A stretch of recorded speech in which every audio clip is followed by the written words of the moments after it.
The summer of 2021 had been brutal in southern Manitoba. Our family cabin, nestled deep within 80 acres of dense woodland, had become a sweltering prison during the afternoon hours. The ancient air conditioning unit wheezed and rattled, providing little relief from the suffocating heat that seemed to press down like a heavy blanket soaked in sweat. I wiped the perspiration from my forehead as I stared out the grimy window at the endless expanse of trees that surrounded our property. The forest stretched in every direction, its canopy so thick that even at midday shadows pooled beneath the branches like dark water.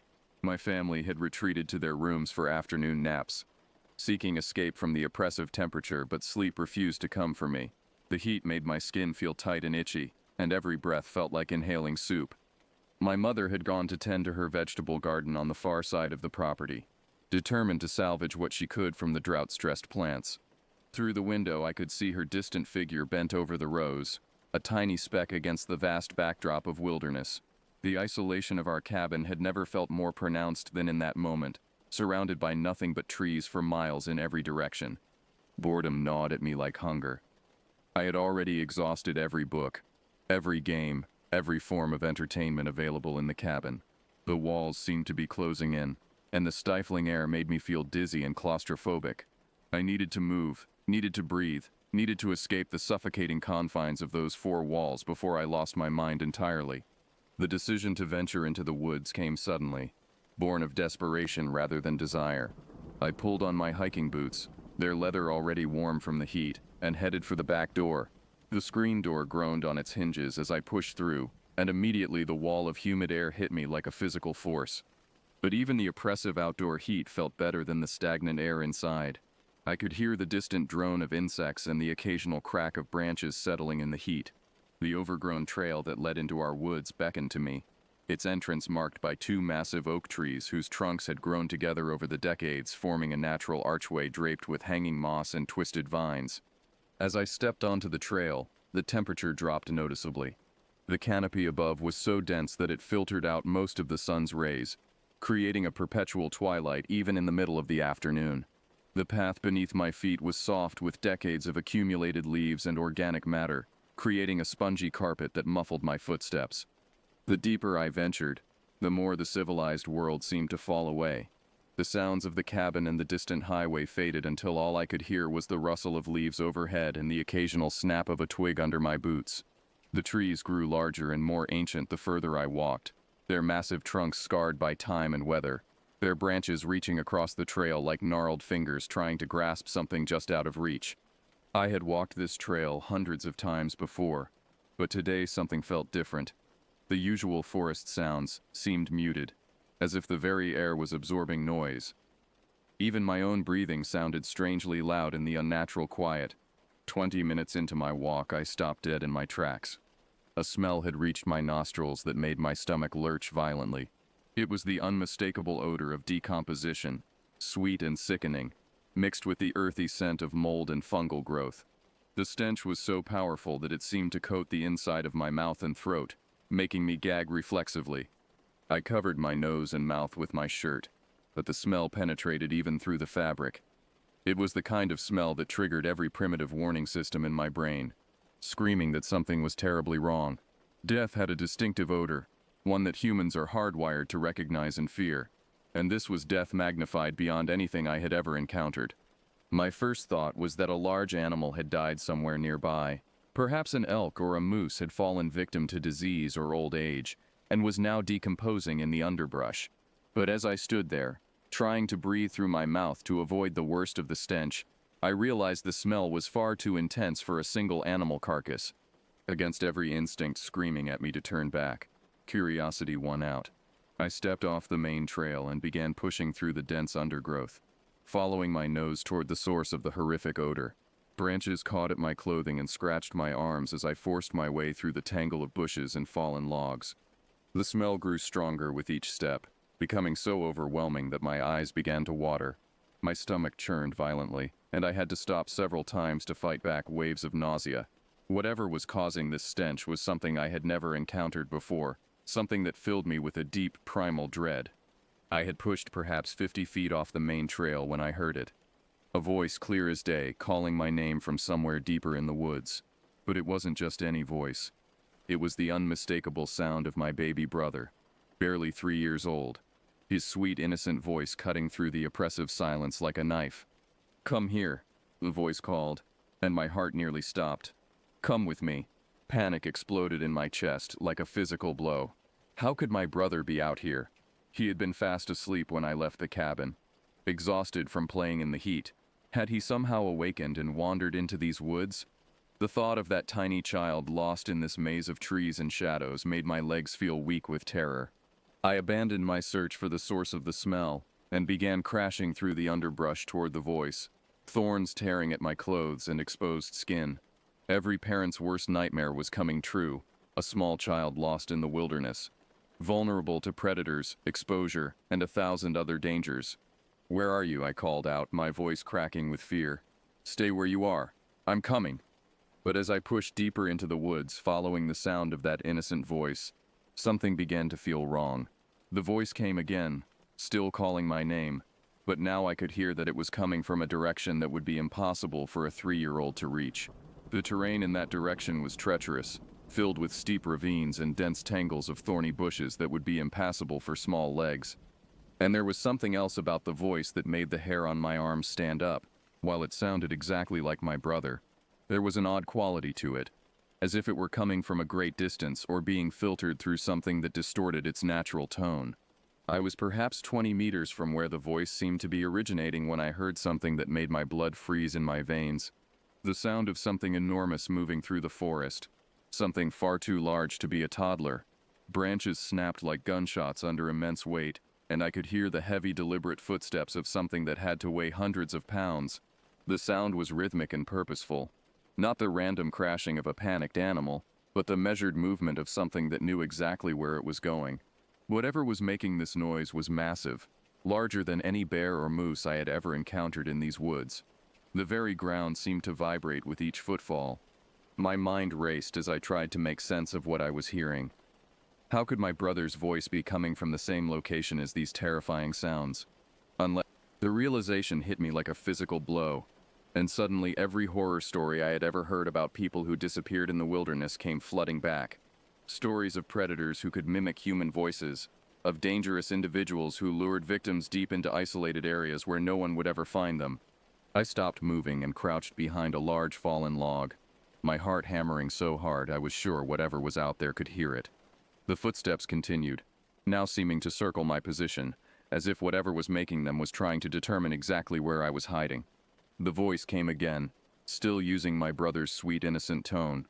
But now I could hear what I had missed before, a subtle wrongness in the inflection, a quality that no 3-year-old's voice should possess.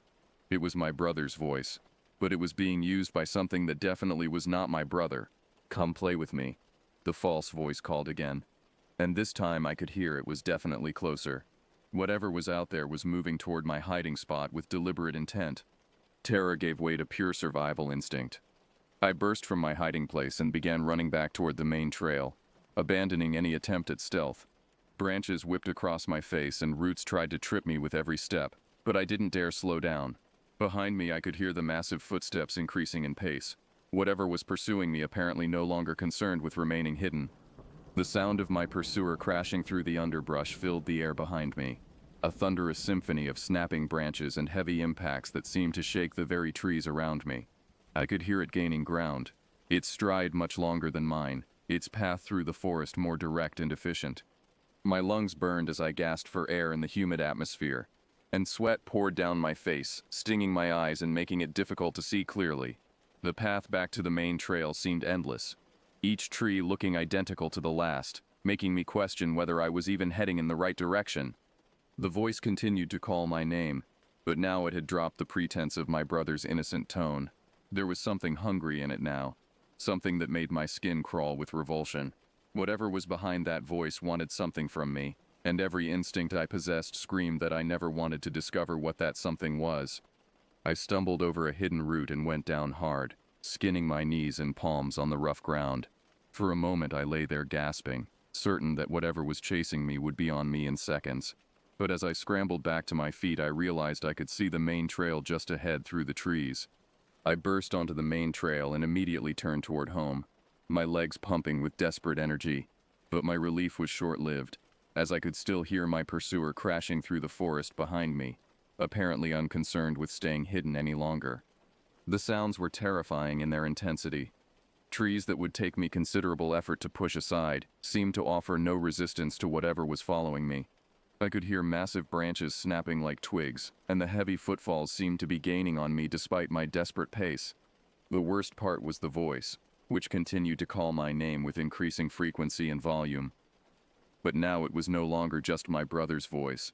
I could hear my mother's voice mixed in, and even my own voice calling back to me.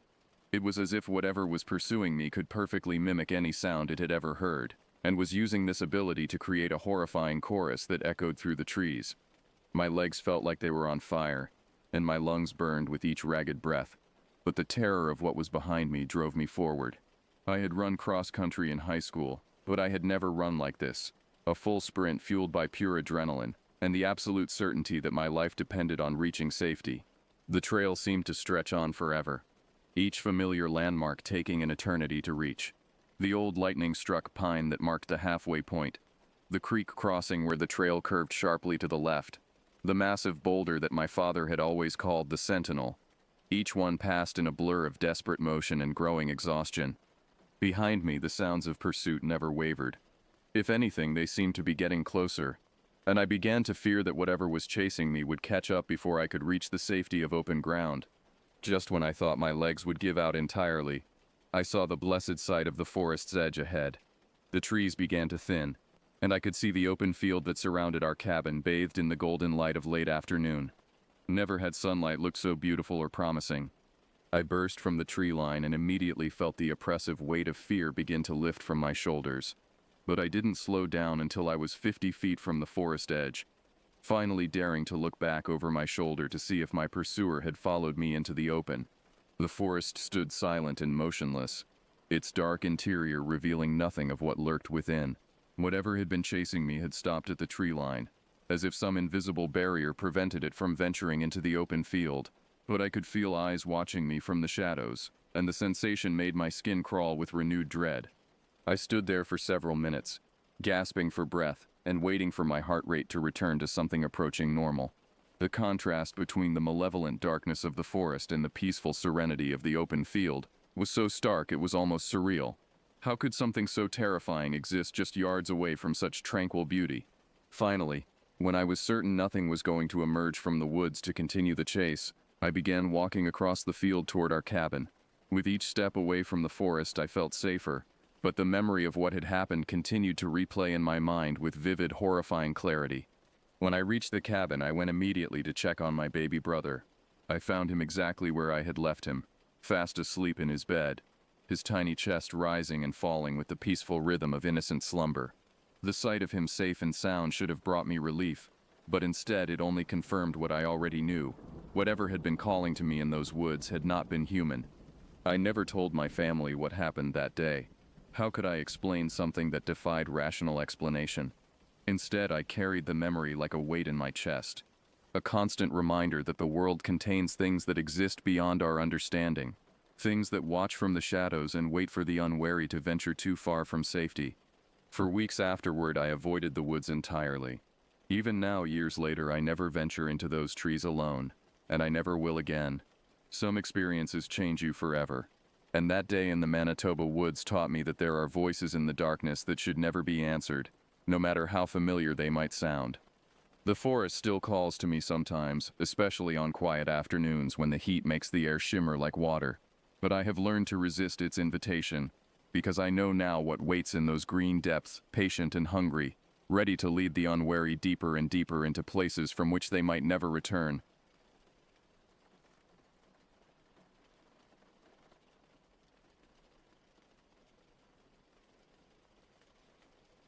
I'm not sure if I'm ever going to fully understand what happened that winter at the old cabin in the Colorado Rockies. Afterwards, my wife and I decided to never go back. And that's saying a lot, as it had been in her family for decades. Normally, we'd all look forward to spending a week in the mountains, especially the kids. They'd get to run around in the snow and build snowmen, and just be away from school and chores for a while.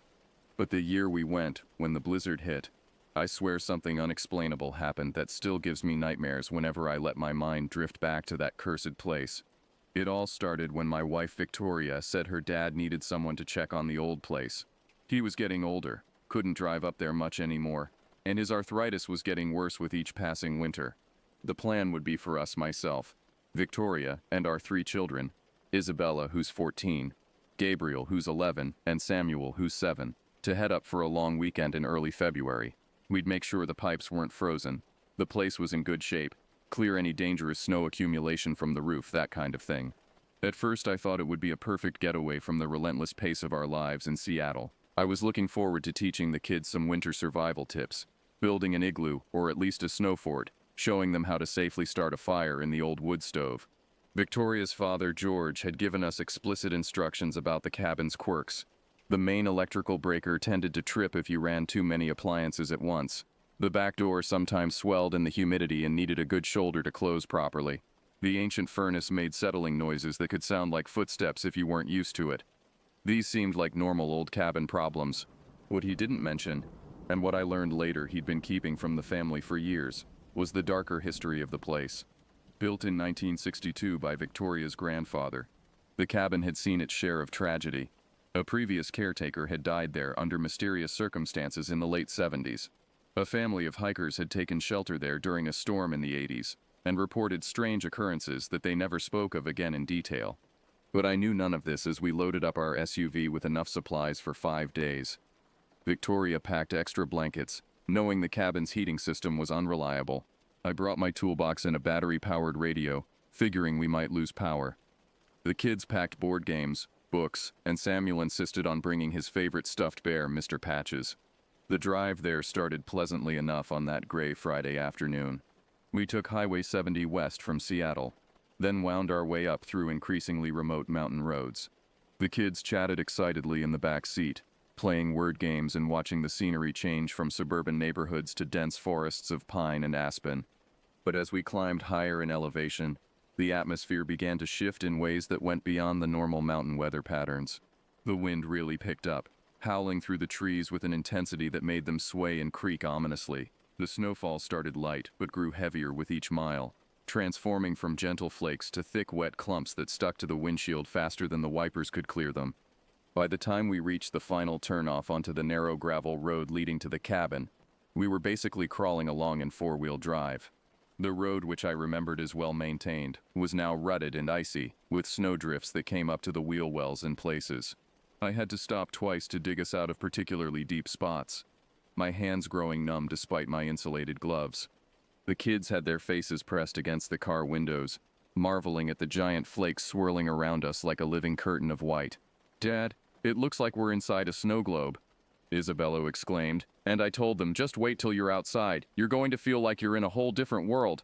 We all laughed, but even then I noticed how the sound seemed muffled and strange, as if the mountain itself was absorbing our joy.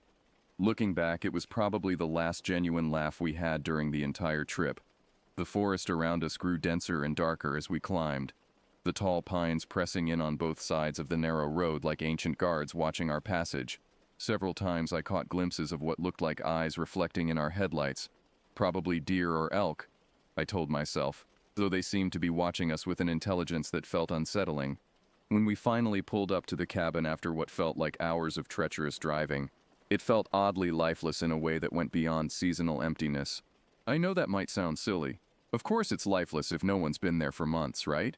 But there was something more to it, something that made my chest tighten with an emotion I couldn't quite name. The cabin is a small 2-bedroom place with a loft, perched on a slight rise near a grove of towering pines. Usually I think it's charming, with its rustic log construction and green metal roof. But in the swirling gray-white of that late afternoon, with shadows stretching long and dark between the trees, the place looked decidedly ominous. The roof was bowed under the weight of accumulated snow. The windows were partially frosted over with ice crystals that looked like spider webs, and the front steps were slick with a layer of ice so thick it looked black. Victoria shivered as we stood looking at the place. And it wasn't just from the cold. "It looks different," she said quietly, and I knew exactly what she meant. The cabin seemed smaller somehow, hunched down against the storm like a frightened animal. The shadows around it appeared too deep, too dark, as if they were pools of something thicker than normal darkness. We hustled carefully inside, our boots crunching on the ice-covered porch boards. The front door, which I remembered as easy to open, stuck stubbornly and required several hard shoves before it finally gave way with a groan that seemed to echo through the empty interior. The air inside was stale and cold, carrying an odd musty smell that I didn't remember from previous visits. I immediately set about cranking up the little furnace while Victoria found the main electrical panel and started flipping breakers. The kids explored the familiar rooms, their voices echoing strangely in the emptiness. There's no television up there, just an old radio and a couple of board games stacked on a wooden shelf. Victoria set about making cocoa for the kids on the ancient gas stove, while I dragged in our suitcases and supplies from the car. The first thing that struck me as genuinely wrong happened almost immediately after we'd gotten settled. I noticed that the large wooden cross that had always hung near the fireplace was missing. In its place, where it had hung for as long as anyone could remember, there was now a small dark smudge on the wall, like something had been burned into the wood grain itself. The mark was roughly cross-shaped but twisted, as if the original had been heated until it left a permanent scar. I asked Victoria if her dad had taken the cross down for whatever reason, maybe to clean it or repair it. But she looked genuinely puzzled and worried. "He would never take that down," she said, her voice tight with concern. "You know how devout he is. That cross belonged to his father. It's been there since the cabin was built." When I examined the mark more closely, running my finger over the darkened wood, I felt a strange tingling sensation, like a mild electrical shock. The wood around the mark felt different too, warmer than it should have been, and slightly damp, as if something had been seeping through from behind the wall. I found myself reluctant to touch it again, though I couldn't articulate why. It really didn't make sense. Victoria tried calling her father on her cell phone, but we had no signal up here, which was normal. Still, the missing cross felt like more than just an odd coincidence. It felt like a warning we were too naive to understand. That evening, as we tried to settle into our temporary mountain routine, other small things began to feel off. The wind outside wasn't just strong, it seemed to have a pattern to it, a rhythm that sounded almost like whispered conversations. When I mentioned this to Victoria, she admitted she'd noticed it too, but we both tried to laugh it off as our city-dwelling imaginations running wild. The cabin's normal settling sounds seemed louder and more frequent than they should have been. Every few minutes we'd hear what sounded like footsteps in the loft above us, even when all three kids were downstairs. When I'd call up to check on them, they'd all be in the main room, reading or playing quietly. "Must be the house adjusting to having people in it again," I told Victoria, but my voice sounded unconvincing even to myself. Samuel, our youngest, seemed particularly affected by the atmosphere. He kept looking over his shoulder and asking if we'd heard the man walking around upstairs. When we assured him it was just house sounds, he nodded but clutched his stuffed bear tighter and stayed close to Victoria's side. As night fell, the temperature dropped dramatically, and despite the furnace running constantly, the cabin never seemed to get truly warm. We could see our breath in some of the rooms, and ice began forming on the inside edges of the windows. I spent an hour checking for drafts and gaps in the insulation but found nothing that would account for the persistent chill. That night, the snow kept coming down harder than I'd ever experienced in these mountains. We had dinner, canned soup and sandwiches, as we didn't trust the old oven yet, and sat around playing a card game called Crazy Eights with the kids. The atmosphere was mostly normal, filled with the usual family chatter and gentle arguments about game rules, except for the wind howling outside with an intensity that made the entire structure tremble. The cabin was old, built in the early 60s, but it had always seemed solid. Now, however, the windows began to rattle in their frames with each gust of wind, creating a rhythm that sounded disturbingly like Morse code. The front door, despite being securely locked, creaked and groaned as if someone was testing the handle from outside. Gabriel asked if we could check for leaks around the windows, so I did a thorough circuit around the cabin with a flashlight. The loft area appeared fine, no visible cracks in the windows or obvious air leaks, but I kept getting an intensely uncomfortable feeling in my gut, that uneasy sense you get when you're absolutely certain someone is watching you but you can't see them anywhere. Several times I spun around quickly thinking I'd caught movement in my peripheral vision, but found nothing except empty rooms and dancing shadows cast by my flashlight beam. The children's bedtime routine took longer than usual. Isabella and Gabriel both seemed reluctant to go up to the loft, making multiple trips downstairs for forgotten items or glasses of water.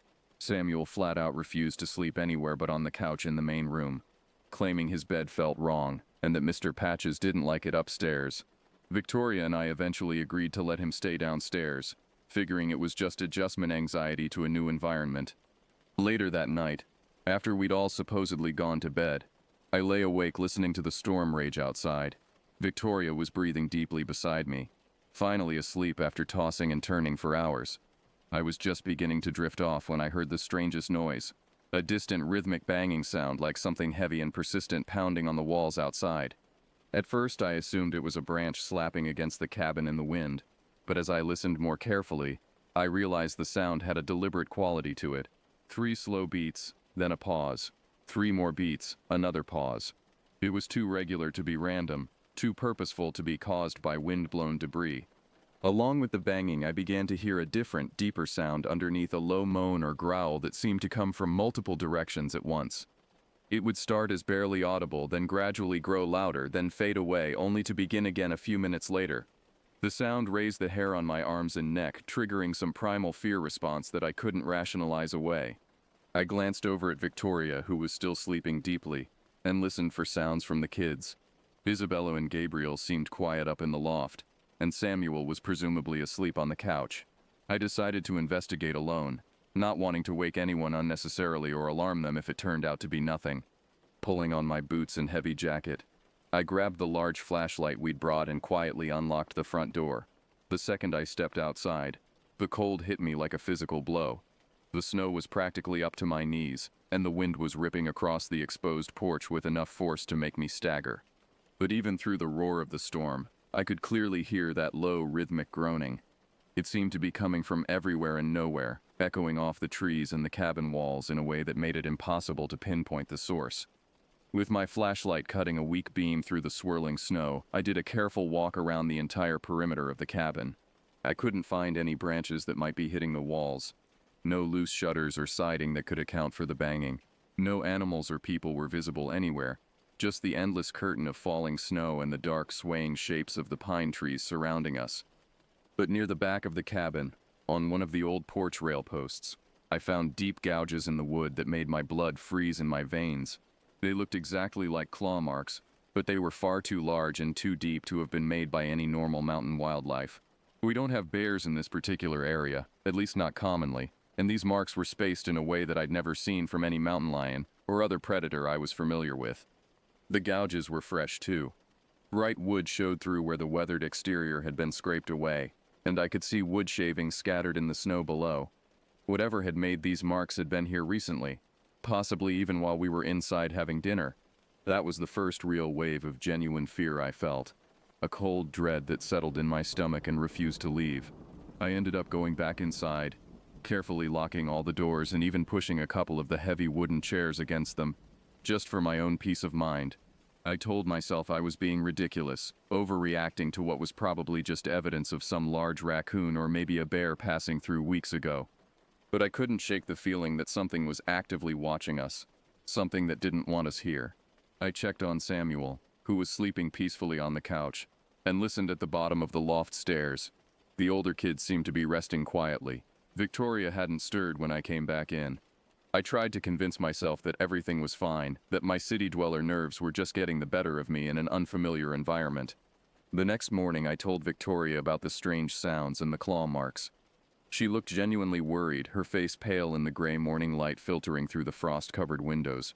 "My dad never mentioned anything like that," she said, then tried to lighten the mood by adding, "Maybe what you heard was just the ghost of some old mountain man." But even as she smiled, I could tell she was deeply concerned. We spent most of that day trying to maintain normalcy, focusing on practical tasks. I shoveled snow away from the front door and cleared a path to where we'd parked the car, while Victoria organized our supplies and checked the cabin's emergency equipment. The kids built an impressive snowman in the small clearing in front of the cabin, their laughter echoing off the surrounding trees. I tried to bury my worries in routine maintenance tasks, stoking the fire, checking that the generator still worked, testing the backup propane tanks. I'd almost managed to convince myself that the claw marks could have been from some large raccoon, or maybe even a bear that had wandered through months ago before the heavy snows came. But as the afternoon wore on, The atmosphere in the cabin began to feel increasingly oppressive. The temperature outside continued to drop, and despite our best efforts to keep the interior warm, a persistent chill seemed to seep through the walls. The kids complained of being cold even when they were bundled in multiple layers and sitting directly in front of the fireplace. More disturbing were the sounds that began to occur with increasing frequency throughout the day. Footsteps in empty rooms, doors that we'd left open mysteriously closing by themselves. The occasional creak from the loft that sounded exactly like someone walking across the floorboards, even when we could see all three children downstairs. Victoria and I began exchanging meaningful glances, the kind of wordless communication that married couples develop over years together. We were both feeling it, this growing sense that we were not alone in the cabin, that something else was sharing the space with us. But neither of us wanted to voice these fears in front of the children. Samuel, however, seemed most attuned to whatever was wrong. He refused to play alone in any room, insisted on having someone with him even when he went to the bathroom, and kept asking about the walking sounds that he heard coming from the walls themselves. When we asked him to describe what he meant, he said it sounded like someone was walking around inside the walls, between the rooms, going places that people weren't supposed to go. That evening, the real terror started in earnest. We were sitting around the main room after dinner, Victoria reading by the fireplace while I helped Gabriel with a jigsaw puzzle, and Isabella played a card game with Samuel. The atmosphere felt almost normal for the first time since we'd arrived, and I was beginning to think maybe we'd all just been on edge from the stress of the drive and the intensity of the storm. Then the lights began to flicker. Not just a brief dimming, but a deliberate on-off pattern that seemed to have intention behind it. That's not necessarily unusual for a cabin in the mountains during a snowstorm. Power fluctuations are common when trees fall on lines or transformers get overwhelmed. So I got up to check the circuit breaker panel, assuming we'd find a simple electrical problem. But every single breaker was in the correct position. No tripped switches, no signs of electrical problems. The main power line coming into the cabin appeared to be functioning normally, yet the lights continued their erratic flickering, creating an unsettling strobe effect that made the shadows in the room appear to dance and shift in unnatural ways.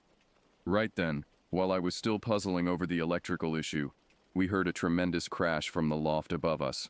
The sound was so loud and sudden that Samuel screamed and dropped his cards, and even Isabella jumped to her feet in alarm.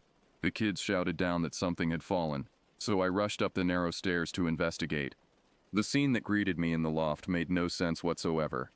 A heavy wooden shelf that had been securely mounted to the wall had somehow toppled completely off its brackets, scattering family photos, decorative knickknacks, and small keepsakes across the floor. Isabella was standing in the corner, visibly shaken, while Gabriel was helping Samuel pick up the scattered items. "It just fell," Isabel said, her voice trembling. "We were just sitting here talking, and it just came off the wall, like someone pushed it really hard from behind." I examined the wall brackets carefully. They weren't broken, bent, or loose. The screws were still tightly embedded in the solid log wall. There was no structural reason for the shelf to have failed, no vibration or settling that could account for such a sudden, complete collapse. The shelf itself was undamaged. It had simply been forcibly separated from brackets that should have held it securely in place. We cleaned up the scattered items, trying to keep the mood light and reassure the kids that it was probably just the cabin settling in the cold weather. But there was a tension that none of us could ignore, a feeling that the incident had been deliberate rather than accidental. The children huddled closer together on their makeshift beds, and I noticed they kept glancing nervously at the now empty wall where the shelf had been. Later, around 11 o'clock, after the kids had finally settled down for the night, Victoria and I were sitting quietly in the main room. She was trying to read by the flickering firelight, and I was flipping through an old magazine we'd found in the cabin, when the radio suddenly burst to life with deafening static. The sound was so sudden and loud that I nearly fell off my chair, and Victoria leaped to her feet, staring at the old radio as if it had transformed into something threatening. The volume was turned up to maximum, filling the entire cabin with harsh crackling noise that seemed to echo off every surface. I rushed over to the radio, fumbling with the volume knob and the power switch. But here's what made it truly terrifying. The radio wasn't plugged in. We had specifically unplugged that particular outlet earlier in the day to conserve electricity, and the cord was lying on the floor beside the table. Yet somehow the radio was receiving power and broadcasting that awful static at full volume. For just a moment, as I struggled to find the volume control in the flickering firelight, I swear I heard a voice cutting through the static.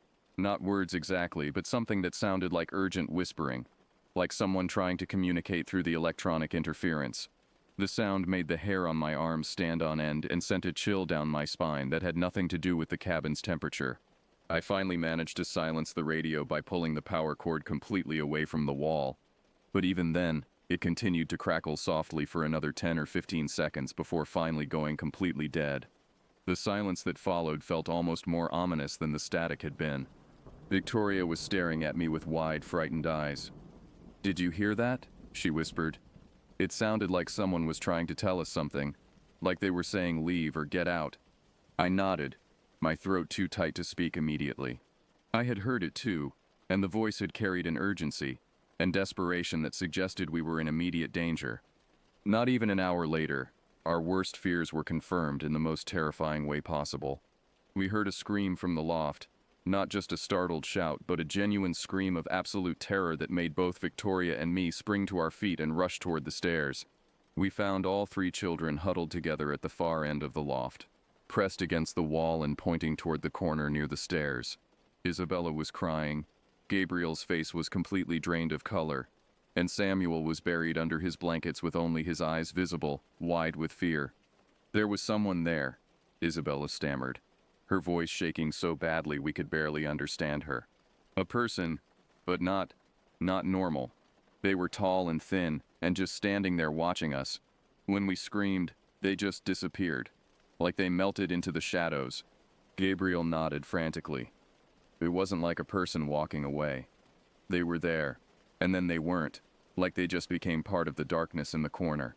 I grabbed the flashlight and thoroughly searched every inch of the loft, looking behind furniture, checking the small storage spaces, examining the windows for any signs of entry. But that corner was completely empty, and there was no way anyone could have entered or exited the loft without using the stairs, which we would have seen. The children were too frightened to stay upstairs alone, so we all decided to sleep together in the main room downstairs. I moved the couch and chairs to create a more open space, and we piled every blanket and pillow we could find into a makeshift campsite near the fireplace. Victoria and I took turns staying awake, sitting up and watching the room while the other dozed fitfully. Around 3 in the morning, during my watch, I heard the banging again. But this time it wasn't coming from outside the cabin. It was definitely coming from inside the walls, as if someone was walking around in the spaces between the rooms, moving through areas where no human could possibly fit. The sound would start in one wall, then gradually move along the length of the room, then shift to an adjacent wall, as if something was systematically exploring the interior structure of the cabin. Sometimes it sounded like footsteps, other times like dragging or scraping, as if something heavy was being pulled across the wooden framework inside the walls. I got up with my flashlight and quietly made my way through the cabin, trying to follow the sounds. Every few minutes I caught a glimpse of movement in my peripheral vision, a dark shape that seemed to flow rather than walk, always just at the edge of my vision, and always gone when I turned to look directly at it. Twice I even spun around quickly with the flashlight beam, certain I'd catch sight of whatever was sharing the cabin with us, only to find nothing but empty rooms and normal shadows. But the sense of being observed never left me. If anything, it grew stronger, as if our invisible visitor was becoming bolder, more comfortable with our presence. The psychological pressure was becoming unbearable. My stomach was constantly twisted with anxiety, my heart rate elevated, my hands shaking slightly from the constant state of alertness. Victoria was experiencing the same symptoms. We were both operating on pure adrenaline and fear. But it was the effect on the children that finally convinced me we had to leave. Samuel had stopped talking except in whispers, and only when directly questioned. Isabella was jumpy and fearful, starting at every small sound. Gabriel was trying to be brave, but I could see the strain in his face, the dark circles under his eyes from lack of sleep. Whatever was in that cabin with us, whether supernatural entity, psychological manifestation, or something else entirely, it was having a profound and negative effect on my family's well-being. The rational part of my mind kept trying to find logical explanations, but the protective father in me knew that we were in a situation that could become genuinely dangerous. Finally, sometime just before dawn on our 3rd day, when the storm showed the first signs of easing, I made the decision that probably saved our sanity, if not our lives. I woke Victoria quietly and told her we were leaving immediately. She didn't argue. If anything, she looked relieved that I'd finally voiced what we were both thinking. We roused the children and explained that we were going to pack up and head home early because of the weather conditions. They were all too eager to leave, and for the first time in days, I saw genuine smiles on their faces. Even Samuel emerged from his frightened silence to ask if we could go home now and never come back. We gathered our belongings in record time, throwing everything into suitcases and bags with none of the careful organization we'd used when packing. The atmosphere in the cabin felt different as we prepared to leave, heavier somehow, as if whatever presence we'd been sharing the space with was aware of our intentions and was not pleased. The wind had died down enough that driving was feasible, even if it meant tackling some treacherous mountain roads. We loaded the car quickly, everyone eager to get away from the cabin and back to the safety of civilization. As I carried the last bag to the car, I made the mistake of looking back at the cabin one final time. Standing in the front window, clearly visible in the gray morning light, was a tall, thin figure. It appeared to be human in general shape, but wrong in every detail. Too tall, too angular, with limbs that seemed slightly too long for its body. Most disturbing were its eyes, which seemed to glow with their own light, reflecting the dawn like an animal's eyes, but with an intelligence that was unmistakably aware and hostile. The figure didn't move, didn't gesture, didn't try to follow us.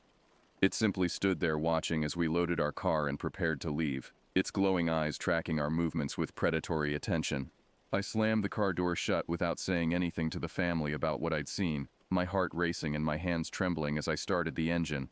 We barely made it down the mountain, sliding around on the icy roads and navigating through snowdrifts that had grown even deeper overnight. But I felt an immense sense of relief once we reached the main highway and put some distance between us and that cursed place. The kids seemed to relax visibly as the miles passed, and by the time we reached the outskirts of Seattle, the oppressive atmosphere that had surrounded us for 3 days was finally beginning to lift. Later, when we'd had time to process what had happened, Victoria and I told her father about the strange events, the missing cross, the electrical problems, the shelf collapse, the radio incident, the banging in the walls, the figure the children had seen, and my final glimpse of something standing in the window. He listened quietly, his face growing paler with each detail, his hands developing a noticeable tremor. He never said he believed us outright, but I could see the recognition in his eyes, as if our story was confirming fears he'd harbored for years. Eventually, he admitted that his own father had experienced something evil in the cabin decades earlier, something that had made the old man reluctant to spend time there alone. It's been several years now since that terrifying weekend, and we haven't returned to the cabin, not even for a day trip. The kids don't ask about it anymore, though I sometimes catch them looking thoughtful when we drive past the turnoff to that mountain road. We've found other places to vacation, other mountains to explore, but none of us has forgotten what we experienced in that isolated cabin. I still wonder sometimes about the true nature of what we encountered. Was it some kind of residual energy from past tragedies, a psychological manifestation brought on by isolation and stress? Or was there actually something malevolent inhabiting that remote mountain cabin, something that fed on fear and wanted living people to leave its territory? The rational part of my mind continues to search for logical explanations. Carbon monoxide poisoning from the old furnace, infrasound from the wind causing hallucinations, mass hysteria triggered by the stress of the storm. But every time I recall that final moment, seeing that impossibly tall figure standing motionless in the window, I know that some experiences transcend rational explanation. Whatever we encountered in that cabin was real, at least in terms of its effect on our family. It wanted us gone, and it got what it wanted. As far as I'm concerned, that cabin can remain empty forever. The mountain can keep its secrets, and we'll find our peace elsewhere. I hope anyone else who might consider staying there is better prepared than we were for what they might find lurking in the darkness between the walls. Because once you've experienced something like that, once you've felt the presence of something that exists outside normal human understanding, your sense of safety in the world is never quite the same again. Some places are simply not meant for the living, and that cabin high in the Colorado Rockies is definitely one of them. May God protect anyone who doesn't heed this warning.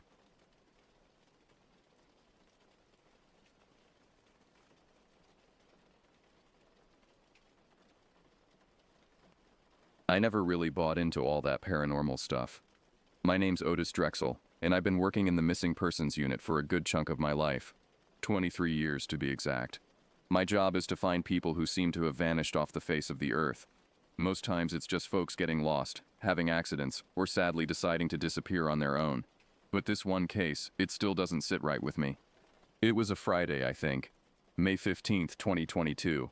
The kind of spring morning where the air still has a bite to it, reminding you that summer isn't quite ready to take over yet. I was at my desk, sipping my third cup of coffee and reviewing some case files when my phone rang. Drexel, I answered, my voice still gravelly from lack of sleep. Detective Drexel, this is Ranger Johnson from Great Smoky Mountains National Park. We've got a situation here that might require your expertise. I sat up straighter, my interest piqued.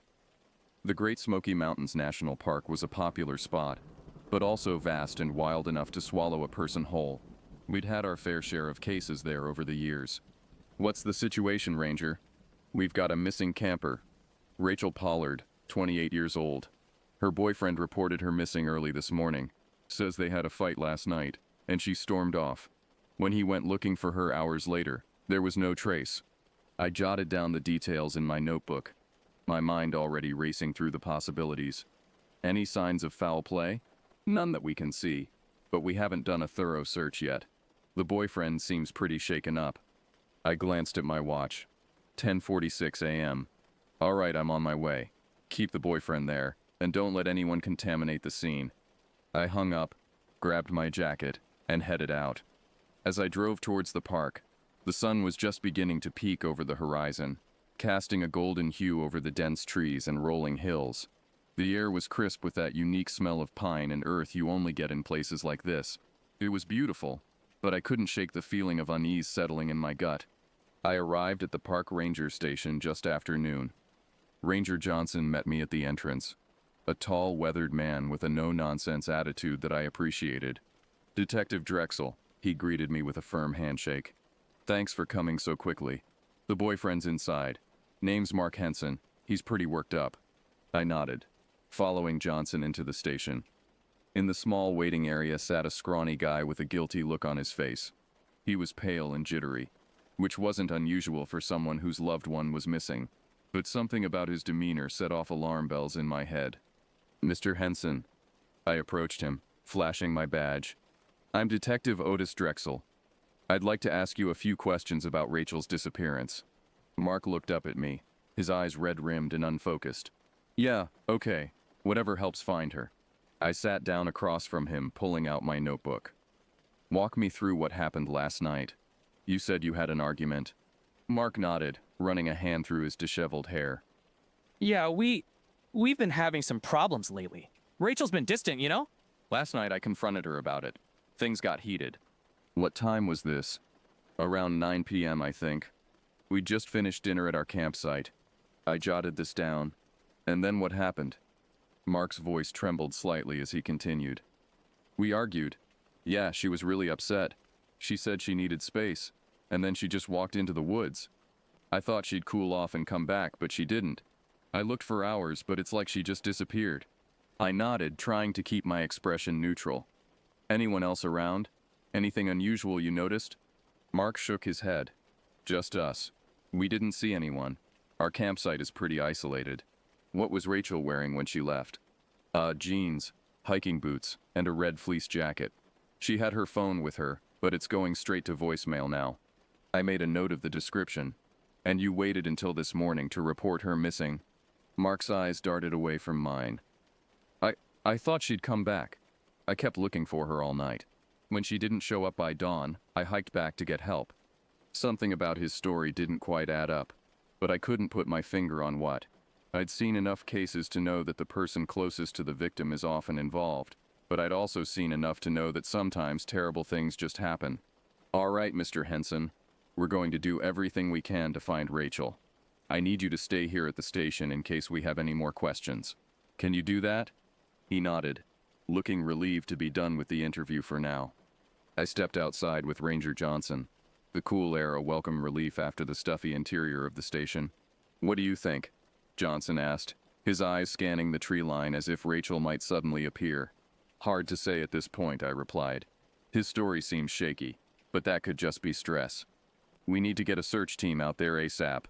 The first 48 hours are crucial in these cases. Johnson nodded.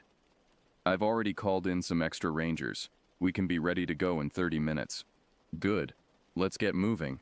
As we prepared for the search, I couldn't shake the feeling that we were missing something. Little did I know, this case was about to take me down a path I never expected, one that would challenge everything I thought I knew about the world. The search team assembled quickly, a mix of park rangers, local law enforcement, and volunteers. I went over the map with them, marking out the area where Rachel was last seen. Her campsite was located in a less frequented part of the park, about a 2-hour hike from the nearest road. Remember? I addressed the group. We're looking for any signs of Rachel Pollard. Clothing, personal items, tracks, anything out of the ordinary. If you find something, don't touch it. Mark the location and radio it in immediately. We spread out, each team taking a different section of the search grid. I paired up with Ranger Johnson, heading towards the area where Mark claimed Rachel had walked off. You'd be amazed at how quickly a person can vanish in the wilderness. The dense foliage and winding trails make it a real maze. As we pushed deeper into the forest, the canopy above grew thicker, casting long shadows across our path. How often do you get missing persons cases out here? I asked Johnson as we carefully scanned the ground for any signs of disturbance. More often than we'd like, he replied, his voice low. Most of the time it's just hikers who've gotten turned around. We find them within a day or two, dehydrated and scared, but alive. And the other times, Johnson's face darkened. Sometimes we don't find them at all. The forest, it can be unforgiving. We continued in silence after that, the weight of his words hanging in the air between us. Hours passed and we found nothing. No footprints, no discarded items, nothing to indicate Rachel had ever been there. As the afternoon wore on, I met up with 2 other rangers, Ted and Lisa, who had been searching a particularly thick part of the forest. Anything? I asked, hoping for a lead. Nothing, Otis, Lisa replied, wiping sweat from her brow. It's like she vanished into thin air. We decided to take a break and regroup. The woods were silent, almost unnaturally so. It's something you get used to in my line of work, but it doesn't mean it's not unsettling. The stillness can play tricks on your mind. As we sat there, catching our breath and comparing notes, I couldn't shake the feeling that we were being watched. I kept glancing over my shoulder, expecting to see something lurking just out of sight. But there was never anything there, just trees and shadows. We should head back soon, Johnson said, checking his watch. It'll be dark in a couple of hours. I nodded, but I was reluctant to give up. Something about this case had gotten under my skin. Let's do one more sweep. There's a small trail over there that we haven't checked yet. The others agreed, and we set off towards the narrow path I'd spotted. It was overgrown and looked like it hadn't been used in years. Something about it drew me in. As we made our way down the trail, the forest seemed to close in around us. The trees grew denser, their branches forming a canopy that blocked out most of the fading sunlight. The air grew cooler, and the silence more pronounced. It felt like stepping into another world. We were about half a mile in when I saw something strange. A clearing up ahead, bathed in an eerie light that seemed out of place in the dense forest. I held up a hand, signaling the others to stop. "Do you see that?" I whispered, pointing towards the unnatural glow. Johnson squinted, then nodded. "What the hell is that?" Carefully, we approached the edge of the clearing. What I saw there made my blood run cold. In the center of the clearing was a circle of stones, ancient-looking and covered in moss. And in the middle of that circle, "Oh my God," Lisa gasped. There, sprawled out in the center of the stone circle, was Rachel Pollard. Her eyes were open but lifeless, her body unnaturally twisted. There were no signs of struggle, no visible injuries. She was just dead. I approached cautiously, my heart pounding. As I knelt beside her to check for any signs of life, I heard a rustling behind me. I turned sharply, but there was nothing there, just the trees and the silence. "Damn it," I muttered, my nerves on edge. I reached for my radio to call it in, but as I did, I noticed something clutched in Rachel's hand. It was a small, smooth stone, unlike any I'd seen in the area. There was something etched into its surface, but I couldn't make it out in the fading light. As I pocketed the stone, intending to examine it more closely later, the feeling of being watched intensified. I couldn't shake the sense that something was out there, hiding in the shadows, waiting. Little did I know, This was just the beginning. The forest had revealed one secret, but it was holding on to many more. And as the sun set on that first day of the investigation, I had no idea how deep this rabbit hole would go, or how it would change everything I thought I knew about the world. We secured the area and began the process of documenting the scene. As we worked, I kept glancing over my shoulder, expecting to see something lurking just out of sight. But there was never anything there, just the endless expanse of trees and the growing darkness. The medical examiner arrived about an hour later, looking as unsettled as the rest of us. Dr. Maria Suarez, a seasoned professional I'd worked with on numerous cases, knelt beside Rachel's body, her face a mask of concentration. "What do you think, Doc?" I asked, trying to keep my voice steady.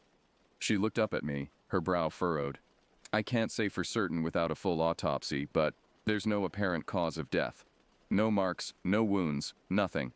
It's as if she just stopped living." A chill ran down my spine at her words. In all my years on the job, I'd never encountered anything like this. We were packing up to leave when Ted called out, "Otis, over here. You need to see this." I walked over to where he was standing, just outside the clearing.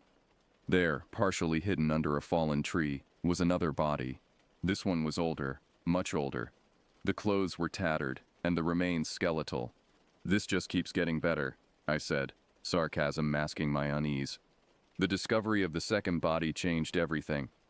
It wasn't just a missing person case anymore. It was something much darker.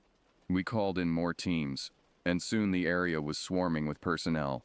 The skeletal remains were carefully excavated and sent to the lab for analysis. As night fell, the park took on an even more sinister tone. The rangers set up a perimeter, and we camped out, unwilling to leave the scene unattended. I couldn't sleep. My mind was racing with questions and theories. What had happened to Rachel? And what about the old remains? It didn't make sense. People don't just die for no reason. Around midnight, as I sat by the campfire, I heard a low, almost inaudible hum. It seemed to come from all around us, reverberating through the trees. I looked at Ted and Lisa, but they were deep in conversation, oblivious to the sound. I stood up, my flashlight in hand, and walked towards the edge of the clearing. The hum grew louder, more insistent. I shone the light into the woods, half expecting to see something watching me, but there was nothing. "Everything okay, Otis?" Johnson's voice made me jump. "Yeah, just thought I heard something," I replied, trying to sound casual. The rest of the night passed without incident, but the feeling of unease never left. By morning, we were all eager to get back to the main station and report our findings. As we packed up, I remembered the strange stone I'd found in Rachel's hand. I pulled it out of my pocket, turning it over in the morning light. The etching was clearer now, but I still couldn't make sense of it. It looked like some kind of symbol, ancient and worn. Hey, Ted, take a look at this. I called out. He walked over, squinting at the stone. "What do you think it is?" "No idea, but it feels out of place," I said, pocketing the stone again. "Let's get it back to the lab, see if they can make anything of it." We made our way back to the park's main office, the events of the past day weighing heavily on us. Rachel's body was taken to the morgue, and the skeletal remains were sent for further analysis. I handed the stone over to our forensics team, hoping it would provide some answers. As I sat down to write up my preliminary report, I couldn't shake the feeling that we were just scratching the surface of something much bigger. The forest had given up 2 of its secrets, but I had a sinking feeling there were many more to uncover. Days turned into weeks, and the case only grew stranger. The medical examiner couldn't determine a cause of death for Rachel. Her body showed no signs of trauma, no evidence of drug use, nothing to explain why a healthy 28-year-old woman would suddenly drop dead in the middle of the forest. The skeletal remains were identified as belonging to a hiker who had gone missing over a decade ago. His case had gone cold, written off as another unfortunate soul lost to the wilderness.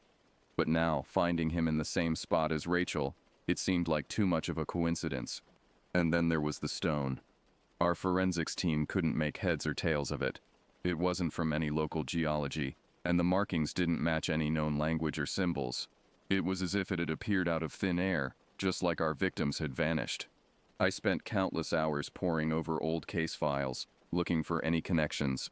And then I found it, a series of disappearances dating back decades, all in the same area of the park, all unsolved. all with no trace of the missing persons ever found. One night, as I was going over the files for what felt like the 100th time, my phone rang. It was Lisa, one of the rangers who had been with me when we found Rachel. "Otis," her voice was shaky. "You need to come to the park, now." I didn't ask questions. I grabbed my coat and drove out to the park, my mind racing with possibilities. When I arrived, Lisa was waiting for me, her face pale in the harsh glare of the parking lot lights. "What's going on?" I asked, trying to keep my voice steady. "Just follow me," she said, leading me into the woods. We walked in silence, the darkness pressing in around us. The familiar hum I'd heard that first night seemed to grow louder with each step. Lisa led me to the same clearing where we'd found Rachel. In the center was another circle of stones, and in the middle, another body. I approached cautiously, my heart pounding. The body was that of a man, his face contorted in a look of sheer terror. He was dressed in hiking gear, and from the looks of it, he hadn't been dead long. "We found him this morning," Lisa said quietly. "No ID, no belongings, just—" I knelt beside the body, examining it closely. There were no visible injuries, just like Rachel, but this time, there was something different. In the man's hand was a piece of paper, tightly clenched. I pried it loose, my hands trembling. The paper was old and worn, but the writing was clear. It was a map with the clearing marked in red, and beneath it, a single word: beware. I stood up, my mind reeling. What the hell was going on? I looked around, half expecting to see something lurking in the shadows, but there was nothing, just the trees and the silence. "We need to get out of here," I said, my voice barely above a whisper. We made our way back to the main office, the weight of the new discovery heavy on our shoulders. I handed the map over to the forensics team, hoping it would provide some answers. The next few days were a whirlwind of activity. The new body was identified as another missing hiker. His case also long cold. The map was examined, but it didn't match any known trails or landmarks. It was as if it was drawn by someone who knew the forest intimately, but not in any official capacity. I couldn't shake the feeling that we were dealing with something beyond our understanding. Something ancient and malevolent. The stone, the bodies, the map. They were all pieces of a puzzle I couldn't quite solve. It was during a late-night research session that I stumbled upon something that made my blood run cold. An old journal, buried deep in the park's archives, written by one of the original surveyors of the area in the late 1800s. The journal spoke of strange occurrences in the forest, unexplained disappearances, eerie sounds, and most disturbingly, a clearing with a circle of stones that seemed to appear and disappear at will.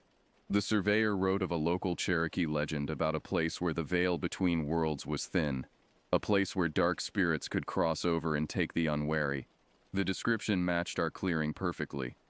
I knew then that we were dealing with something beyond the realm of normal police work. But I also knew that I couldn't just walk away. Too many people had vanished. Too many families were left without answers. I gathered a team of trusted colleagues, including Ted and Lisa, and we set out for the clearing once more. This time we were prepared, or so we thought. We had cameras, recording equipment, and enough supplies to last days. As we entered the clearing, the air grew heavy with tension. We set up our equipment, documenting everything meticulously. Hours passed, and nothing happened. The forest was silent, almost unnaturally so. And then, just as the sun began to set, we heard it. The low hum, growing louder and more insistent. We looked around, but there was nothing. Just the trees and the darkness closing in. Suddenly, the ground beneath us began to tremble. The stones in the circle glowed with an eerie light, casting strange shadows on the trees. And then, in the center of the circle, a figure appeared. It was tall and gaunt, its eyes glowing with an unnatural light. It moved with an eerie grace, its limbs long and thin. It looked at us, and I felt a chill run down my spine. "Who are you?" I demanded, my voice shaking. The figure didn't respond. Instead, it raised a hand, and the ground beneath us began to crack. We stumbled back, trying to keep our footing. "Otis, what do we do?" Lisa shouted, her voice filled with fear. "We need to get out of here now," I yelled, grabbing her arm. We ran, the ground cracking and shaking beneath us. The hum grew louder, almost deafening. I glanced back and saw the figure watching us, its eyes glowing brighter. We burst out of the clearing and into the forest, the ground still trembling. We didn't stop running until we reached the main office, our hearts pounding and our minds reeling. We reported everything, but no one believed us. The footage we recorded was mysteriously corrupted. The maps we found were dismissed as hoaxes. It was as if the forest itself was hiding the truth. Rachel's case remained unsolved, her death a mystery. The old remains and the new body were buried, their stories forgotten, but I knew there was something in those woods, something ancient and malevolent. In the months that followed, I tried to move on, to focus on other cases, but the events of that day haunted me. The forest had taken something from me, something I couldn't get back.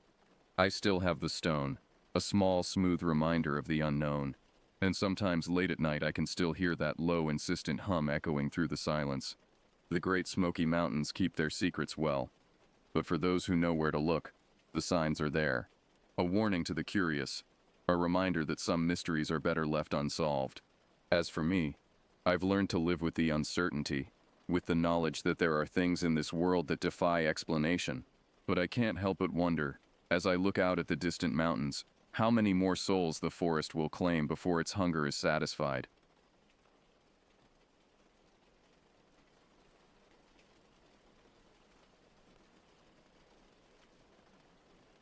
Spring 1998. The crisp, damp air of the Pacific Northwest filled my lungs as I stepped out of my old pickup truck. The familiar scent of pine and damp earth brought back a flood of memories. Childhood hunting trips with my father, lazy summer afternoons spent fishing in the nearby creek, and the comforting warmth of the cabin's fireplace on cold winter nights. I'm Wyatt, and this little slice of wilderness has been a part of my family for 3 generations. The cabin, tucked deep in the heart of Olympic National Forest, was my grandfather's pride and joy. He'd built it with his own hands back in the 50s, a testament to his craftsmanship and love for these woods. Now, as I stood there in the fading light of a spring evening, I couldn't help but feel a twinge of melancholy. The cabin was showing its age. The porch sagged slightly, its wooden boards soft with rot in places. The roof had sprung a few leaks during the last winter, and the whole structure seemed to lean ever so slightly to one side, as if tired after decades of standing sentinel in these woods. That's why I was here. A week of repairs and maintenance, getting the old place ready for the fall elk season. It wasn't much, but it was a connection to my past, a link to the men who'd shaped me. And if I'm being honest, it was a much-needed escape from the grind of city life. I unloaded my tools and supplies, stacking them neatly on the porch. The forest was quiet, save for the occasional rustling of leaves in the breeze, and the distant call of a bird I couldn't identify. As I worked, I found myself relaxing, the tension of the long drive and weeks of city stress melting away with each swing of the hammer, each board I replaced. That first night, I sat on the newly repaired porch, nursing a beer and watching the stars emerge in the darkening sky. The silence was profound, broken only by the crackle of the small fire I'd built in the pit out front. It was in moments like these that I understood why my grandfather had chosen this spot, why my father had continued the tradition, and why I felt so drawn to it still. Little did I know that this peaceful evening was the calm before a storm that would change my life forever. The next few days passed in a blur of physical labor. I replaced rotting boards, patched leaks, and generally tried to breathe new life into the old cabin. It was satisfying work, the kind that leaves you bone-tired but content at the end of each day.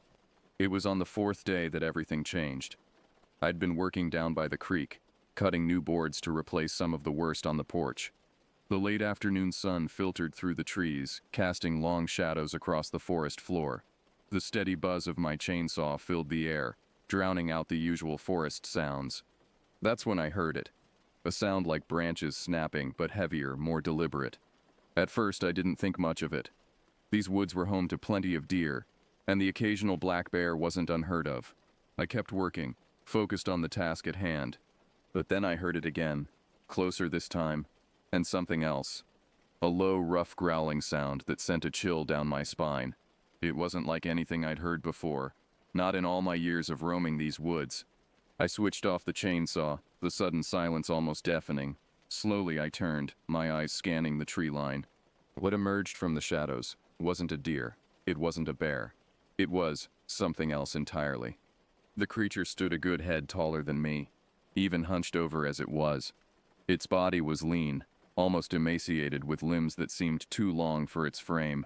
Patchy fur covered its body, dark in most places but streaked here and there with an unsettling blood-red color. Its head was what struck me the most. The skull seemed almost too small for its massive body, with a muzzle stretched long like a wolf's. But the eyes, God, those eyes. They were yellow, slitted like a cat's, and filled with a hatred so intense it froze me in place. For a moment we just stared at each other. Me, rooted to the spot with terror. The creature, its chest heaving with each breath, drool running from a mouth filled with jagged, mismatched teeth. Then it roared. The sound ripped through the air, a primal scream of rage and hunger that shook me to my core. I stumbled backward, my hands fumbling to find something, anything I could use as a weapon. My eyes fell on a fallen log about 5 feet thick, old-growth timber that had probably lain there for decades. Without thinking, I turned and ran for it, hearing the creature crashing through the underbrush behind me. I vaulted onto the log, rolling over to the other side just as I felt the wind of the creature's claws swiping at the space where I'd been seconds before. I pressed my back against the rough bark, my heart pounding so hard I thought it might burst from my chest. For what felt like an eternity, we were at a stalemate.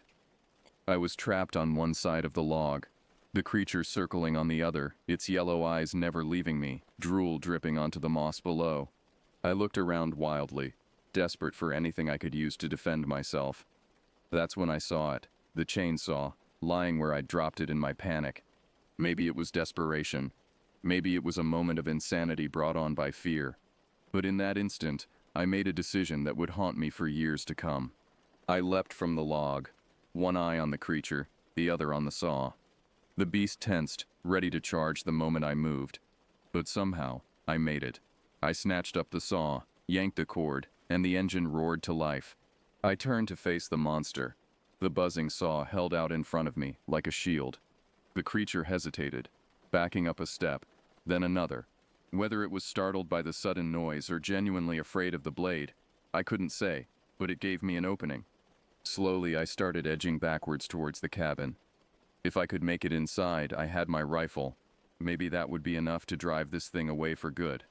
I made it about 10 feet before the creature made its move. With a burst of speed that took me completely by surprise, it lunged forward. Instinctively, I swung the saw. The sound of the blade biting into flesh and bone was sickening. Dark blood splattered the leaves as the creature howled in pain, one of its arms hanging limp, nearly severed at the shoulder. For a moment our eyes met again. In that instant I saw something in those yellow depths that chilled me even more than the hatred had. Intelligence. This wasn't just some animal acting on instinct. There was a mind behind those eyes, alien and terrifying. Then, as quickly as it had appeared, the creature turned and bolted back into the woods, leaving nothing but a trail of blood and broken undergrowth in its wake. I stood there shaking for what felt like hours, the chainsaw still buzzing in my hands. When I finally managed to switch it off, the silence of the forest seemed to close in around me, oppressive and filled with unseen threats. Somehow, I made it back to the cabin. I patched up the few scratches I'd received as best I could, my hands trembling the entire time. That night I sat up with my rifle across my lap, jumping at every creak of the old cabin, every rustle of wind in the trees outside. As the first light of dawn broke through the windows, I made a decision. I had to go back for the chainsaw. It felt wrong to just leave it out there, and some irrational part of my mind was terrified of someone else finding it, of having to explain the blood. I waited until full daylight, then ventured out with my rifle in one hand and a flashlight in the other. I found the saw lying in a pool of congealed blood, dark and tacky in the morning sun. I cleaned it as best I could, trying not to retch at the smell and the memory of what had happened. I didn't see the creature again that trip, but every night I lay awake listening, wondering if it was out there, nursing its wounds, waiting. When I finally left a few days later, it was with a sense of relief so profound it was almost painful. As I drove away, I glanced in my rearview mirror at the receding tree line. For just a moment, I thought I saw a flash of yellow eyes watching me go. But that had to be my imagination, right? The weeks that followed were a blur of sleepless nights and jumpy days. I'd returned to my apartment in the city, but I couldn't shake the feeling of being watched. Every shadow seemed to hide those yellow eyes. Every unexpected sound made me flinch. I told no one about what had happened. Who would believe me? I could barely believe it myself, and I'd lived through it. I was sure that if I opened my mouth, I'd be met with either laughter or concerned looks and suggestions of therapy. But I couldn't let it go. The image of that creature, its inhuman eyes, the sound of its roar, they haunted me. I started doing research, spending hours online and in libraries, looking for anything that might explain what I'd seen. Most of what I found was useless. Cryptozoology websites full of blurry photos and secondhand accounts, conspiracy theories that ranged from the absurd to the terrifying. But here and there, I'd find something that made my blood run cold. A Native American legend about a creature that stalked the forests of the Pacific Northwest. An account from an early settler describing a demon beast with yellow eyes and an insatiable hunger. Nothing matched exactly what I'd seen, but there were enough similarities to keep me digging. I became obsessed, neglecting my work, my friends, even my health in my quest for answers. It was during one of these research binges that I stumbled upon it. A dusty leather-bound book in a tiny used bookstore downtown. The Cryptids of the Pacific Northwest, the gold-embossed title proclaimed. I bought it without hesitation, hurrying home to devour its contents. Most of the book was what I'd come to expect. Bigfoot sightings, sea serpent tales. The usual fare for this kind of literature. But near the back, in a chapter on monstrous predators, I found something that made my heart stop. The Wendigo. The description wasn't an exact match for what I'd encountered, but it was close. Too close to be coincidence. An emaciated body with unnaturally long limbs, a head that seemed too small, with a muzzle like a wolf's, and those eyes, yellow, filled with an insatiable hunger. The book spoke of the Wendigo as a creature of insatiable appetite, driven by an eternal hunger for human flesh. It was said to be created when a person resorted to cannibalism, transformed by their heinous act into a monster that could never be satisfied. As I read, memories of that day by the creek came flooding back. The raw animalistic hunger I'd seen in those eyes, the intelligence behind them, the way it had hesitated when confronted with the chainsaw, showing a level of reasoning beyond that of a simple beast. I slammed the book shut, my hands shaking. It couldn't be real. It had to be some kind of coincidence, my mind making connections that weren't there. And yet, I never went back to the cabin after that.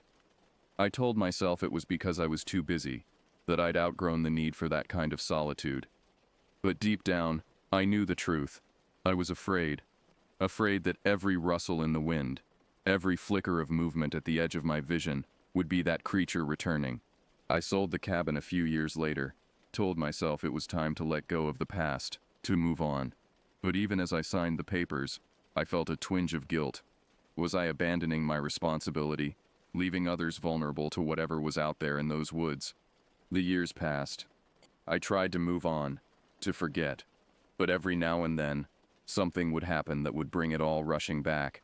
A news story about a missing hiker in the Olympics. A hunter who vanished without a trace. Or worst of all, reports of mutilated animal carcasses that authorities couldn't explain. Each time the nightmares would start again. I'd wake up in a cold sweat, the echo of that inhuman roar ringing in my ears, the memory of those yellow eyes burning in my mind. I told myself it was over, that I'd escaped, that the creature, whether it was truly a Wendigo or something else entirely, was gone. But deep down, in the darkest corners of my mind, a voice whispered that it wasn't over, that someday, somehow, our paths would cross again. And when that day came, I didn't know if I'd be ready. 20 years. That's how long it had been since that day in the woods. 20 years of trying to forget, of building a new life, far from the shadows of the Olympic National Forest. I'd moved to the East Coast, thrown myself into my work, done everything I could to put the past behind me. But you can't outrun your demons forever. It was a Tuesday when the letter arrived. Just a simple envelope, unremarkable except for the return address. A P.O. box in a small town not far from where my old cabin had stood. I recognized the handwriting immediately, even after all these years. Ethan, my old neighbor from up near the cabin. We hadn't spoken since I'd sold the place. Had barely kept in touch even before that. But there was an urgency to his scrawled words that set alarm bells ringing in my head. With trembling hands, I opened the envelope and began to read. While I hope this letter finds you well. I know it's been a long time, And I'm sorry to bother you out of the blue like this. But something's happening up here. Something I can't explain. And I don't know who else to turn to. It started a few months ago. Livestock going missing. Then turning up torn apart in ways that don't make sense. My neighbor's dog disappeared, then showed up on their porch the next day, half-eaten. And the sounds, Wyatt. The sounds in the woods at night. I know how this must sound. But I remember the stories you used to tell. The things you said you saw that summer before you left. I didn't believe you then. I'm sorry for that. But now I think I understand. Please, Wyatt. I need your help. Something's out there. Something that shouldn't exist. And I'm afraid it's only a matter of time before it comes for us. Ethan, I stood there in my kitchen, the letter shaking in my hands. Memories I'd spent 2 decades trying to bury coming rushing back. Part of me wanted to crumple the paper, toss it in the trash, and pretend I'd never read those words. To tell myself that Ethan was imagining things, that there was a rational explanation for everything he'd described. But another part of me, a part I'd tried so hard to silence over the years, knew better. I remembered the promise I'd made to myself in those sleepless nights after my encounter. If I ever saw evidence, real evidence, that the creature was back, I wouldn't run. I wouldn't hide. I'd hunt it down. With a sigh that felt like it came from the depths of my soul, I reached for my phone. It was time to book a flight back to Washington. Back to the forests that had haunted my nightmares for 20 years. Back to face the Wendigo. The flight to Seattle felt like it took an eternity. Every mile that brought me closer to the Olympic Peninsula seemed to wind the tension in my gut tighter. I'd packed light. Some clothes, basic supplies, and my old hunting rifle. I'd had to jump through some hoops to bring it on the plane, but there was no way I was heading back into those woods unarmed. As I drove the winding roads towards Ethan's place, memories flooded back. The smell of pine and damp earth, the way the mist clung to the trees in the early morning. And always, the memory of yellow eyes watching from the shadows. Ethan was waiting for me when I pulled up. He looked older, worn down by worry. The easy smile I remembered was gone, replaced by a tight-lipped grimace. We didn't hug, didn't trade jokes. There was no time for that, not with the creeping dread that seemed to hang over both of us like a shroud. "Thanks for coming, Wyatt," Ethan said, his voice low and gravelly. "I wasn't sure you would." I nodded, shouldering my bag. Wasn't sure I would either, but here I am. We went inside, and over cups of coffee that grew cold and forgotten, Ethan filled me in on what had been happening. The stories were chilling. Livestock torn apart, pets disappearing, strange tracks found in the mud that didn't match any known animal, and always, the sounds in the night. Howls that were almost human but twisted into something terrible. I thought I was going crazy, Ethan admitted, his hands shaking slightly as he set down his mug. But then I remembered the things you used to talk about. The creature you said you saw. I closed my eyes, fighting back the flood of memories. I hoped I'd never have to think about that again, I said softly. But I guess some things don't stay buried. As night fell, we made our plans. In the morning, Ethan would take me to the places where the worst incidents had happened. We'd look for signs, try to piece together what was going on. And then, well, we'd cross that bridge when we came to it. That night, as I lay on Ethan's couch trying to sleep, I could hear the wind howling outside. And in that wind, I could have sworn I heard something else. A cry of hunger, a promise of violence to come. The hunt had begun. Dawn broke cold and misty over the forest. Ethan and I set out early, our breath fogging in the chill air. He led me to the first site, a clearing where one of his neighbor's cows had been found, or what was left of it. The grass was still matted and stained dark in places, despite the weeks that had passed. I crouched down, examining the ground closely. There were tracks, but they were like nothing I'd ever seen before. Too large for a wolf or a bear, with claw marks that gouged deep into the earth. "Jesus," I muttered, running my fingers along the edge of one print. What could have done this? Ethan just shook his head, his face pale. "That's not even the worst of it. Come on." We spent the rest of the morning moving from site to site. Each one told the same story. Violence beyond anything natural predators were capable of. At the last stop, the site of a hunter's abandoned campsite, I found something that made my blood run cold. Caught on a low-hanging branch was a tuft of fur. Dark, almost black, but streaked through with that sickening blood-red color I remembered all too well. "Ethan," I called, my voice shaking slightly. "I think we have a problem." I showed him the fur, explained what it meant. His face went ashen. "So it's real," he whispered. "The thing you saw all those years ago, it's back." I nodded grimly. "Looks that way, and I think it's hungry." We made our way back to Ethan's place in silence, each lost in our own thoughts. As we approached his cabin, I noticed something that made me stop in my tracks. The door was ajar, swinging slightly in the breeze. "Ethan," I said softly, reaching for my rifle, "did you leave that open?" He shook his head, his eyes wide with fear. Slowly, carefully, we approached the cabin. I took the lead, pushing the door open with the barrel of my gun. The interior was a disaster. Furniture overturned, claw marks gouged deep into the walls. And there on the floor was a set of tracks leading from the back door out into the woods. The same massive clawed prints we'd seen at the attack sites. "It's been here," I said, my voice barely above a whisper. "It's hunting us now." Ethan's face was a mask of terror. "What do we do?" I checked my rifle, making sure it was loaded. "We end this. Tonight." We spent the rest of the day preparing. I cleaned my rifle, making sure every part was in perfect working order. Ethan dug out an old shotgun he kept for home defense. We gathered supplies, flashlights, extra ammunition, first aid kit. As the sun began to set, casting long shadows through the trees, we set out into the gathering darkness.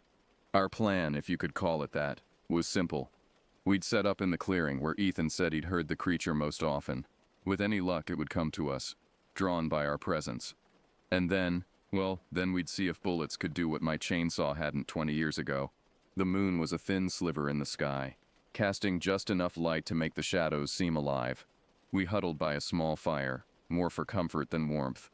The woods whispered and creaked around us, and every time the wind gusted, I found myself jumping at shadows. Hours passed. The fire burned low. Ethan dozed fitfully, his shotgun clutched to his chest. I remained vigilant, my eyes scanning the tree line, my ears straining for any sound out of place. And then, just as I was beginning to think we'd made a mistake, I saw them, a pair of yellow eyes, reflecting the moonlight, slinking into view at the far end of the clearing. "Ethan," I hissed, shaking him awake. "It's here."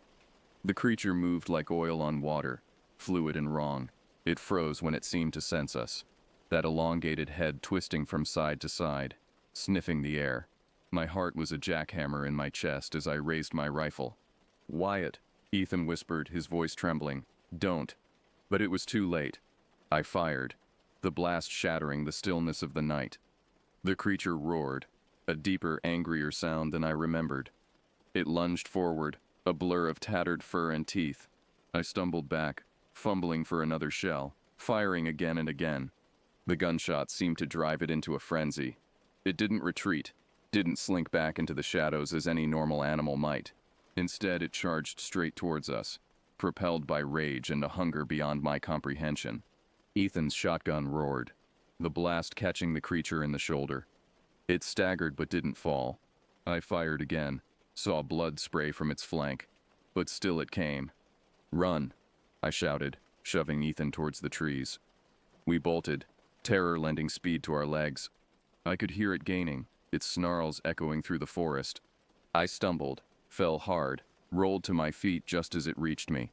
I swung the rifle like a club, catching it on the side of its head. The blow sent it staggering back a step, buying me precious seconds. I scrambled deeper into the woods, branches whipping at my face. I'd lost sight of Ethan in the chaos. All I could do was run, and pray. Finally, lungs burning, legs screaming, I collapsed behind a tangle of old-growth roots. I crouched there gasping, listening. For a moment, all I could hear was the pounding of my own heart. Then, a twig snapped nearby. I held my breath, finger on the trigger of my rifle. Slowly I raised my head, peering over the roots. There it stood, not 10 feet away. In the pale moonlight I could see it clearly for the first time. It was even more horrifying than I remembered. Patches of fur missing, revealing gray, leathery skin underneath. Its face was a nightmare of mismatched teeth and those burning yellow eyes. And there on its shoulder was an old scar, the mark left by my chainsaw 2 decades ago. Our eyes met, and in that moment I knew. This wasn't just about hunger anymore. This was personal. It had been waiting, all these years, for me to return. With a roar that shook the very air, it leaped. I raised my rifle and fired, again and again, until the click of the empty chamber echoed in the night. The creature crashed into me, its weight driving me to the ground. Claws raked across my chest, teeth snapped inches from my face. I fought with everything I had, knowing that if I faltered for even a second, it would be over. Just as I felt my strength giving out, a blast rang out. The creature's head jerked to the side, dark blood spraying from a wound in its neck. It roared in pain and fury, momentarily forgetting me. Ethan stood there, his shotgun still smoking. "Get up," he yelled. "Run." I didn't need to be told twice. I scrambled to my feet, ignoring the pain from my wounds, and ran. Ethan kept pace beside me, pausing every few yards to fire another blast at the pursuing monster.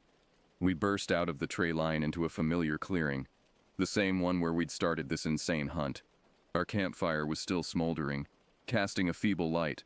"The car," Ethan gasped. "We need to." His words were cut off as the creature exploded from the underbrush, slamming into him with terrifying force. They went down in a tangle of limbs and fur, Ethan's screams piercing the night. I looked around wildly, desperate for anything I could use as a weapon. My eyes fell on the campfire, on the half-burned log still glowing with embers. Without thinking, I grabbed one. Ignoring the searing pain in my hand, I charged forward, swinging the makeshift torch like a club. The burning wood connected with the creature's face with a sickening thud. It reared back, howling in agony, paws clawing at its burning fur. I struck again and again, driving it back from Ethan's prone form. The creature's howls turned to whimpers, then to a low, keening sound that was almost human in its anguish. It backed away, those yellow eyes never leaving mine, filled now with something I never expected to see: fear. With one last baleful glare, it turned and fled into the darkness of the forest. I stood there, chest heaving, the smoldering log still clutched in my blistered hands. Slowly, I turned to where Ethan lay. "Ethan," I called softly, moving to his side. "Ethan, can you hear me?" He groaned, stirring weakly. "Is it?" I nodded, helping him to sit up. Yeah, it's gone. For now, at least." We made our way back to the cabin, supporting each other, both of us battered and bloody but alive. As we stumbled through the door, I couldn't shake the feeling that this wasn't over. Not by a long shot. The Wendigo was still out there, nursing its wounds, its hatred. And someday, somehow, I knew we'd meet again. But for now, we had survived. And in the world of monsters and men, sometimes that's the best you can hope for. Months have passed since that night in the woods. Ethan's recovering, slowly but surely. The official story is that we were attacked by a bear. It's easier that way, simpler. Who'd believe the truth? I've moved back to the area, rented a small cabin not far from where my grandfather's old place used to stand. I tell myself it's to keep an eye on things, to be ready if the creature ever comes back. But deep down I know the truth. I'm waiting, watching. The hunter has become the hunted, and the game is far from over. Sometimes on those long, dark nights when the wind howls through the trees, I swear I can hear it out there. A low, keening cry of hunger and hate.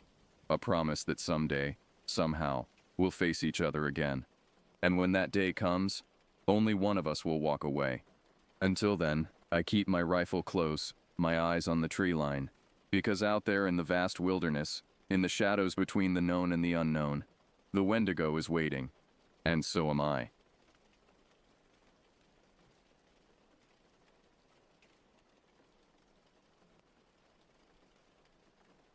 I, David Rodriguez, am now 78 years old, and the events I'm about to recount happened to me back in 2010. At the time, I was 64, a pretty regular guy, maybe a little more stubborn than most. I worked as a mechanic, fixing up old cars and motorcycles in my shop in a small town called Millville, nestled in the rolling hills of central Pennsylvania. Life hadn't always been kind to me. I had gone through a rough patch after my wife of 30 years, Maria, left me for a younger man. It was a blow that nearly broke me, but I'm nothing if not resilient. I threw myself into my work, spending long hours at the shop, tinkering with engines and transmissions. My buddies would joke that I was married to my work now, and in a way they were right. It was a crisp autumn weekend when I decided to take a break from the monotony of my life. My old friend Boone Carpenter had inherited a cabin in the woods from his grandfather and invited me out for some fishing and beers. Boone was the kind of guy you'd want around in a bar fight or if your car broke down in the middle of nowhere. Big burly, with a laugh that could shake the leaves off trees. Boone had been my friend since high school. "Come on, Dave," he'd said over the phone, his voice gruff but warm. "It'll be just like old times. A couple of geezers catching up, drinking beer, and maybe catching a fish or two." I couldn't resist the offer.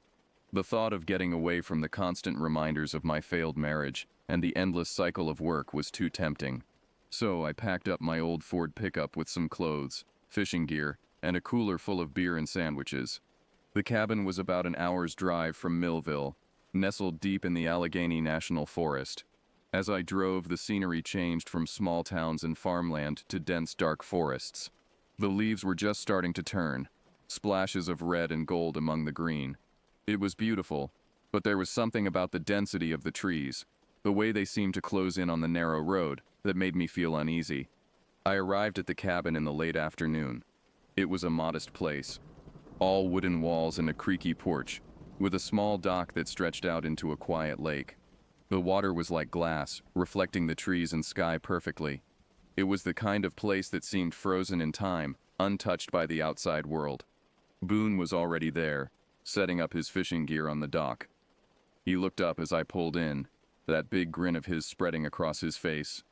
"Dave," he called out, waving a beefy arm. "Took you long enough. Thought you might have gotten lost in these woods." I laughed and shook my head as I got out of the truck. "Nah, just took the scenic route. You know me, always stopping to admire a good view."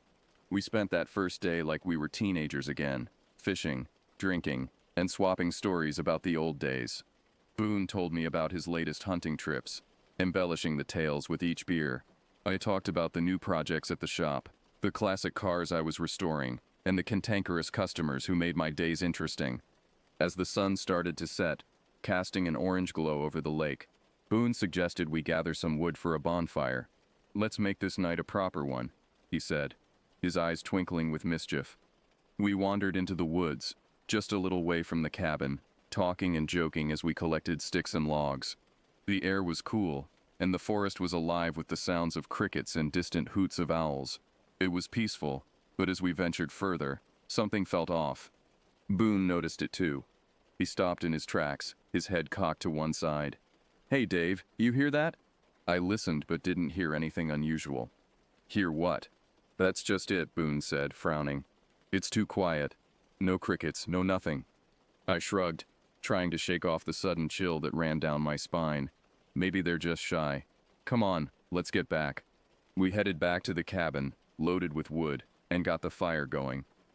We were sitting there, enjoying the warmth and the stars twinkling above us, when Boone suddenly looked serious. "You ever hear about those disappearances around here?" he asked, his voice low. I raised an eyebrow. "Disappearances? Like what? People getting lost?" Boone shook his head, staring into the flames. "Sort of. They say some folks who come out here just vanish. No trace, no nothing. Happened a couple of times over the past few years." I chuckled, but it sounded forced even to my own ears. "Sounds like a campfire story, Boone. You trying to spook me?"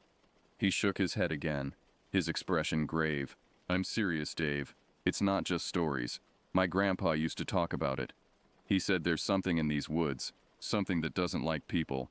I could see he was genuinely concerned, but I waved it off. "Come on, man. We're just here for some fishing and beers. Nothing's gonna happen." But even as I said it, I couldn't shake the feeling that we were being watched. We stayed up late, the fire crackling and the stars twinkling above us. Eventually we turned in, Boone taking the small bedroom, and I crashed on the couch in the living room. I fell into a fitful sleep, filled with strange dreams of dark shapes moving through the trees. I woke up in the middle of the night to a strange noise. It was like scratching, coming from outside the cabin.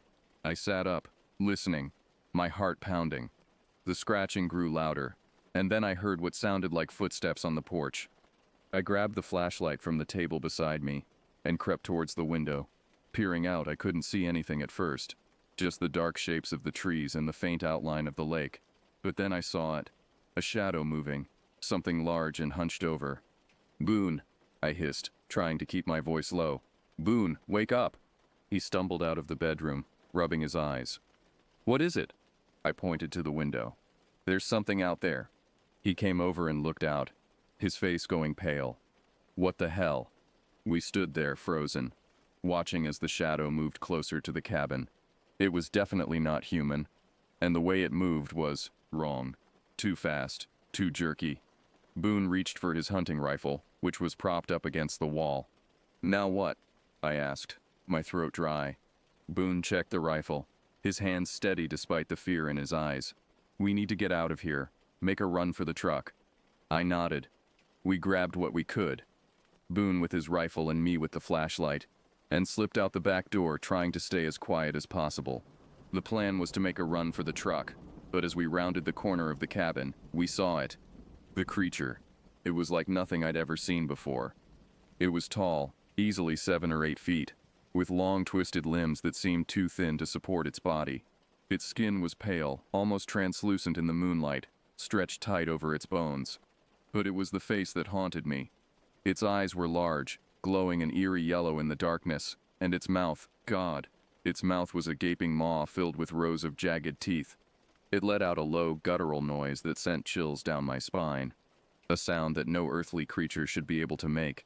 Run, Boone shouted, raising his rifle and firing a shot.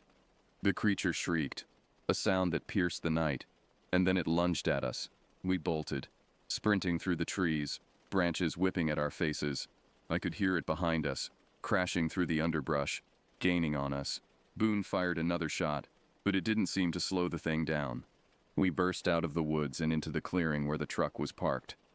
Boone fumbled with the keys, his hands shaking, and I kept the flashlight trained on the trees, waiting for the creature to appear. Come on, I yelled, my heart threatening to burst out of my chest. Finally, Boone got the door open, and we scrambled inside. He started the engine, and we tore out of there, gravel flying as we sped down the dirt road. I looked back and saw the creature standing at the edge of the woods, watching us. It didn't follow, just stood there, its eyes glowing in the darkness. We didn't stop until we reached town, our hearts pounding and our minds racing. We went straight to the sheriff's office, but of course they didn't believe us. They thought we were drunk or playing a prank. Boone was furious, but I couldn't blame them. It sounded crazy, even to my own ears. We never went back to that cabin. Boone sold it a few months later, and we tried to move on with our lives. But sometimes, late at night, I still hear that scratching noise, and I wonder what the hell we saw out there. Boone and I drifted apart after that. He moved to a different state, somewhere far from the woods, and I buried myself in work, trying to forget. But every now and then, I'd hear about another disappearance, another person vanishing without a trace in those woods, and I'd remember the glowing eyes watching us as we fled. Years passed, and I tried to put it all behind me. I even started dating again, met a nice woman named Marla, who had no idea about my past. We got married, settled down, and life was good. But the memory of that night never really left me. One evening, Marla and I were watching the news when a story came on about a missing hiker in the Allegheny National Forest. My heart sank as I listened to the report. It was the same area where Boone's cabin had been. The reporter mentioned that several people had gone missing in that region over the past decade, and there were rumors of something strange in the woods. Marla noticed my expression and asked, "David, what's wrong?" I shook my head. Nothing. Just brings back some memories. She looked concerned. "You never told me much about your time in Pennsylvania. What happened?" I sighed, knowing I couldn't keep it from her any longer. "It's a long story, and you might not believe me." Marla took my hand, her eyes filled with trust. "Try me." So I told her everything. About the cabin, the creature, the night we ran for our lives. She listened, her face growing pale, but she didn't interrupt. When I finished, there was a long silence. Finally, she spoke. "David, that's terrifying, but I believe you. What do we do now?" I hadn't expected that response, and it took me a moment to gather my thoughts. I don't know, I've tried to forget it for so long, but maybe it's time to do something about it. Marla nodded. We should tell someone who might take it seriously. The next day, we drove to Pittsburgh and met with a journalist who specialized in paranormal and unexplained phenomena. His name was Harper Quinn. and he had a reputation for digging into stories that others dismissed as nonsense. You're telling me there's a creature out there, in the Allegheny National Forest, that's responsible for these disappearances? Harper asked, his eyes bright with interest. I nodded. I know it sounds crazy, but I saw it. Boone saw it too. Harper leaned back in his chair, rubbing his chin. All right, I'll look into it. But I need more than just your story. I need evidence. I thought about it. There's the cabin. It might still be there. Maybe there's something we missed. Harper agreed to check it out. And a few days later, we all headed back to the forest. Marla insisted on coming along, despite my protests. I'm not letting you face this alone, she said firmly. We found the cabin, now abandoned and overgrown with vines. It looked like it hadn't been touched in years. Harper took out his camera and started documenting everything, while Marla and I searched the place. As we combed through the cabin, I found an old journal hidden in a drawer. It belonged to Boone's grandfather. I opened it, and my heart raced as I read the entries. He had written about seeing the creature too, describing it in detail. He had tried to warn people, but no one believed him. Harper was thrilled. This is exactly what we need. Proof that this thing has been around for a long time. We spent the night in the cabin, keeping watch and hoping to catch a glimpse of the creature. It was a tense, sleepless night, but nothing happened. In the morning, we decided to leave, but as we packed up, we heard it. The scratching noise.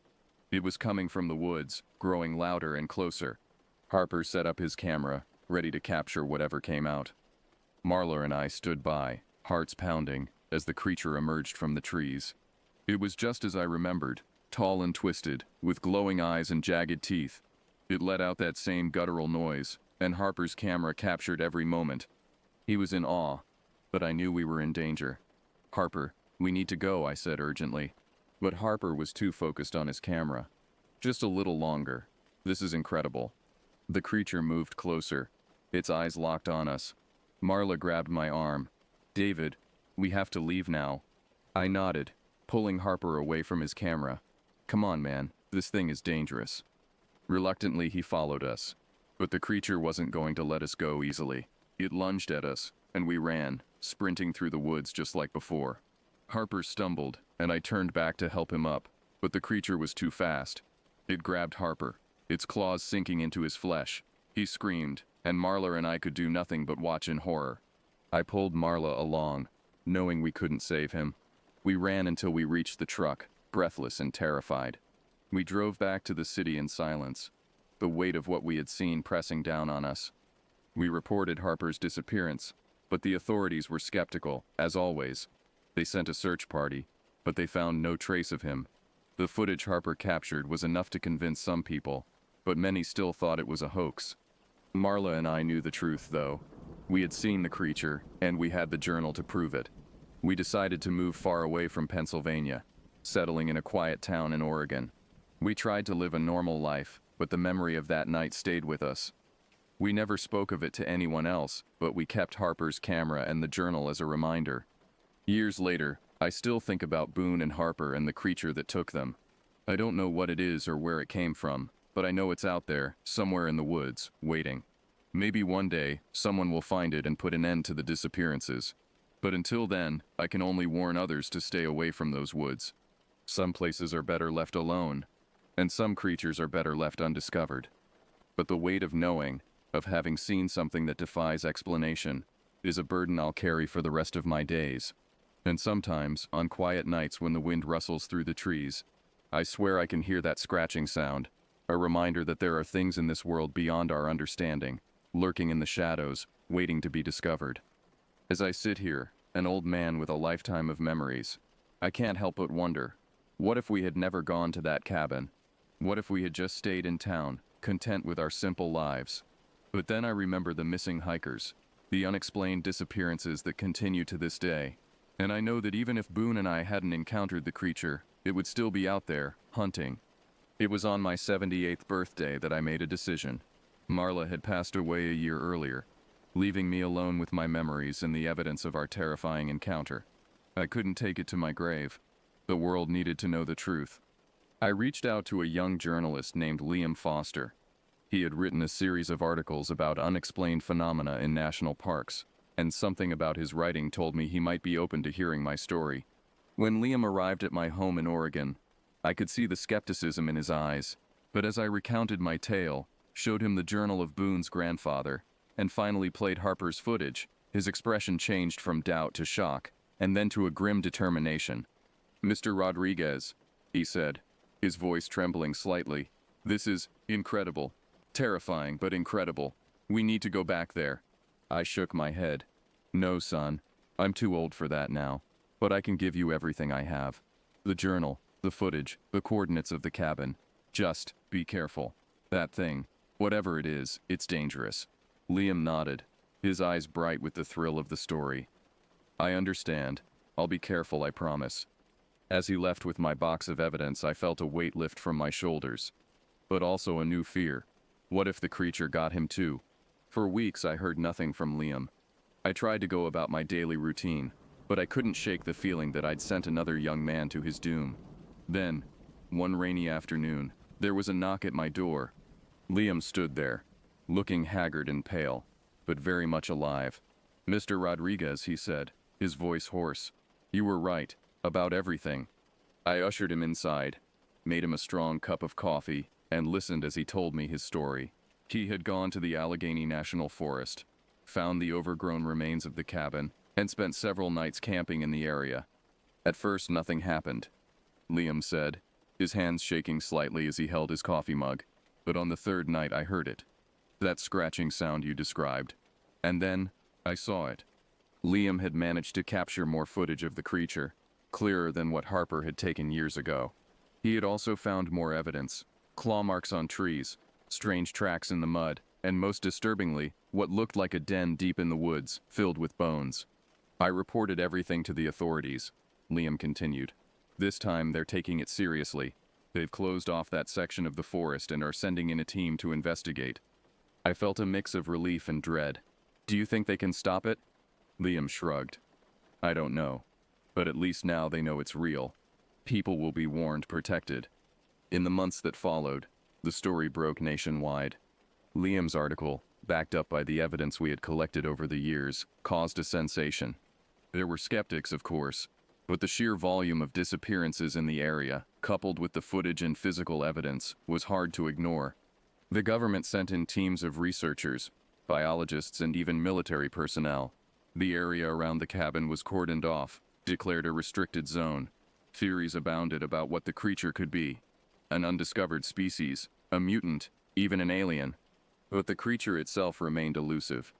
It was as if it knew it was being hunted and had gone into hiding. Months passed without a sighting, and gradually the media frenzy died down. Some began to suggest it had all been an elaborate hoax. Then, on a cold winter night, I received a call from Liam. His voice was urgent, excited. "Mr. Rodriguez, they found something. Not the creature itself, but you need to see this." The next day, Liam arrived with a file marked classified. "I shouldn't have this," he admitted, "but I thought you deserved to know." Inside was a report detailing the discovery of a cave system deep in the Allegheny forest. The caves were filled with primitive paintings, thousands of years old, and there, on the cave walls, were depictions of a creature that looked eerily familiar. Tall, twisted, with long limbs and a mouthful of sharp teeth. "It's been here all along," I whispered, my hands trembling as I looked at the photos. "All this time." Liam nodded. "The researchers think it might be some kind of ancient species, something that's managed to survive in isolation for thousands of years. They're calling it Homo allegheniensis.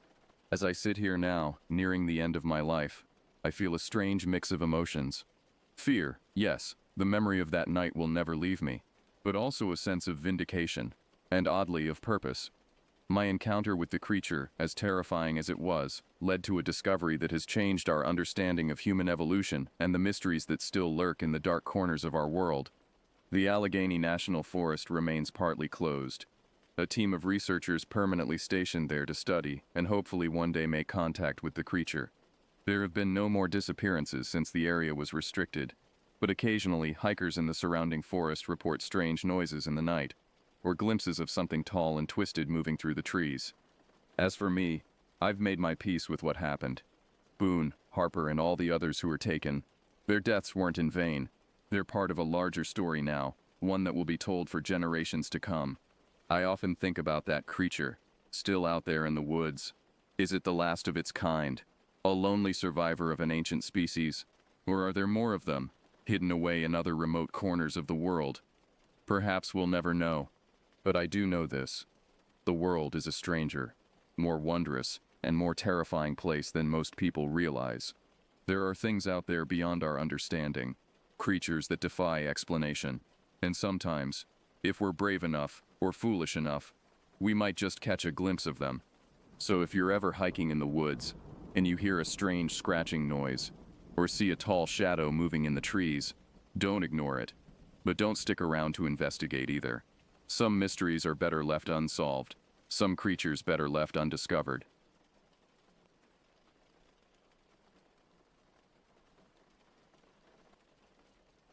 I've been collecting stories from the American Southwest for the better part of a decade, documenting encounters that defy easy explanation while respecting the cultural boundaries that surround them.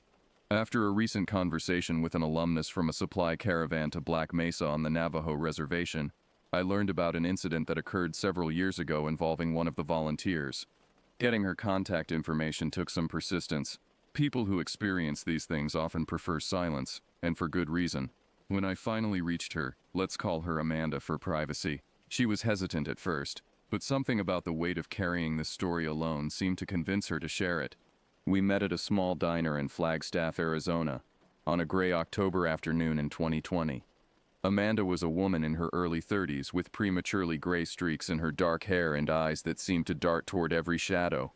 She ordered coffee but barely touched it, her hands trembling slightly as she wrapped them around the warm mug. "I've never told this story in full," she began, her voice barely above a whisper. "Not to anyone outside of those who were there. Some experiences, they change you. They make you question everything you thought you knew about the world." The diner was nearly empty, just an elderly trucker in a corner booth and a waitress who seemed more interested in her phone than our conversation. Amanda checked over her shoulder twice before continuing. "You have to understand something first," she said, leaning forward. "This happened on sacred land that holds secrets older than any of us can imagine. What I experienced there, it respected no boundaries between the seen and unseen world. And I want to make something clear from the start. I'm changing names and details out of respect for the people who helped me. Some things are meant to be spoken of carefully, if at all." She paused, taking a shaky breath before diving into the background that would make her story comprehensible. The fear in her eyes suggested that even now, years later, the memories retained their power to terrify her. Peabody Coal Mining had been operating in the area for decades, carving their industrial presence into a landscape that had remained largely unchanged for centuries. The company leased vast tracts of land in and around Black Mesa, creating a strange juxtaposition between ancient Navajo traditions and modern extractive industry. "The landscape out there is deceptive," Amanda explained, her fingers drumming nervously against the table. "It looks simple, rolling desert punctuated by mesas and scattered vegetation, but it's crisscrossed with dozens of arroyos, these dry creek beds that can flood without warning during the monsoon season. The topographical relief is shallow, which means when you're down in those draws you can lose your bearings completely." She described how the high desert of Arizona played tricks on perception. Distances became distorted in the clear, thin air.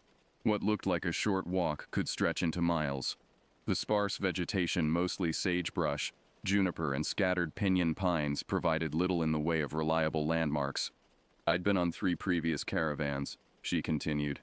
"I thought I knew the area well enough. We were staying at a compound belonging to a local family. The patriarch, an elderly man I'll call Johnny, had allowed us to set up camp near his parents' traditional hogan. His family had been incredibly generous, sharing meals and stories with our group. The caravan was part of a humanitarian effort, bringing supplies and medical assistance to remote communities. Amanda had joined as a volunteer medic, her background as a nurse practitioner making her invaluable in areas where medical care was scarce. Johnny had a small flock of sheep and goats that his family relied on for both income and sustenance. The animals were usually well contained in a sturdy enclosure, but that particular day one of the lambs had somehow found a weak spot in the fencing. It was a valuable animal, and losing it would represent a significant financial loss for the family. She paused to sip her coffee. wincing slightly as if the memory itself left a bitter taste. I offered to help track it down. Johnny had other responsibilities that day, and I was confident in my ability to follow the animal's tracks. The lamb had headed toward one of the main arroyos that cut through the property. I figured it would be a simple matter of following the wash until I found it. Her confidence, as she would soon discover, was dangerously misplaced. The afternoon sun beat down mercilessly as Amanda set out to track the escaped lamb. She carried a small backpack with water, her inhaler, and a radio that she assumed would keep her connected to the compound. The tracks were clear at first, small hoofprints in the sandy soil leading directly toward the main arroyo. I should have paid more attention to the radio's range, she said, shaking her head. By the time I realized I'd lost contact with Johnny and the others, I was already deep into the network of washes that sprawled across the landscape like a maze.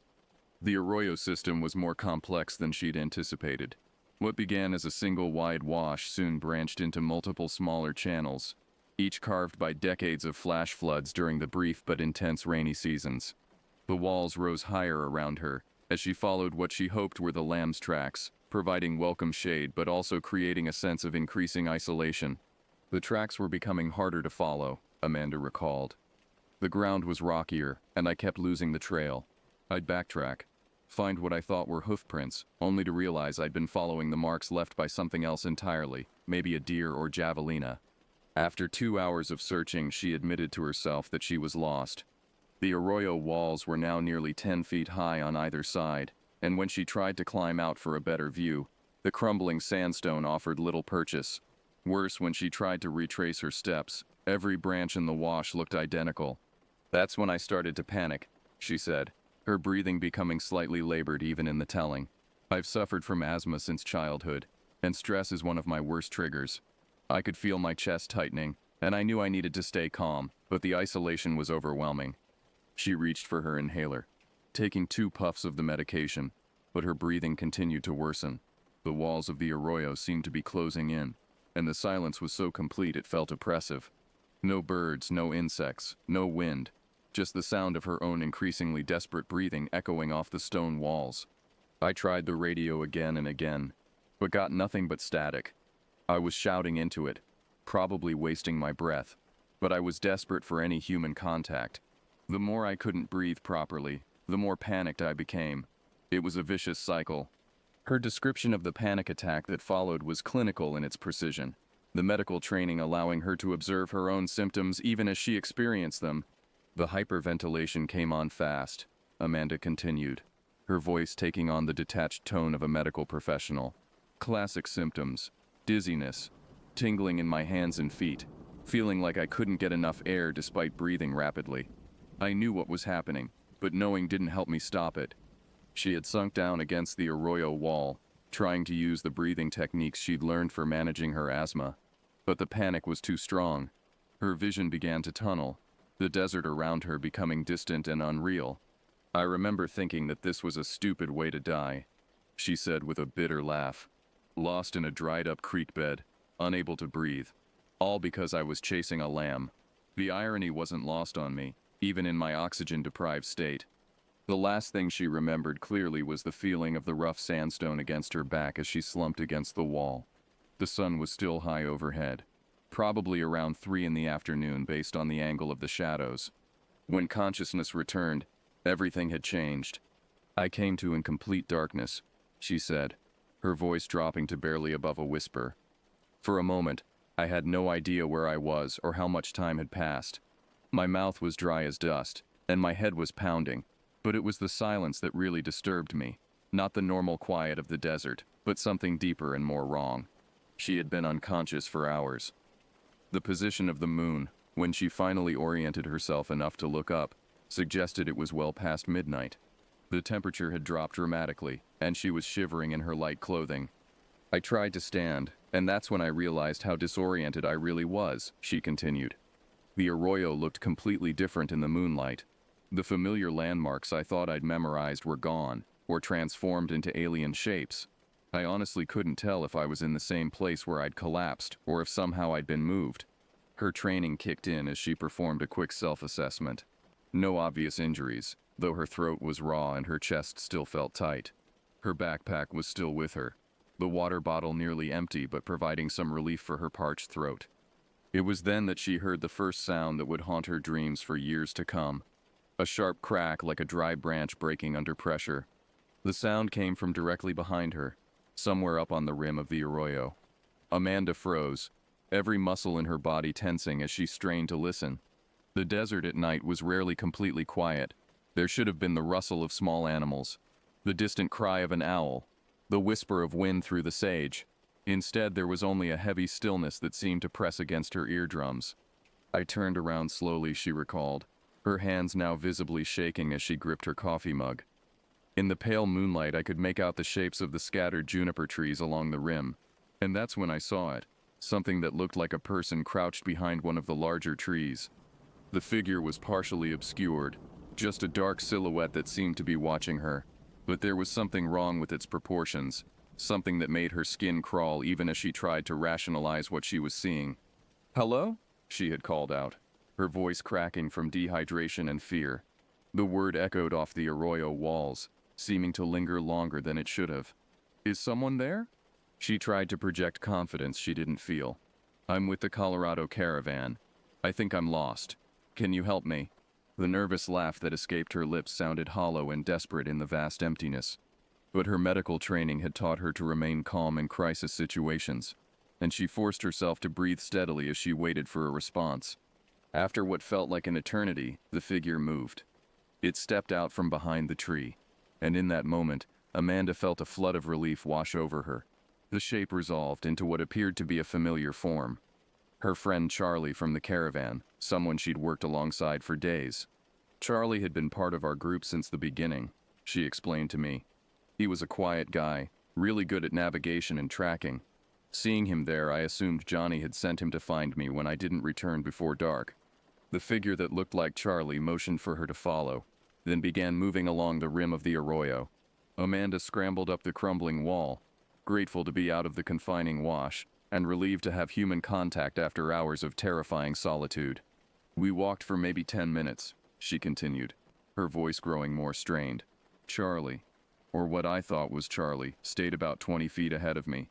He didn't respond when I called out to him, which I found odd, but I figured he was concentrating on finding the right path back to the compound. But as they walked, something began to feel fundamentally wrong. The figure's gait was strange, too fluid and silent for someone walking across rough desert terrain. And when Amanda tried to close the distance between them, the figure seemed to maintain the same spacing effortlessly, as if it were floating rather than walking. That's when I started to feel the headache, she said, pressing her fingers against her temples. It came on suddenly, like someone was driving an ice pick through my skull. The pain was so intense I had to stop walking entirely. When she looked up again, squinting through the agony, the landscape had changed completely. There weren't just one of them anymore, Amanda said, her voice barely audible now. When my vision cleared, I counted 5 figures standing in a rough semicircle in front of me, and they didn't look human anymore. The transformation was so complete and horrifying that for a moment she wondered if she was hallucinating from dehydration or suffering some kind of stroke. The figures that had appeared human from a distance now looked like large coyotes, but wrong in ways that defied description. They were too big, she whispered. Coyotes in that area usually weigh maybe 30 or 40 pounds. These things were the size of wolves, easily 60 or 70 pounds each. But it wasn't just their size that was wrong. It was the way they moved, the way they watched me. 10 eyes reflected the moonlight back at her, unblinking, and filled with an intelligence that seemed almost human. But it was a cold, calculating intelligence that sent primitive fear coursing through her nervous system. I started backing away slowly, she continued. Every instinct I had was screaming at me to run, but I knew that running from predators was usually the wrong choice. I tried to make myself look larger, raising my arms above my head, but they just sat there watching me. The creatures made no aggressive moves as she retreated, but their stillness was somehow more terrifying than any growl or bared teeth would have been. They seemed to be studying her, evaluating her responses with the patience of experienced hunters. I backed away for maybe 50 yards before I couldn't stand it anymore, she said. The way they were looking at me, like they were planning something. I broke and ran. Her flight through the desert was a nightmare of stumbling over hidden rocks and crashing through thorny brush. Behind her, she could hear the soft pad of feet on sand. But when she risked a glance over her shoulder, she saw nothing. I ran until my lungs were on fire, she gasped. My asthma was acting up again, and I could feel another panic attack coming on, but the terror kept me moving. I had to stop eventually. I was hyperventilating so badly I was seeing spots. When she finally collapsed against a large boulder to catch her breath, she looked back toward the direction she'd come from.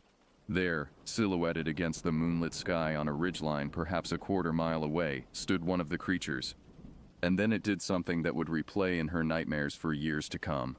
It stood up, Amanda said, her voice cracking with the memory. This thing that had been on 4 legs suddenly rose up on its hind legs like a person. But the proportions were all wrong. The legs too long, the torso too narrow. It looked like someone had tried to force a coyote into human shape and failed. She paused, closing her eyes as if trying to block out the image. When she opened them again, tears had gathered at the corners. And then it screamed. Her description of the sound defied easy categorization. It began as something recognizable, a coyote's howl, but amplified and distorted beyond anything natural. The sound seemed to come from multiple directions at once, echoing off the mesa walls and canyon surfaces, until it became a wall of noise that seemed to penetrate her bones. It was like someone had taken a coyote howl and run it through some kind of electronic distortion, she said, her hands pressed against her ears as if she could still hear it. But underneath that there was something else, something that sounded almost like human screaming mixed in with the howl. The sound continued for nearly 30 seconds, a duration that felt like hours to Amanda's terror-stricken mind. When it finally ended, the silence that followed was so complete it felt like a physical weight. I knew I had to move, she continued. Whatever that thing was, whatever it was calling to, I couldn't just sit there waiting for it to find me. So I started running again, but more carefully this time, trying to stay quiet while still covering ground. Her escape became a desperate game of hide and seek across the broken terrain. Every shadow could conceal one of the creatures. Every sound, the rustle of wind through sage, the scurry of a small animal sent her heart racing. I kept expecting to hear that sound again, she said, or to see those eyes reflecting light somewhere behind me. But the desert had gone back to its unnatural quiet. Somehow that was almost worse than being actively pursued. After what felt like hours but was probably only 20 or 30 minutes, she saw something that made her nearly weep with relief. The headlights of a vehicle moving along what looked like a service road. I've never been so happy to see industrial infrastructure in my life, she said with a shaky laugh. It was a Peabody mine truck, probably someone doing a late-night security patrol or maintenance run. She ran toward the road, waving her arms frantically and shouting. The truck slowed, then stopped, and a middle-aged man in work coveralls rolled down his window. "You okay, miss?" he asked, clearly concerned by her disheveled appearance and obvious distress. "I'm lost," she managed to say between gasps. "I'm with the Colorado Caravan. Our leader is a man named Buck. He can explain everything if you need to check with your supervisor." The mine worker, who introduced himself only as Tom, didn't hesitate. "Hop in," he said, reaching across to open the passenger door. "I know about the caravan. We'll get you back where you belong." As Amanda climbed into the truck's cab, she felt the first real sense of safety she'd experienced since waking up in the Arroyo. But as they pulled away from where she'd been standing, she made the mistake of looking in the side mirror. There, just at the edge of the headlight's reach, were multiple pairs of eyes reflecting the truck's taillights back at them. The compound was only a 15-minute drive from where Tom had found her, a fact that made Amanda realize just how far she'd actually traveled during her ordeal. As they pulled up to the familiar cluster of buildings, she could see lights still on in Johnny's parents' traditional hogan, suggesting that her absence had been discovered. "I thanked Tom profusely," she recalled. "He was clearly curious about what had happened to me, but he was professional enough not to pry. He just made sure I made it safely to the door before driving away." What happened next violated every cultural protocol Amanda had learned about interacting with traditional Navajo families, but her terror overrode all considerations of propriety. "I didn't go to the modern house where we were supposed to be staying," she said, shame creeping into her voice. "I ran straight to the hogan and pushed through the door without permission. In traditional culture, that's a serious violation, especially for a non-native woman, but I was still so scared I couldn't think straight." Inside the circular traditional dwelling, She found Johnny's parents still awake, talking quietly in Dene. When they saw her disheveled state covered in dust and desert debris, her clothes torn from crashing through brush, her face streaked with tears, their conversation stopped immediately. I tried to explain what had happened, Amanda continued, but I was sobbing and hyperventilating, and obviously they didn't speak much English. I kept pointing back toward the desert and trying to describe what I'd seen, but I knew how crazy it must have sounded. Johnny's father, an elderly man with deeply lined features and silver hair, listened carefully to her broken explanation. As comprehension dawned on his face, Amanda watched his expression change from confusion to concern to something approaching fear. He got very quiet, she remembered. He went to the window and looked out toward the desert for a long time. Then he said something sharp to Johnny's mother in Dene, and she immediately went into action. The older woman moved with practiced efficiency to the traditional cooking area, where she collected a small metal pan filled with ash from the stove. She spread the white ash on a wooden table and began dipping bullets into it, coating each one carefully before loading them into a .357 revolver that had been stored in a wooden box. She was singing the whole time, Amanda said. It was obviously some kind of prayer or protection chant. I couldn't understand the words, but the rhythm and tone were unmistakably sacred. She kept glancing at me with this mixture of worry and something else, maybe pity. The ritual continued for nearly an hour. Johnny's mother blessed Amanda with sage smoke, pressing small bundles of sacred plants into her hands and miming for her to keep them close. The elderly woman's actions were deliberate and serious, treating Amanda's experience not as the ravings of a traumatized tourist but as a genuine spiritual emergency. They let me sleep inside that night, Amanda recalled. Johnny's father sat up with the rifle across his knees, watching the windows. I don't think he slept at all. In the morning they called for a traditional medicine man, an elderly practitioner who drove out from the main community to perform a blessing ceremony. Amanda understood little of what transpired, but the seriousness with which everyone treated her experience spoke volumes about what they believed she had encountered. Johnny arrived that morning with the rest of the caravan, she said. When his parents told him what had happened, his face went pale. He pulled me aside and said that the walkers wouldn't bother the family anymore now that we were leaving. He seemed genuinely relieved that I was unharmed. The caravan cut their trip short by 2 days, departing that afternoon rather than staying through the weekend as originally planned. As they drove away from the compound, Amanda watched the desert landscape recede through the rear window, half expecting to see familiar shapes watching from the ridgelines. I've never been back, she concluded, finishing her now cold coffee. I've done humanitarian work in other parts of the Southwest, but never again on the reservation. Some experiences change you permanently. They make you understand that the world is much larger and more mysterious than you ever imagined. She paused, looking out the diner window at the gray October sky. People ask me if I believe in the supernatural now, she said quietly. But that's the wrong question. What I experienced out there wasn't supernatural. It was part of nature, just a part that most of us are lucky enough never to encounter. The Navajo people have lived with this knowledge for generations. They have protocols and protections that go back centuries. But for someone like me, someone from outside that culture, encountering something like that without preparation or understanding, it's terrifying in ways that stay with you forever. As we left the diner and went our separate ways, I found myself scanning the shadows more carefully than usual. Some stories once heard change the way you see the world, and some experiences, even when shared secondhand, leave you understanding that the safe, rational world most of us inhabit exists alongside something far older and more dangerous than we dare to imagine. The desert keeps its secrets, but sometimes those secrets find us anyway.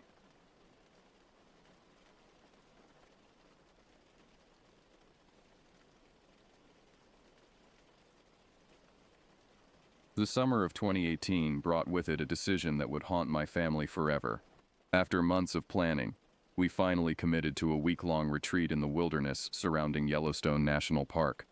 The rental cabin sat isolated on 40 acres of dense pine forest, 3 miles from the nearest neighbor and 5 miles from any paved road. As an 18-year-old who spent most days buried in horror novels and true crime documentaries, I welcomed the chance to disconnect from civilization and immerse myself in the kind of atmospheric solitude that fueled my imagination. Our silver SUV churned up clouds of dust as we navigated the winding dirt road that led to our temporary home. My parents, both city professionals desperate for respite from their demanding careers, chatted excitedly about hiking trails and wildlife photography opportunities. My 15-year-old sister Belle pressed her face against the rear window, watching the towering evergreens close in around us like the walls of a natural cathedral. The deeper we traveled into the forest, the more the afternoon sunlight struggled to penetrate the canopy above, casting everything in a perpetual twilight that made me shiver despite the warm August air. When the cabin finally emerged from the tree line, I felt a mixture of anticipation and unease wash over me. The structure itself appeared solid enough. Rough-hewn logs weathered to a deep brown-green metal roof, wide front porch with sturdy railings. But something about its positioning troubled me. The building sat in a natural depression, surrounded on three sides by forests so thick I couldn't see more than 20 feet into the undergrowth. The fourth side opened onto a small meadow that stretched perhaps 50 yards before disappearing into more trees. It felt less like a peaceful retreat and more like being at the bottom of a well, watched by countless unseen eyes. The cabin's caretaker materialized from the shadows of the porch before we'd even finished unloading our luggage. Jeremiah Moss moved with the careful gait of a man whose joints had been worn down by decades of hard labor. His weathered face bore the deep lines and permanent squint of someone who'd spent a lifetime outdoors, and his pale gray eyes held a weariness that immediately put me on edge. After perfunctory introductions, he led us through the cabin's interior, pointing out the wood-burning stove, the hand-pumped well water, and the propane-powered refrigerator with the enthusiasm of a funeral director showing off caskets. The interior felt cramped despite its open floor plan. Dark wood paneling absorbed what little light filtered through the small windows, and the air carried the musty scent of old wool and something else I couldn't identify. Something organic and slightly rotten. 2 bedrooms flanked a central living area dominated by a massive stone fireplace. Belle and I would share the smaller room, while our parents took the master bedroom.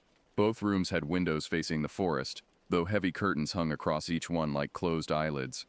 As Jeremiah pocketed the week's rental fee, he paused at the front door and turned back to face us with an expression I couldn't quite read. His voice dropped to barely above a whisper when he spoke. "Folks, I feel obligated to mention something about this property. These woods have a way of playing tricks on the mind, especially after dark. Strange sounds carry on the wind, and shadows move in ways they shouldn't. I'm not saying you need to worry, but I strongly recommend keeping the doors locked and the curtains drawn once the sun goes down. Some things are better left unseen." My father forced a laugh that sounded too loud in the confined space. "Well, Jeremiah, we're city people, but I think we can handle a few wild animals and wind in the trees." The old man's eyes lingered on each of us in turn, his gaze settling last on Belle. "Wild animals, yes, sir. But there are other things in these woods that defy easy explanation. Things that have been here since long before any of us, and will remain long after we're gone. Just remember what I said about staying inside after sunset." With that cryptic warning hanging in the air like smoke, Jeremiah shuffled out the front door, leaving the 4 of us standing in uncomfortable silence. My mother attempted to break the tension with forced cheerfulness, suggesting we unpack and settle in before dinner, but I noticed how she kept glancing toward the windows, and how my father tested the door locks twice before joining us in arranging our belongings. The first few hours in the cabin passed peacefully enough. We distributed our clothes and personal items throughout the available space, started a fire in the stone hearth, and prepared a simple meal using the cabin's well-stocked kitchen. As afternoon melted into early evening, I claimed a corner of the living room and cracked open a paperback novel while my family played cards at the rustic dining table. The crackling fire and the gentle murmur of conversation created a false sense of security that I desperately wanted to believe in. But as the shadows outside grew longer and darker, an oppressive weight seemed to settle over the cabin. Our voices gradually became more subdued, our laughter more forced. Belle kept glancing toward the curtained windows as if expecting to see something peering back at her. My parents maintained their casual demeanor, but I caught them exchanging meaningful looks when they thought we weren't watching. Even the fire seemed to burn differently as night approached, the flames dancing in erratic patterns that cast shifting shadows across the rough-hewn walls. When full darkness finally claimed the forest, the transformation was immediate and unsettling. The ordinary sounds of the wilderness, chirping insects, rustling leaves, distant animal calls, seemed to fade into an unnatural quiet. The silence pressed against the cabin walls like a living thing, broken only by the occasional groan of settling timber and the whisper of wind through the trees. I found myself straining to hear beyond that oppressive hush, my imagination filling the void with threats that reason insisted couldn't exist. Belle was the first to crack under the mounting tension. During what should have been a light-hearted game of 20 questions, she suddenly set down her cards and announced she was going to bed. Her voice carried a tremor I'd never heard before, and her hands shook slightly as she gathered her things. I watched her retreat to our shared bedroom, noting how she kept her eyes averted from the windows as she moved through the living room. My parents followed suit shortly after, claiming exhaustion from the long drive despite the early hour. Their goodnights sounded strained, and I noticed my father checking the front door lock one final time before disappearing into their room. Within minutes, I found myself alone in the main living area, the fire reduced to glowing embers and the shadows growing deeper with each passing moment. I tried to continue reading, but the words seemed to swim on the page, my concentration shattered by a growing sense of unease. Every small sound, the settling of the roof, the whisper of wind through the eaves, the distant snap of a twig in the forest, sent jolts of adrenaline through my system. I told myself it was simply the adjustment to a new environment, the natural nervousness that came with being isolated in unfamiliar territory. But deep down, I knew something was fundamentally wrong with this place. The first real sign of trouble came around 10 o'clock, when a sound unlike anything I'd ever heard drifted through the forest night. It started as a low moan, almost human but not quite, rising and falling in a rhythm that seemed deliberately controlled. The sound swelled and faded, like some massive creature breathing in the darkness beyond our walls. My skin erupted in goosebumps as the haunting cry echoed between the trees, seeming to come from multiple directions at once. I set my book aside and moved toward the front window, my hand reaching for the curtain before Jeremiah's warning stopped me cold. The smart thing would be to leave the fabric barrier in place, to remain hidden behind our walls of wood and glass and pretend that nothing existed beyond them. But curiosity and a perverse need to know what we were facing drove me to part the heavy material just enough to peer outside. The view revealed nothing but impenetrable darkness. The moon hung new and lightless in the sky, offering no illumination to penetrate the forest depths. Yet something in that black void seemed to pulse with malevolent awareness, as if invisible eyes were tracking my every movement from the shadows. The moaning cry rose again, closer this time, and I let the curtain fall back into place with trembling fingers. Sleep proved impossible that first night.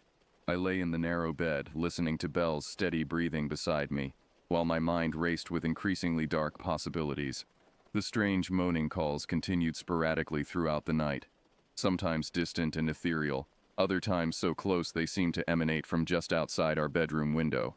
Each new cry sent fresh waves of terror through my body, my muscles tensing as primal instincts screamed warnings about predators in the darkness. Around 2 in the morning, the temperature inside the cabin seemed to drop 20 degrees in the span of seconds. My breath began to mist in the suddenly frigid air, and frost started forming on the inside of the windows despite the warm August night. Belle stirred restlessly beside me, pulling her blanket tighter around her shoulders while still remaining trapped in fitful sleep. I grabbed an extra comforter from the foot of the bed and wrapped it around my shivering form, but the cold seemed to penetrate deeper than mere fabric could reach. The moaning calls outside grew more frequent and more urgent, as if whatever made them was working itself into a frenzy.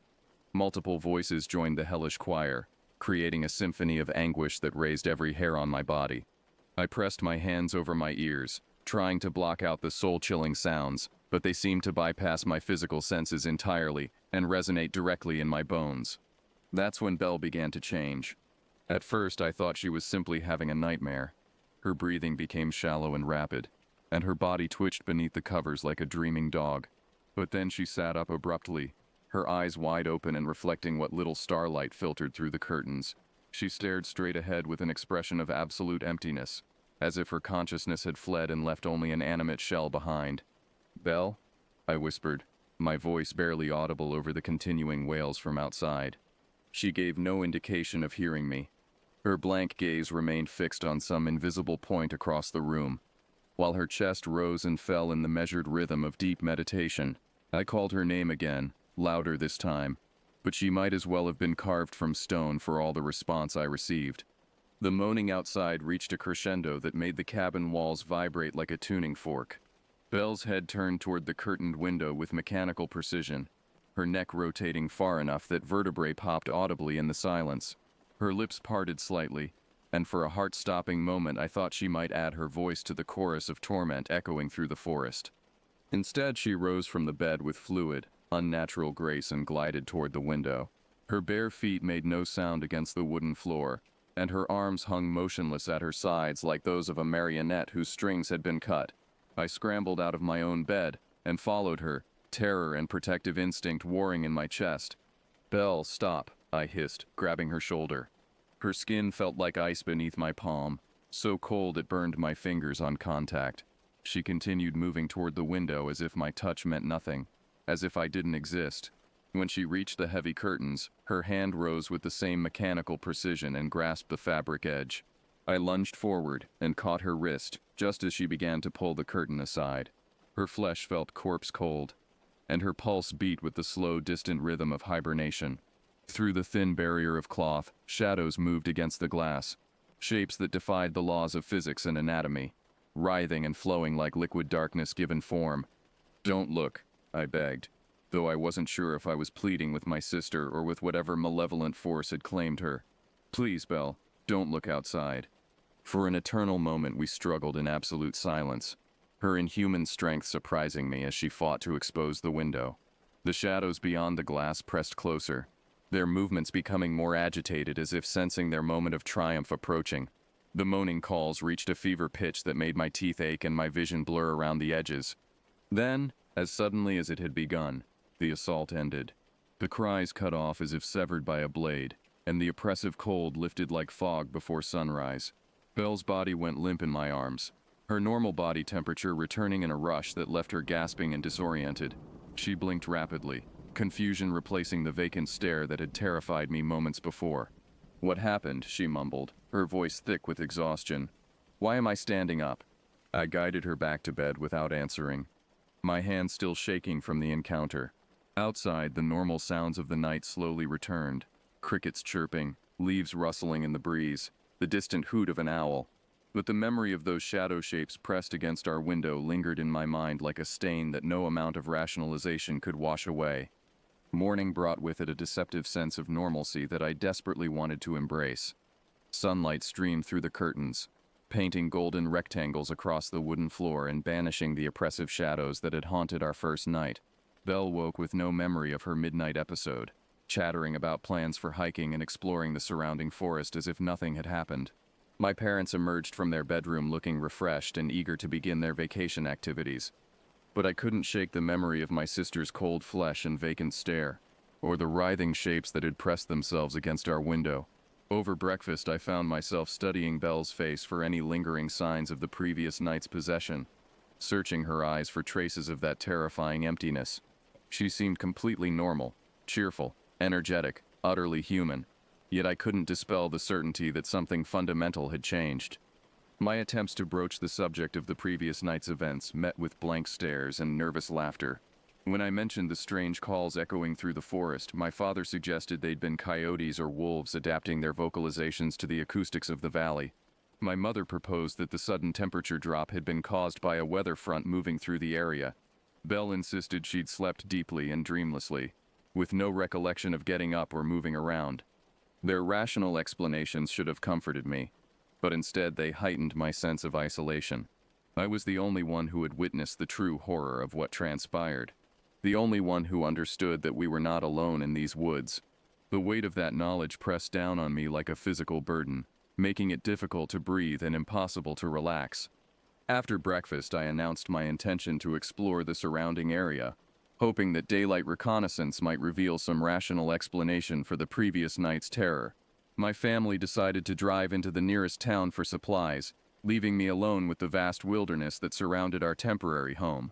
I armed myself with a hiking stick, a water bottle, and a camera, then set off into the forest with the determined stride of someone trying to convince himself he wasn't afraid. The woods in daylight proved to be an entirely different realm from the nightmare landscape of the previous evening. Shafts of golden sunlight pierced the canopy overhead, illuminating a carpet of pine needles and fallen leaves that crunched pleasantly underfoot. Birds called from hidden perches among the branches, and small creatures rustled through the undergrowth with perfectly ordinary forest sounds. The air smelled of resin and earth and growing things, a clean scent that filled my lungs and seemed to wash away some of the lingering dread. I followed what appeared to be a game trail deeper into the forest, my confidence growing with each step. Whatever had terrorized us the night before seemed to have retreated with the sunrise, leaving behind only the peaceful wilderness that my family had expected to find. Perhaps my father was right about coyotes and acoustic tricks. Perhaps my mother's weather front explanation could account for the sudden temperature change. Perhaps Belle really had been sleepwalking, and my overwrought imagination had filled in the supernatural details. But then I found the trees.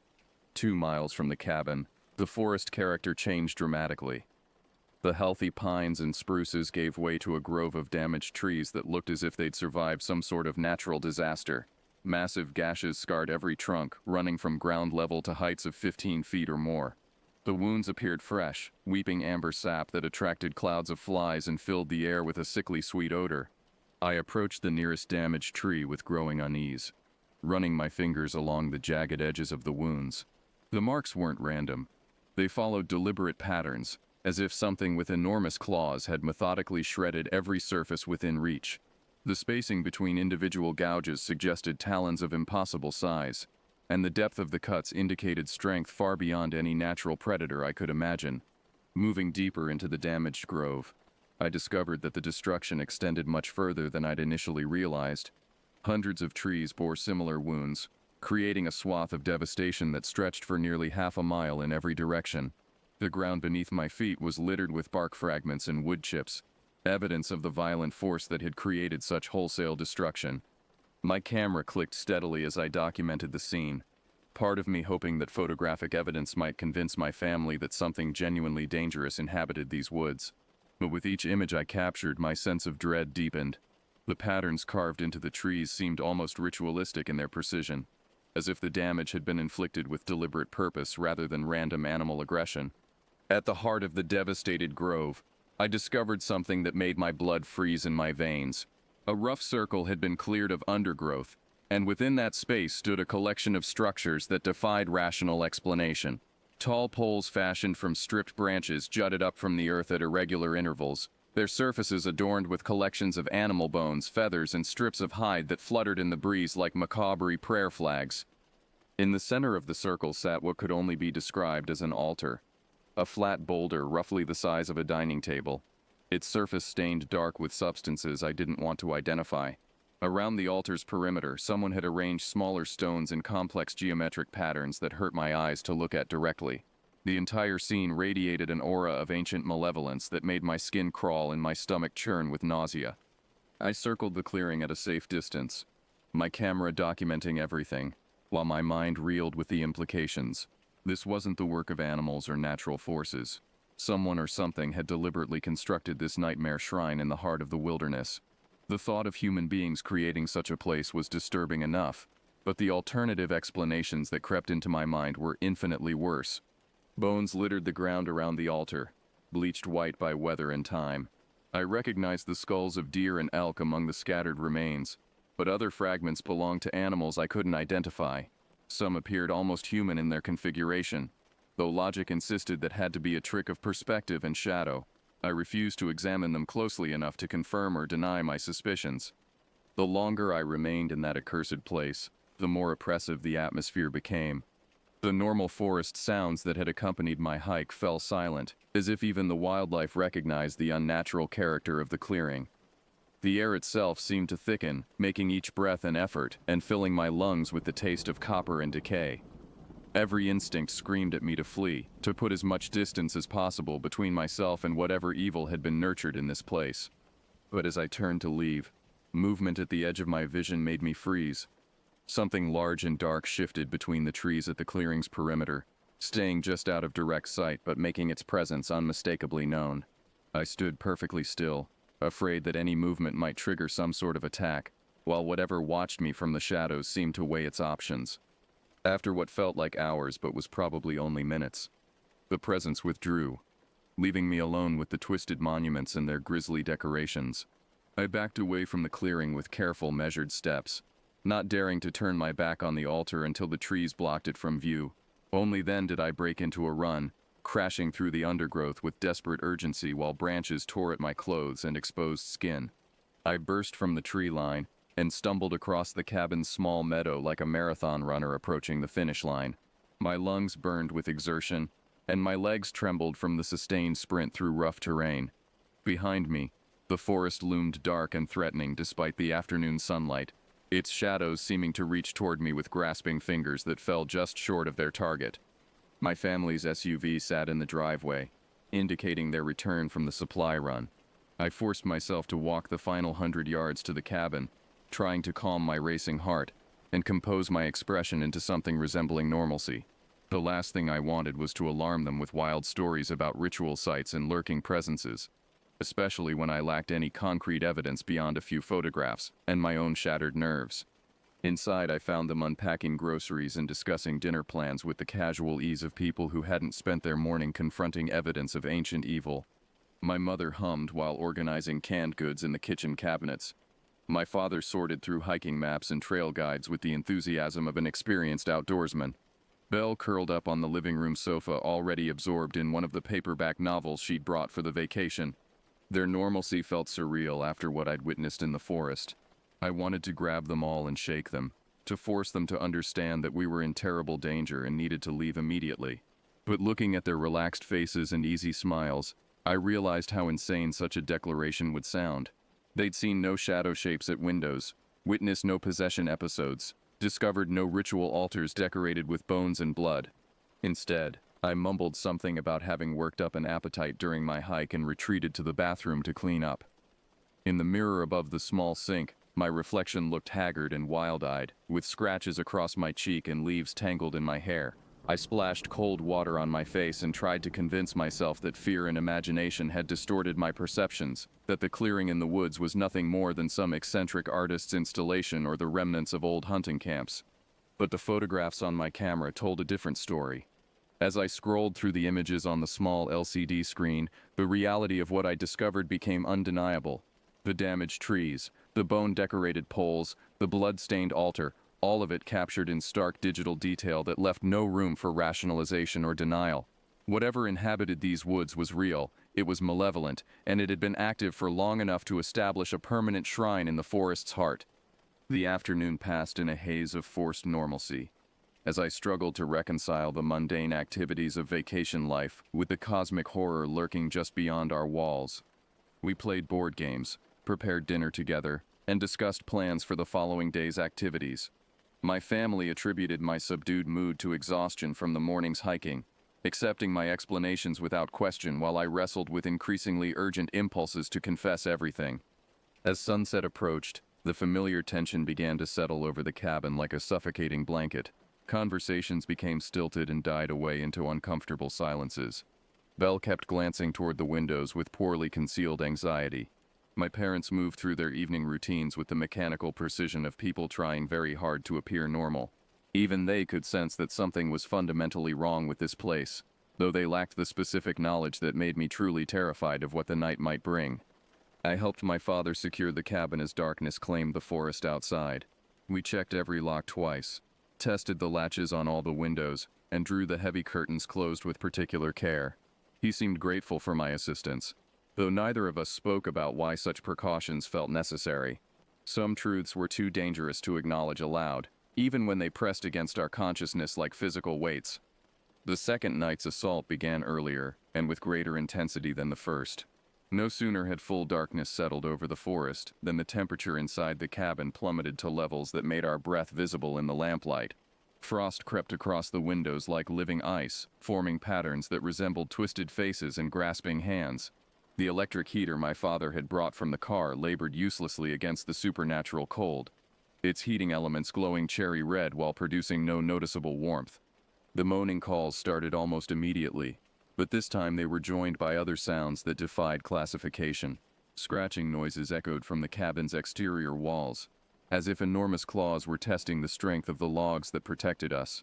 Heavy footsteps circled the building with measured persistence, pausing at each window and door to probe for weaknesses. Most terrifying of all were the voices, human-like but wrong in fundamental ways, whispering words in languages that predated civilization. Belle's transformation happened faster this time, her consciousness fleeing her body within minutes of the paranormal assault's beginning. She rose from her bed with that same mechanical grace, her face a mask of empty serenity, while her eyes reflected depths that belonged to someone or something else entirely. I was ready for her this time, positioning myself between her and the curtained window before she could reach it. "You're not taking her again," I whispered to whatever force controlled my sister's movements. Belle's head tilted at an impossible angle, her neck rotating far beyond normal human limits, while her expression remained perfectly serene. When she spoke, her voice carried harmonics that resonated in my bones and made my teeth ache with sympathetic vibration. "She sees," Belle's mouth said in words that belonged to someone else. "She knows. She will join the chorus when the time comes." I stepped closer, placing my hands on her ice-cold shoulders while struggling to maintain eye contact with those alien eyes. "Let her go. Take me instead if you need someone, but leave my sister alone." The thing wearing Belle's face smiled with predatory satisfaction. "Your devotion is noted and appreciated, but she has been chosen for specific purposes that you could never fulfill. Her mind resonates with frequencies beyond your comprehension." The scratching at the walls intensified, accompanied by impacts that shook the entire structure. Dust rained from the ceiling as something enormous struck the cabin's exterior with enough force to crack the foundation stones.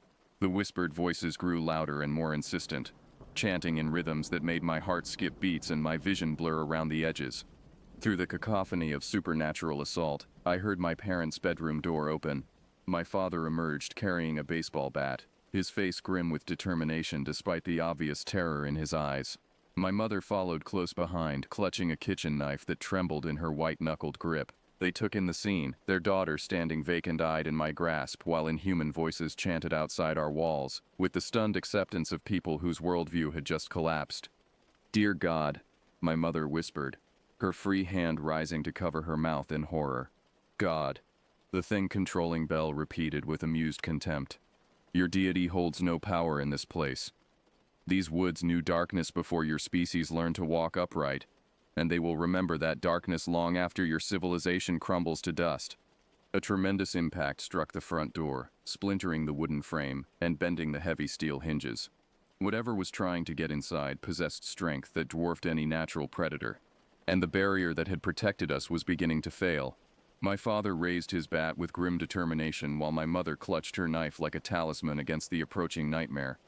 The assault reached its crescendo as multiple entities threw themselves against the cabin's walls simultaneously. Windows cracked under the pressure of clawed hands that scraped against the glass with nails on chalkboard shrillness. The front door bulged inward with each impact, its frame giving way splinter by splinter while the lock mechanism groaned under impossible stress. Then, just as the barriers were about to fail completely, Belle's body convulsed in my arms. Her back arched with such violence that I heard vertebrae crack, and a scream of pure agony tore from her throat. But the voice was her own, not the alien consciousness that had been speaking through her moments before. Her eyes rolled back until only the whites showed, and blood trickled from her nose and ears, as whatever had possessed her was forcibly expelled. The external assault ended as abruptly as it had begun. The scratching stopped, the impacts ceased, and the whispered voices faded into merciful silence. Normal forest sounds gradually returned. Crickets, owls, the rustle of wind through leaves. The supernatural cold lifted, and the frost on the windows began to melt, running down the glass like tears. Belle collapsed into my arms, her body temperature returning to normal as consciousness slowly reasserted itself. She blinked up at me with confusion and pain, her voice barely a whisper when she spoke. "Something's wrong with me," she gasped, tears streaming down her cheeks. "There's something inside my head that doesn't belong there." We didn't sleep for the remainder of that night. The four of us huddled together in the living room, every light in the cabin blazing while we waited for sunrise to release us from our vigil. Belle remained conscious but fragile, clinging to my hand while fighting against whatever foreign presence had invaded her mind. My parents sat in stunned silence, their rational worldview shattered beyond repair by what they'd witnessed. As the first pale light of dawn crept across the eastern horizon, my father began loading our belongings into the SUV with grim efficiency. None of us discussed the decision to leave. It was simply understood that we couldn't spend another night in that accursed place. My mother helped Belle pack while I gathered my own possessions, pausing only to delete the photographs from my camera. Some evidence was too dangerous to preserve. The drive away from the cabin felt like emerging from a fever dream. With each mile that passed between us and the forest, the events of the previous night seemed less real, more like the product of collective hysteria than genuine supernatural encounters. My parents began constructing rational explanations: gas leaks causing hallucinations, carbon monoxide poisoning, mass food poisoning from contaminated water. Their desperate need to return the world to logical order was almost touching in its futility. But Belle and I knew better. The presence that had invaded her mind left permanent traces. Subtle alterations in her thought patterns and behavior that became more apparent in the weeks following our return home. She developed an aversion to darkness that went far beyond normal nighttime anxiety. Insisting on sleeping with every light in her room burning bright, she stopped eating meat entirely, claiming that the smell reminded her of things she'd rather forget. Most troubling of all, she began speaking occasionally in the alien language we'd heard whispered outside the cabin walls. The episodes were brief and she never remembered them afterward, but I recognized the same harmonics that had resonated in my bones during her possession. Whatever had touched her mind in those woods had left part of itself behind, a seed of otherness that grew stronger with each passing day. I researched everything I could find about possession, exorcism, and spiritual cleansing, but nothing I discovered offered any hope of completely removing the foreign presence. 6 months after our return, Belle's condition began to deteriorate rapidly. The alien episodes became more frequent and lasted longer each time they occurred. During her lucid moments, she spoke of visions that leaked through from some other realm. Vast cities of impossible architecture, beings of living shadow, rituals that bent reality to unthinkable purposes. She begged me to help her fight against the invasion of her mind, but I was powerless against forces that existed beyond human understanding. The end came on a winter night when Belle simply walked out of our house and disappeared into the darkness. Despite extensive searches by police and volunteers, no trace of her was ever found. But sometimes, on nights when the wind carries just the right harmonics, I hear her voice joining the chorus of whispers that echo from dark places. She's become part of whatever ancient evil inhabits those woods, her humanity subsumed into something larger and more terrible than mortal minds can comprehend. I've never spoken publicly about what really happened during our vacation, knowing that the truth would sound like the ravings of a madman. But I feel compelled to record these events, if only to warn others who might be tempted to seek solitude in those haunted woods. Some places exist outside the boundaries of our safe, rational world, and some hungers can never be satisfied by conventional prey. The entity that claimed my sister is still out there, patient and eternal, waiting for the next family seeking peace in the wilderness. It feeds on innocence and corrupts purity, turning love into a weapon against those who dare to venture into its domain. And somewhere in those dark woods, Belle's voice adds its harmony to an endless song of the damned, calling to others who might join her in that terrible choir. The cabin still stands, I'm told, offering its false promise of sanctuary to unsuspecting travelers. But those who accept its invitation will discover, as we did, that some vacations become journeys from which there is no return.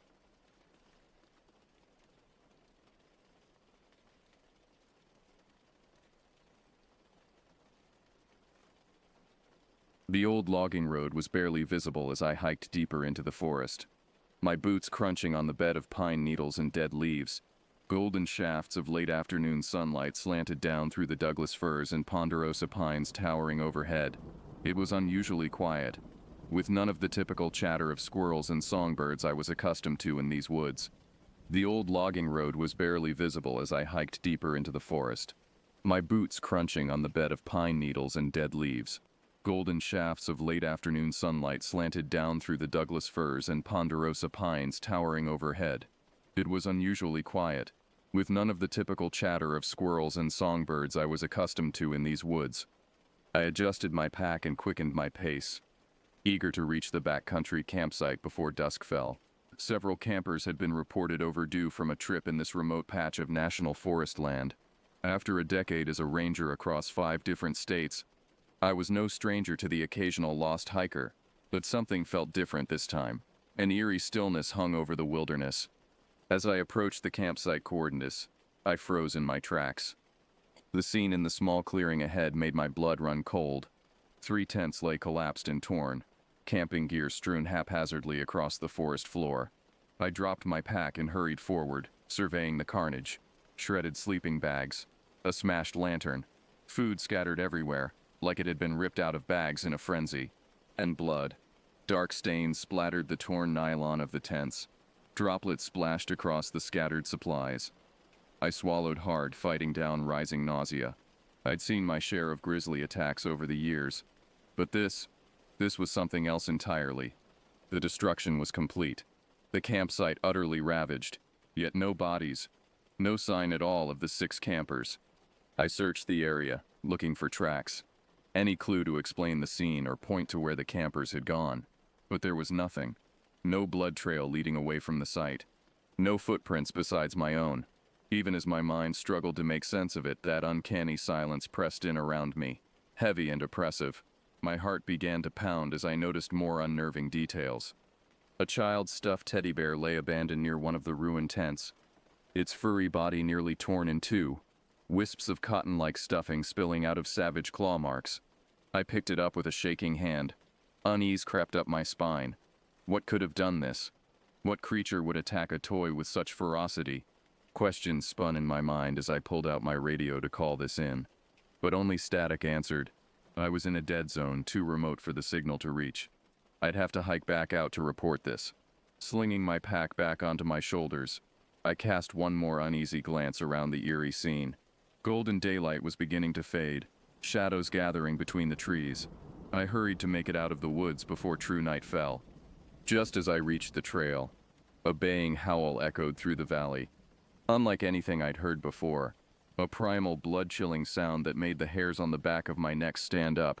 I told myself it had to be a coyote or a wolf, but some ancient instinct deep in my brain screamed otherwise. I quickened my pace as true twilight fell, that unearthly howl still ringing in my ears as I plunged back into the trees. The ranger station was quiet as I arrived back late that night, the events of the day still playing over and over in my mind. I filled out an incident report and called the local authorities to organize a search and rescue operation in the morning, but I couldn't shake the sense of deep wrongness that had saturated that campsite. The feeling that I had stumbled onto something unnatural, something evil. Sleep eluded me as I tossed and turned on my cot in the ranger cabin, my mind conjuring terrible images of what could have befallen those campers. As the first pale light of dawn crept through the windows, I rose and brewed a pot of strong black coffee, trying to steel myself for the day ahead. I had just finished off my coffee when the station door banged open and John Tallwood stumped in. John was an elder of the local Umatilla tribe, a leathery, weather-beaten man with keen dark eyes. He often visited the station, sharing his deep knowledge of the area's history and ecology, but today, his lined face was set in an expression of grim foreboding. "Morning, John," I said in greeting. "Coffee?" "No time," he grunted, his voice rougher than usual. "I heard about the missing campers." I nodded wearily, rubbing a hand over my stubbled jaw. "I'm heading back out there now with a search team. The scene, John, I've never seen anything like it. I don't have a clue yet what happened to those people." "You shouldn't go back out there," John said abruptly, his dark eyes intense. "There's something in those woods, something old and evil, something that shouldn't be disturbed." A chill crept up my spine at his ominous words. I'd always respected John's deep understanding of the land. He wasn't a man prone to exaggeration or delusions. If he was spooked by something out there, I knew I needed to listen. "What do you mean?" I asked, trying to keep my voice calm despite the fear prickling in my gut. "Do you know what happened to those campers?" John shook his head, looking more afraid than I'd ever seen him. He glanced out the cabin windows at the misty forest, then dropped his voice low, as if afraid something out there might hear. "There are ancient stories," he murmured, "going back many generations, of creatures that roam that valley. Not animal, not human, something in between. The old ones called them the Watchers in the woods." I frowned, trying to understand. What kind of creatures? Like Sasquatch or something? Even to my own ears it sounded ridiculous. I didn't believe in those kinds of cryptid tall tales. "Not Sasquatch," John said sharply. "These beings, the stories say they can walk like men, but they are not men. They are something other, unnatural, and they hunt." A shudder worked through me as I remembered the state of the torn-apart camp. The shredded tents, the blood, that ungodly howling rising from the trees. "There are petroglyphs in the caves in that valley," John continued. Warnings carved by my ancestors passed down through the generations. Warnings about the Watchers and what happens to men who cross into their domain. John pulled a weathered leather-bound journal from inside his jacket and handed it to me. I cracked it open, the pages brittle beneath my fingers, filled with John's cramped handwriting. "I've recorded all the old tales here," he said gravely. "And the historical accounts. Missing trappers, slaughtered livestock, disappearances going back over a century, all centered on that valley and the surrounding hills." I scanned the yellowed pages, my skin crawling as I read account after account of strange sightings, eerie events, and people vanishing without a trace in those woods. Going back decades, even centuries, a grim history of the macabre. I looked back up at John, a cold sweat breaking out on my forehead. "If these stories are true," I said slowly, "then those campers, do you think—" John just looked at me, sorrow and something like pity in those dark, fathomless eyes. He didn't say anything. He didn't have to. I could still hear that awful howling ringing in my ears, still see the red ruin of that ravaged camp. "I have to go back," I said, my mouth dry. "I have to find out what happened to them. I can't just leave them out there." John sighed heavily, looking older than I'd ever seen him. "I know," he said, "but I'm telling you, be careful, and be ready. You're walking into something beyond the natural order, something you can't fight. The Watchers don't take kindly to trespass. You might not like what you find." With those ominous words hanging in the air, John turned and walked out, leaving me alone with just the terrible tales in that ancient journal and the knowledge that I was about to hike back into a nightmare. The morning fog hung heavy as I made my way back up the trail with the search and rescue team, the damp chill seeping into my bones. I hadn't told the others about John's dire warnings, not wanting to spook them with ghost stories before we even knew what we were dealing with. But as we trekked deeper into the thick forest, the uncanny details began to pile up. Near the trail, we found the mutilated carcasses of several deer, their bodies torn apart, entrails strewn across the bed of pine needles. It looked like a mountain lion kill, but I knew cougars rarely left that much carnage behind. They were precise killers. This bordered on sheer butchery, a frenzied kind of slaughter that set my nerves on edge. And there were other signs, more subtle, but all the more disturbing for it. Claw marks gouged into the bark of trees, too big to be from any of the usual wildlife. An eerie silence pressing in around us, even the ever-present birdsong conspicuously absent, and the shadows between the towering firs seemed to shift and seethe, even as the sun climbed higher in the sky. As we drew close to the ruined camp from the day before, I noticed something else. My compass was spinning wildly, the needle refusing to settle. I shook it, perplexed, but the anomaly persisted. Likewise, the walkie-talkie on my belt spat nothing but garbled static, even though we should have been well within range of the station by now. "What the hell is going on with the equipment?" muttered Carson, one of the other rangers, fiddling uselessly with his own malfunctioning GPS unit. I just shook my head, a cold trickle of sweat working down my back despite the chill. I was starting to wonder if there was something to those old stories after all, some kernel of truth to John's dire warnings. But it wasn't until we stepped into the clearing of the ravaged campsite that true dread settled over me like a shroud. In the stark light of day, the scene was even worse than I remembered. The churned-up dirt, the shredded tents, the dried bloodstains dark against the forest floor. "Jesus Christ," breathed Larson, another member of the team, her freckled face pale as she took in the carnage. What could have done this?" I swallowed hard past the lump in my throat. "I don't know," I admitted, "but keep your eyes peeled. Whatever it is, it might still be out there." We spread out, searching the area for any sign of the missing campers. But just like yesterday, the scene made no sense. No tracks leading away, no blood trail to suggest a wounded animal or person fleeing the destruction. It's like they had just vanished, been plucked clean out of their tents and spirited away. I was crouched down, examining the clawed-up remains of a backpack, when Larson called out from the far side of the camp. "Ranger, over here." There was a telltale tremor of fear in her voice that made me straighten up immediately, unholstering my sidearm as I jogged over to where she stood at the edge of the tray line. "What is it?" I asked sharply, my eyes darting between the trees. "Did you find something?" Larson just pointed, her hand shaking slightly. I followed the line of her finger with my gaze and felt my heart seize up painfully in my chest. There, caught on a jagged branch, was a torn piece of blood-soaked flannel. One of the campers had been wearing a shirt in that exact red and black plaid when they set out. But it was what lay beyond the scrap of fabric that made my blood run cold. The forest floor was dotted with dark, glistening splatters, stark against the brown pine needles. More blood, and this time there was a trail, leading away from the campsite and deeper into the woods, as if something had dragged a bleeding body off into the trees. My mouth went bone dry as I played my flashlight beam over the disturbing scene. I desperately wanted to believe it was just some large predator, a bear or a cougar, that had attacked the camp and carried off its prey. But I knew with a sinking feeling of dread that no animal would leave a scene like this. This was something different, something malevolent.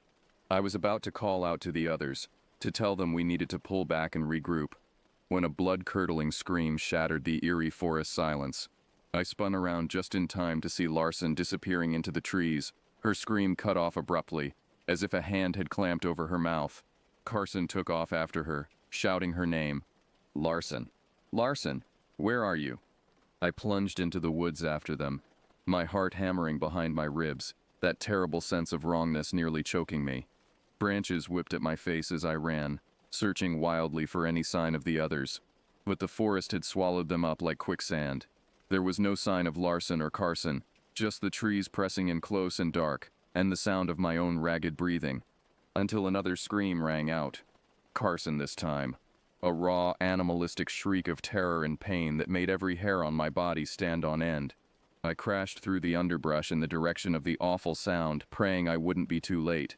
But when I reached the small clearing, I stumbled to a halt, my mind reeling at the horrific sight. Carson lay crumpled against the base of a massive tree, his body bent at an unnatural angle. Dark blood painted the trunk above him in violent spatters.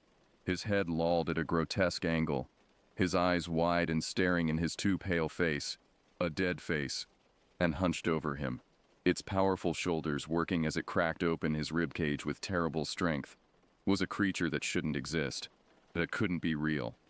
It lifted its head slowly as I stood there in shock, its muzzle dripping with black gore.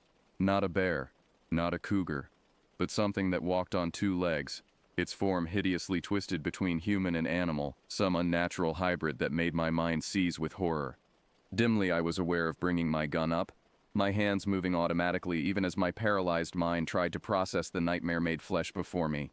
The creature rose to its full height, easily 7 feet tall, its muscles rippling beneath a coat of matted dark fur. Baleful yellow eyes met mine, and its jaws peeled back in a grimacing snarl, revealing wickedly long canines. An almost human intelligence glinted in those wild eyes. This was no mere beast. This was a predator beyond my darkest imaginings. A monster. One of the Watchers. I fired without thinking, the crack of the gunshot deafening. The bullet struck the creature square in the chest. A perfect shot, but it barely flinched. Thick black blood welled up from the wound, matting the fur. It shook itself, a growl rumbling up from its barrel chest, and fixed me with a look of pure, insatiable hunger. Then it charged, moving faster than anything that size should move, bounding toward me on its powerful hind legs. I fired again, the bullet sparking off it, but it didn't slow. I turned to run, a scream building in my throat, but I only made it a few steps before an awful impact slammed into my back. Claws sank through my jacket, piercing my flesh. I crashed to the ground, the pain shocking the breath from my lungs. The creature was on me, crushing me into the dirt, its drool splattering hot on my neck. I could smell the metallic tang of blood, feel its fetid breath gusting over me as it lowered its muzzle toward my face. Blind animal panic consumed me. I groped wildly for my knife, my fingers closing around the hilt. With a hoarse cry, I twisted and slashed, the blade biting into the Watcher's shoulder. It reared back with a roar of pain and rage. In that split second I rolled, staggering to my feet and tearing off through the underbrush in a mad stumbling dash. Behind me, I could hear its furious bellows, the crashing of its bulk through the trees as it gave chase. My heart felt like it would explode, my legs pumping, thorns tearing at my skin as I plunged heedlessly through the thickets. Crashing through the woods, expecting at any moment to feel its hot breath on my back, its teeth in my flesh.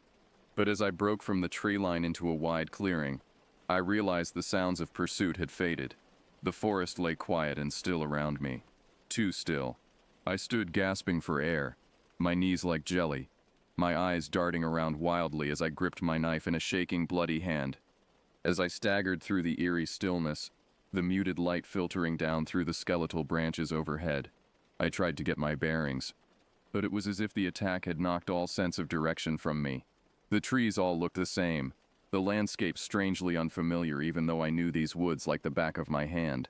It's like the valley itself had shifted, warped into some twisted shadow of itself. My foot struck something hard and unyielding, nearly sending me sprawling.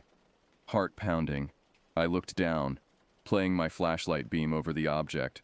A pile of antlers rose from the dirt, stained and cracked with age. Elk antlers by the look of them. But there were too many.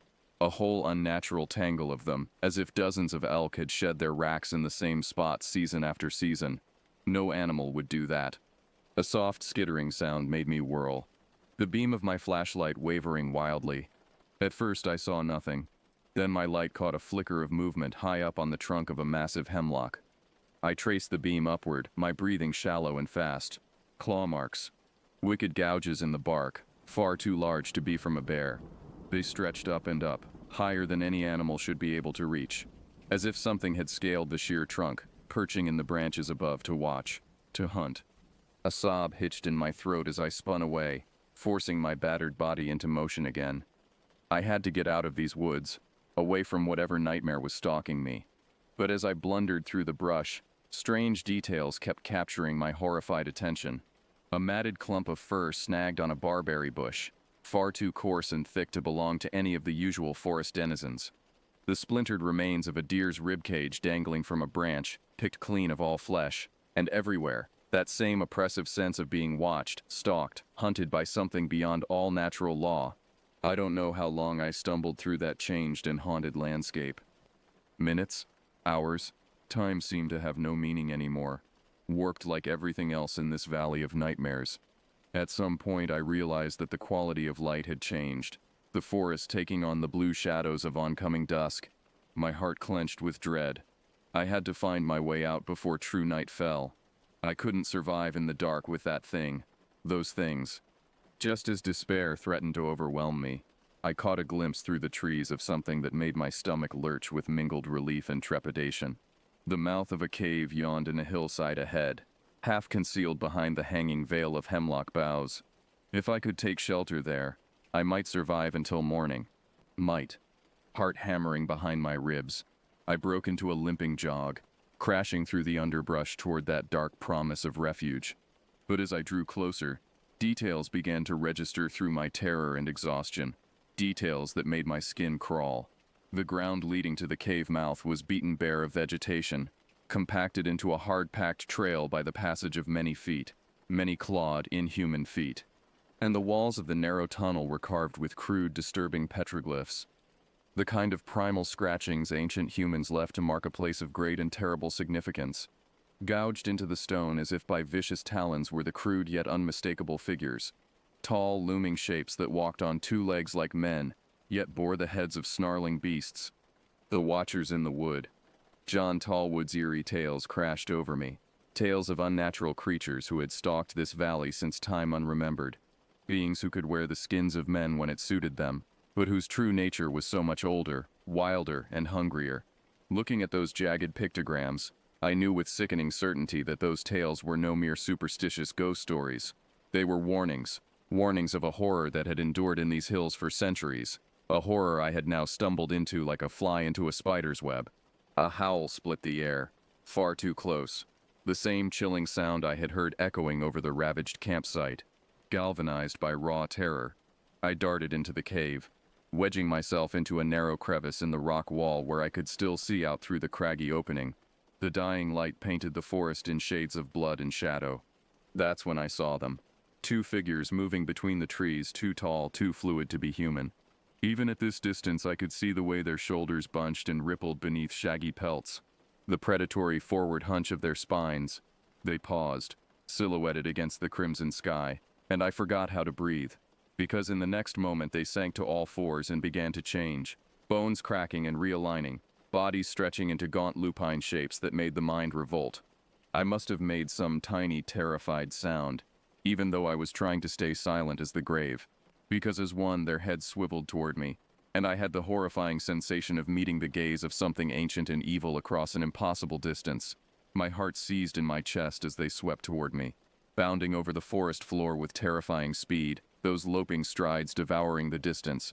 I scrabbled backwards deeper into the crevasse, knowing it was hopeless, that I was trapped, easy prey with nowhere to run. Then I saw them.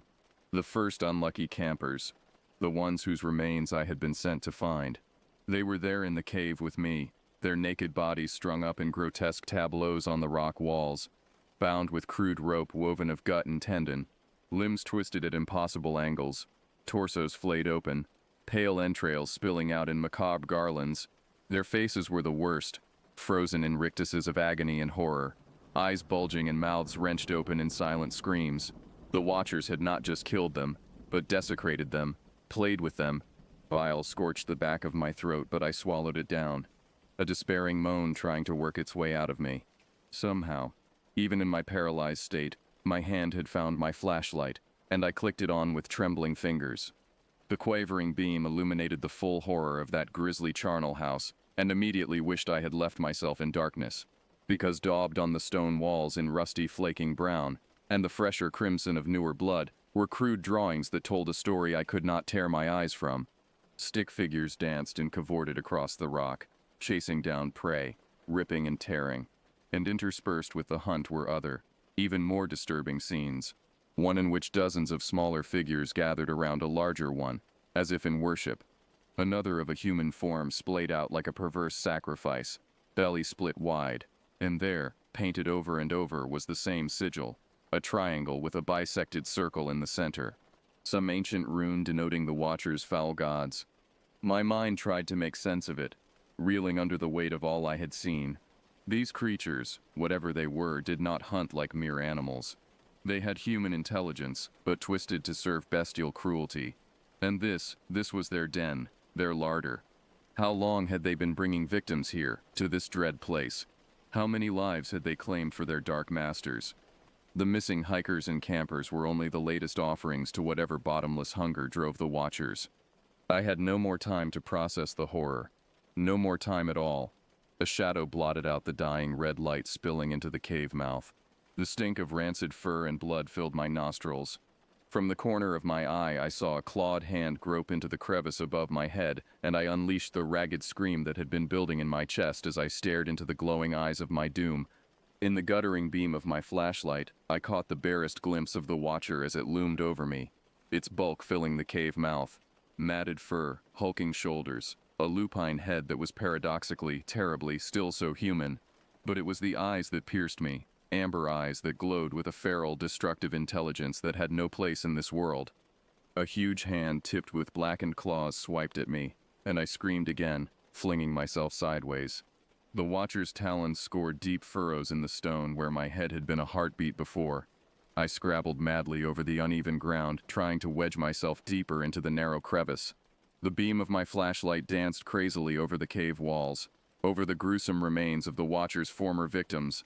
Frantic, near-hysterical thoughts crashed through my terror-fogged brain. I was going to die here, in this rank den of horrors, torn to pieces and strung up like a butchered deer, my eyes pecked out by ravens. They would never even find my body. The Watchers would destroy me utterly, erase me from the world like they had so many others over the years.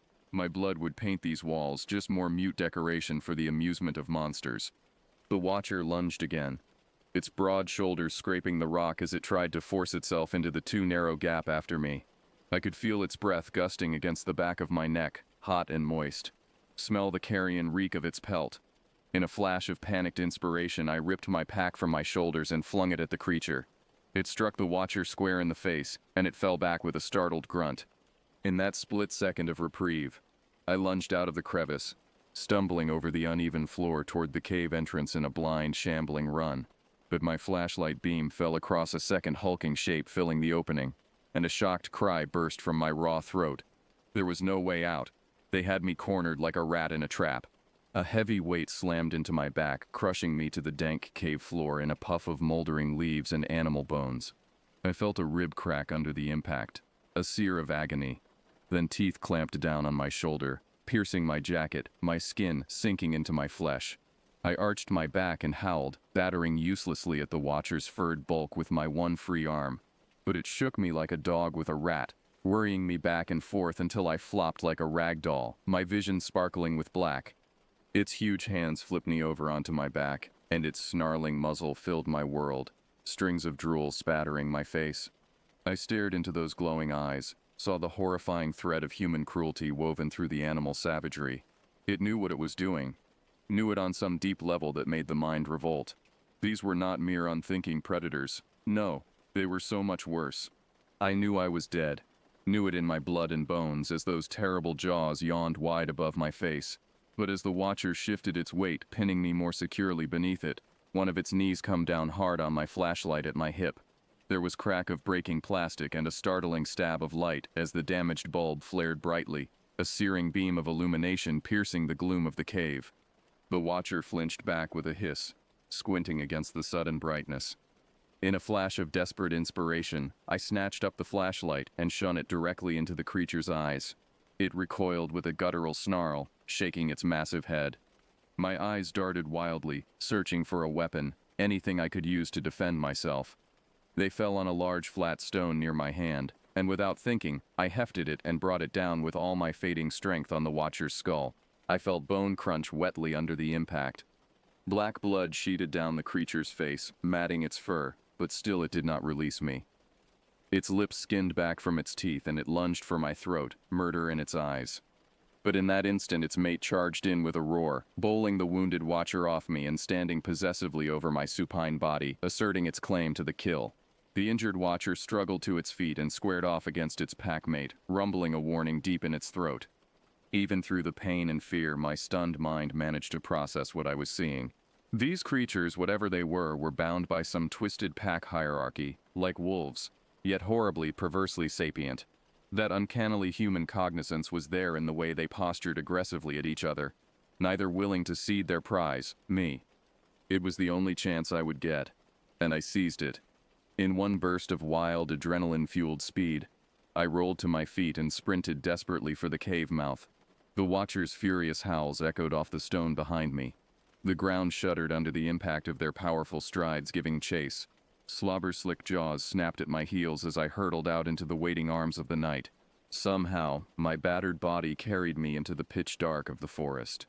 I crashed blindly through the underbrush, not knowing where I was going, my breath sobbing in my throat and my pulse a deafening drum in my ears.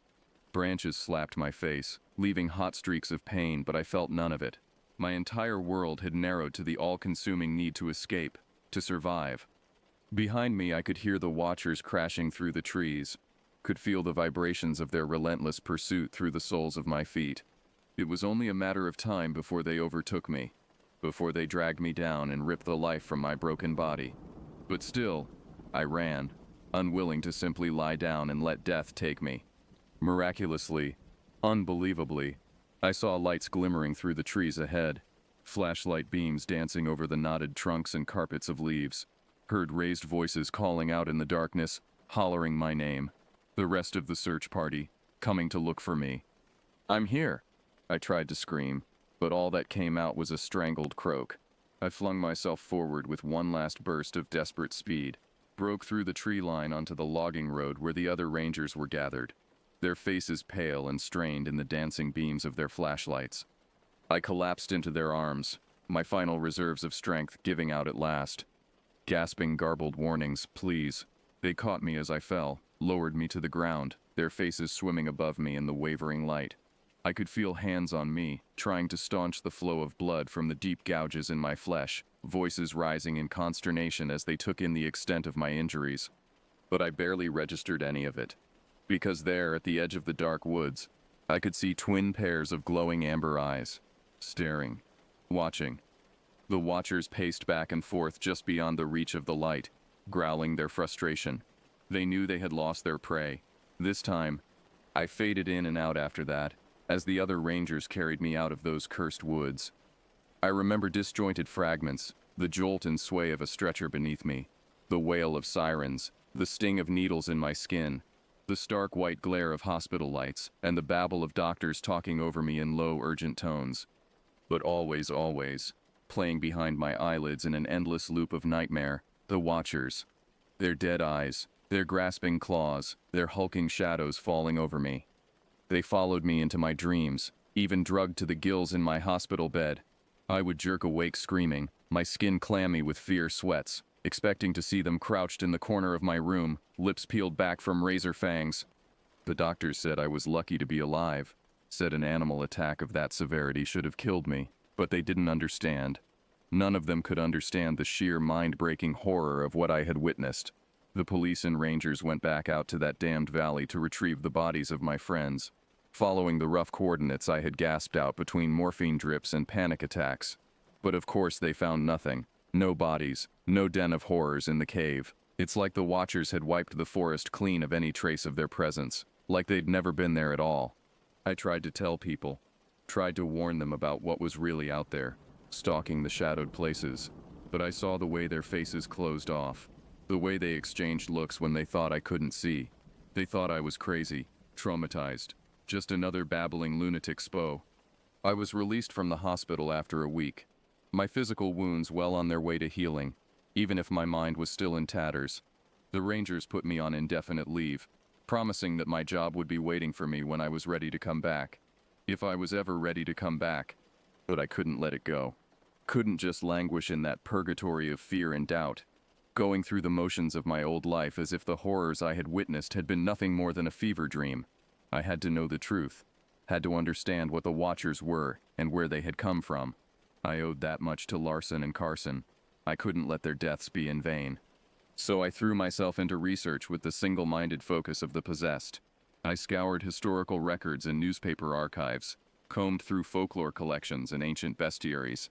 Everywhere I looked, I found more stories, more accounts that matched the grim details of my own experience far too closely to be mere coincidence. A journal entry from a fur trapper in the 1820s described a nightmarish encounter with a creature that walked like a man but ran on all fours like a wolf, its eyes glinting with preternatural malevolence. A faded newspaper article from the 1950s told of a string of gruesome murders in the deep woods, victims found hanging eyeless and gutted from the trees, their screams still echoing in the night. And in crumbling tomes of myth and legend, I found whispered hints of an ancient evil that had stalked the shadowed places since the dawn of humankind. Beings that wore the skins of beasts but possessed the cruel cunning of men, neither animal nor human but some blasphemous mingling of the two. They were called by many names in many tongues: the Wargus, the Cynocephali, the Kanokaphaloi, the dog-headed men, the Watchers in the wood. The lore spoke of dark rites practiced beneath the waning moon, of blood sacrifice and depraved worship to beings from beyond the stars. It whispered of a race of shapeshifters who could walk unseen among humanity, sowing chaos and reaping terror, creatures who viewed mankind as little more than cattle to be culled. The rational part of my mind rebelled against the sheer lunatic implausibility of it all. But in my heart I knew it was true. I had seen the Watchers with my own eyes, felt the unnatural heat of their breath on my face, the cruel bite of their fangs in my flesh. They were real, and they were still out there, still hunting. Armed with this terrible knowledge, I tried one last time to warn the authorities, to make them understand the true nature of the threat that lurked in the wilderness. But I saw the way their eyes slid to the scars on my face, my neck, as I spoke, saw the pity and concern writ plain on their faces. They thought my experience had unhinged me, that I was seeing monsters where there were none. In the end, I stopped trying to convince them, let them believe what they wanted. I knew I could never rest until I had done everything in my power to end the Watchers' reign of terror. I had looked into the abyss, and it had looked back. There could be no peace for me while those soulless things still walked the earth.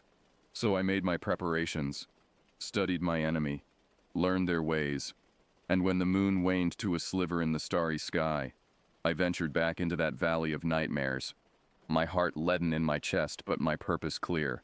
I would hunt the hunters, confront the darkness on its own ground, and God's help me, I would send those bastards back to hell where they belonged, even if I had to follow them down into the abyss to do it. The night closed in around me as I hiked through the whispering trees. their leaves muttering secrets in a language only the darkness understood. An owl hooted mournfully in the distance, an omen of ill portent. But I pressed on, my senses straining, the hairs prickling on the back of my neck. I knew they were out there, watching. The Watchers. Their presence hung over the brooding forest like a shroud, the psychic stench of their malevolence thickening the air. But I forced down my fear, gripped the hilt of the silver knife at my hip tighter. I had forged it myself, etched it with runes of warding and protection gleaned from those moldering grimoires. It was the only thing I had found that might give me a fighting chance against those abominations. Time blurred, reality hazing at the edges as I stalked deeper into the Watcher's domain. The night pressed in tight and airless, and I felt the weight of unseen eyes on me, tracking me. The back of my neck crawled with the sensation of being hunted through the Ebon woods. The Watcher's woods. An unearthly howl shattered the stillness, rising to a chilling crescendo. And another. And another. Hunting cries. The eager voices of the pack scenting prey. My blood turned to ice in my veins. They had found me. I broke into a run, crashing mindlessly through the tangled undergrowth as the keep of the hunt rose behind me. Closer, closer. The guttural baying dopplering through the trees shot through with a hellish sapient glee. They were toying with me, savoring my terror as they closed in for the kill. I burst into a clearing and whirled to face my pursuers, my knife flashing sickly in the moonlight. The Watchers prowled out of the tree line, amber eyes aglow, lips peeled back from glistening fangs. Gods, there were so many of them. A dozen at least, maybe more, their furred, hulking bodies bristling as they paced back and forth, hemming me in, cutting off my escape. One of them stepped forward, looming tall on its hind legs. Its eyes glittered with a predatory, alien intelligence as it surveyed me, and I knew with sick certainty that it was the Alpha, the pack leader. It must have outweighed me 3 times over, its sinewy bulk rippling beneath its matted pelt. I saw the ropes of drool dangling from its lolling tongue, the wicked curve of its claws. It was death incarnate. My breath sawed in my lungs as I raised the silver blade in a pitiful last show of defiance.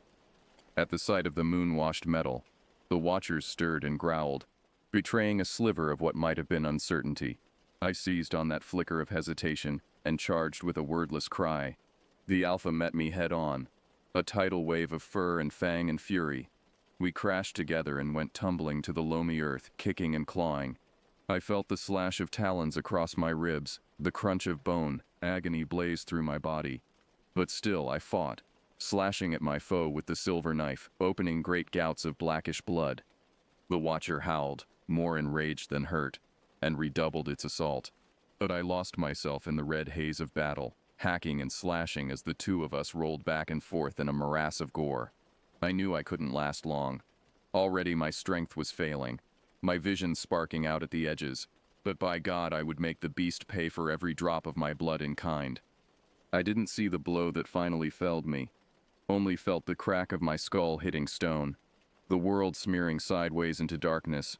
In a blink, the Watcher was on me, pinning me to the ground, its foul breath gusting over my face. I lay there dazed and broken, tasting blood in my mouth, as the creature raised one great taloned hand for the killing stroke.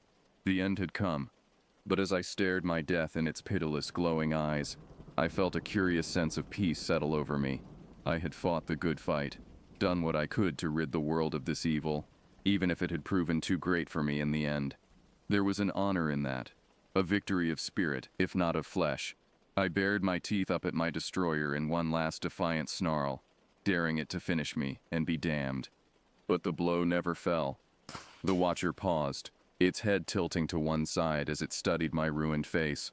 Its nostrils flared, scenting the air, and its eyes narrowed as if in recognition. A shiver worked through its huge body, its muscles clenching and rolling beneath its skin.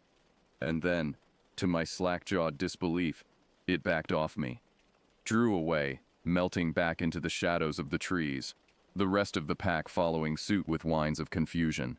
Within moments they had vanished into the gloom as if they had never been, leaving me lying there in the blood-spattered dirt, my mind reeling. I struggled to sit up, gasping at the flash of pain in my savaged side. I couldn't understand it. The Watcher had had me dead to rights. I had seen my own death reflecting back at me from behind its eyes. So why had it spared me?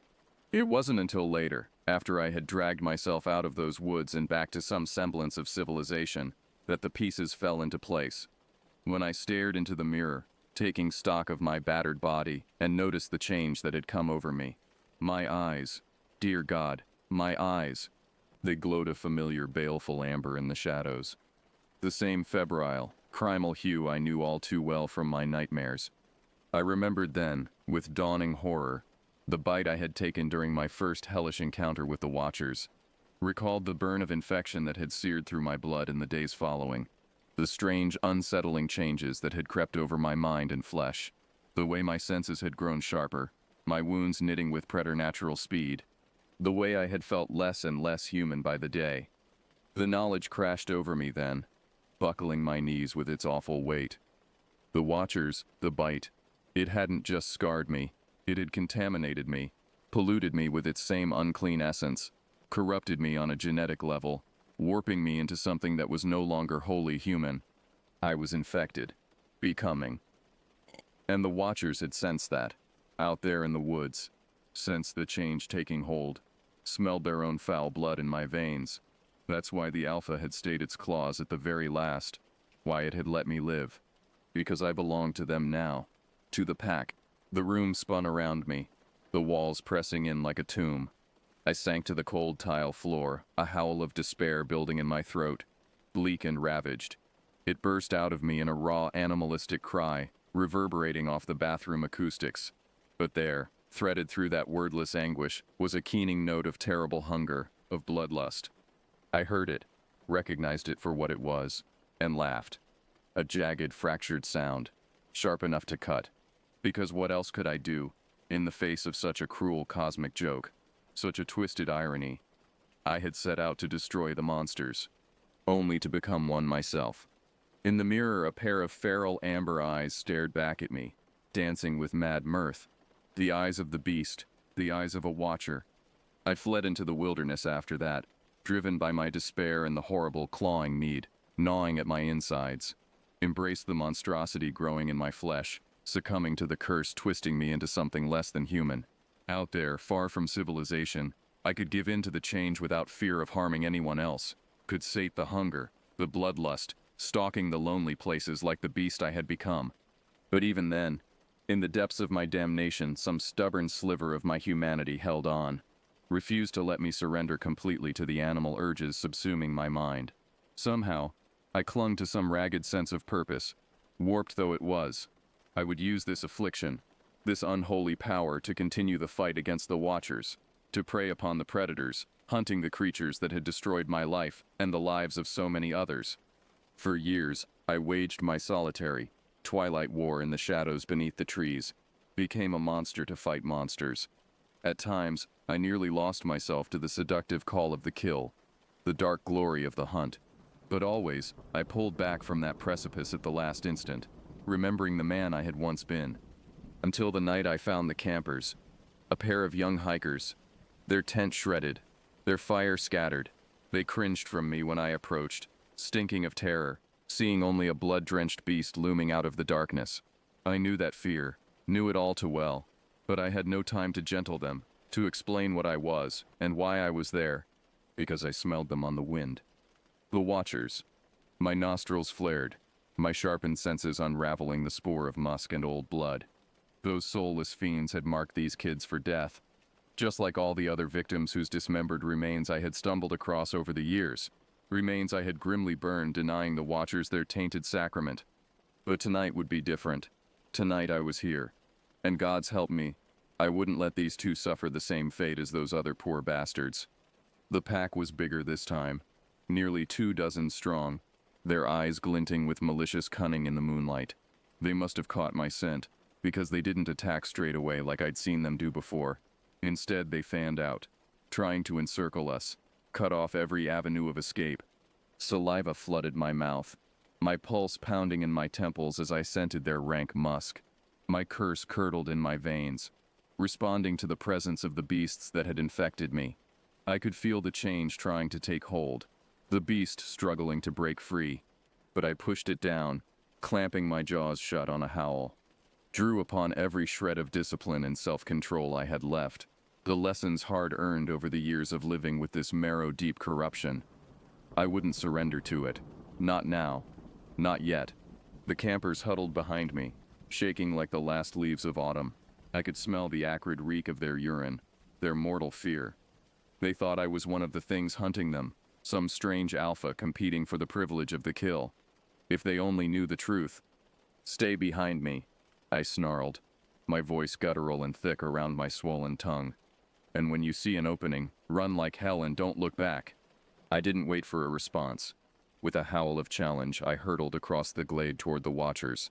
The pack leader rose up to meet me, a rippling mass of fur and sinew. We crashed together, fang to fang, an explosion of animal fury. The world narrowed down to the snap of teeth and the slick rend of flesh. We rolled across the broken earth in a snarling, slavering tangle, gouged and clawed, each of us fighting for dominance.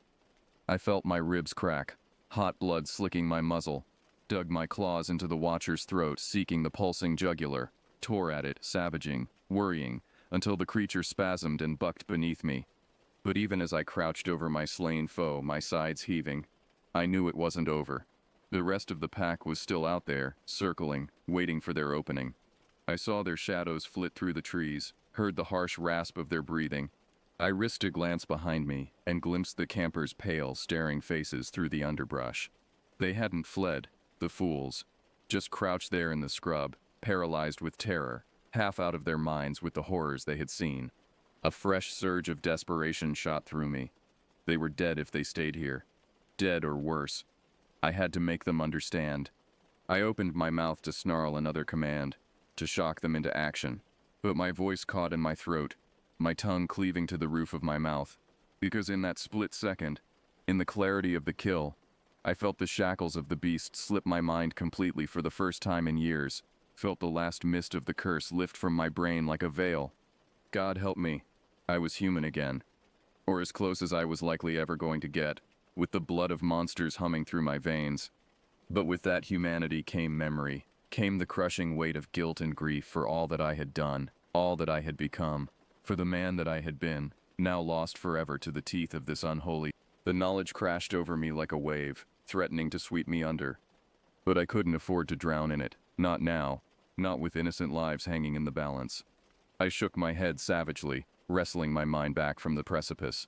Later, there would be time enough later to reckon with my sins, assuming I survived this night. Drawing upon the last raw dregs of my strength, I heaved myself to my feet, stepped forward to place my body between the watchers and their prey, the campers I had saved, the ones I had bled to protect. "Go," I growled, low and deadly. "Get out of here, while you still can." I heard them scramble to their feet behind me, the crackling of brush and dead leaves. The watchers heard it too, their ears swiveled forward, their eyes flashing with renewed bloodlust. A low, eager whine mounted from a dozen straining throats. I bared my teeth in a feral grin. "Come on then, you bastards," I hissed. "Come finish what you started all those years ago. I'm right here." With a chorus of howls, the pack surged forward as one ravening mass. I leapt to meet them, my knife flashing in one hand, my claws extended on the other. We crashed together in a maelstrom of torn flesh and spraying blood, a whirlwind of destruction. I lost myself in the red haze of battle, hacking and slashing, all semblance of control or finesse vanishing beneath the tide of my rage. I don't know how long we fought. Time lost all meaning, narrowing down to the brutal, eternal present. The burn of fang and claw, the hot, coppery reek of blood in my nostrils, the percussive slam of my heart in my chest. I killed and killed again, the beast within me rising up to glory in the slaughter. But there were too many, my injuries too grave. I felt my strength flagging, my body failing. A taloned hand caught me across the face, laying my cheek open to the bone. Another drove into my gut like a spear, lifting me off my feet. I crashed to the ground in a broken heap, the breath driven from my lungs in an explosive gasp. Through the descending veil of darkness, I saw the watchers crowd around my fallen form, felt their rank breath gusting over my skin as they closed in for the kill. I tried to rise, to lift my knife for one last strike, but my limbs were leaden, my blood-slick fingers clumsy and weak. So this was how it ended. After everything I had endured, every horror I had faced, this was to be my fate, torn to pieces by the monsters that had made me one of their own. There was a bitter irony to that, a grim poetry that even my hazed mind could appreciate. I closed my eyes, waiting for the killing blow, surrendering myself at last to the inevitable. But it never came. Instead, I heard a sharp crack, then another, heard the watchers howl, a sound of surprise and pain rather than triumph. My eyes flew open again, straining to make sense of what was happening. The campers. They hadn't fled after all. Instead, they stood at the edge of the clearing, pale and determined, clutching thick branches they must have torn from the trees. Even as I watched, the girl swung her makeshift club in a whistling arc, catching the nearest watcher across the snout with a sickening crunch. The creature reeled back, yelping, dark blood matting its muzzle. The boy followed up with a strike of his own, smashing his branch into another watcher's ribs with all his strength. I heard bone crack, saw the beast stagger sideways with a grunt. The pack milled in confusion, caught off guard by this unexpected resistance. They'd had no challengers save me for so long, grown complacent in their superiority. They didn't know how to respond to prey that fought back. The campers pressed their advantage, wading into the fray with wordless cries of desperate courage, their clubs rising and falling. The watchers fell back before that onslaught, suddenly unsure. I saw fear kindling in their eyes for the first time, smelled it souring their musk. With a titanic effort, I dragged myself back to my feet, locked my hand around the hilt of my fallen knife, swaying but upright. The camper's bravery had bought me a precious handful of seconds, had shaken the watchers' confidence, thrown them into disarray. I wouldn't let that sacrifice be in vain. Roaring my defiance, I hurled myself back into the fight, drove my blade into the alpha's throat even as it turned to snap at me, my momentum carrying us both to the ground. We thrashed and rolled, a snarling tangle of fur and blood-slick limbs. The alpha's claws raked my shoulders, my sides. Its teeth struggled to find my face, my throat. But I was past pain, past fear, past everything but the need to end this once and for all. With a bellow of effort, I rammed my knife up under the alpha's chin, punching through the roof of its mouth and into its brain. I felt the crunch of bone, the hot gush of blood and cerebral fluid over my fist. The creature convulsed wildly, its eyes bulging, then went slack in my grip. I wrenched my blade free and rolled to my feet, breathing hard. The rest of the watchers were in full retreat now, fleeing back into the trees. I saw a handful of still forms crumpled on the ground, felled by the campers' flailing clubs. We had hurt them, badly, driven them off, for now. But even in defeat, I saw the malevolence in their eyes as they slipped into the shadows. The promise of retribution. They would be back, and in greater numbers. This wasn't over. It would never be over. The girl and boy stumbled to my side, their young faces drawn and bruised in the thin moonlight trickling through the trees. I saw their eyes widen as they took in the ruin of my body, the blood-drenched tatters of my clothes, the extent of my wounds. But there was no fear in their expressions now, no revulsion, only a grim sort of understanding. "Mister?" the boy asked, his voice thin and thready with exhaustion. Are you okay?" Something inside me cracked at the question, a dam bursting. Because no, I wasn't okay. I would never be okay again. These kids had seen me for what I was, at my lowest and most base. They knew the truth of the monster inside me, the monster I had become. But they had fought for me anyway, stood with me against the dark, even at the risk of their own lives. There was a fierce, defiant purity in that, an affirmation of something I had thought long lost, my humanity. In that moment, I felt the beast inside me retreat, slinking back into the shadows of my psyche. It would be back. It would always be back, hungering for blood and savagery, but it didn't control me. Not anymore. Not unless I let it. I had a choice. Maybe I always had. I met the boy's eyes, and then the girl's, saw my own weary, battered face reflected back at me. "I will be," I rasped. "Thanks to you." It wasn't forgiveness. It wasn't redemption. Those would be a long time coming if they ever did at all. But it was a start. A first step back toward the light, out of the abyss of wrath and teeth and blood I had drowned in for so long. "Come on," I said, sheathing my knife. "Let's get you two out of here. It isn't safe." We turned our backs on the carnage, on the ravaged clearing, limped off through the trees towards the distant lights of civilization, towards a world that could never understand the horror we had faced, the nightmares we would carry with us for the rest of our lives. But that was all right. We had each other now, this strange little band of survivors. We were alive against all odds, against the Watcher's feral malice. We would bear witness to the truth of what stalked these woods, even if no one else believed. And maybe, just maybe, we would find a way to fight it, to push back the darkness one brutal inch at a time. It was a war we might never win, but by God, we would never stop trying.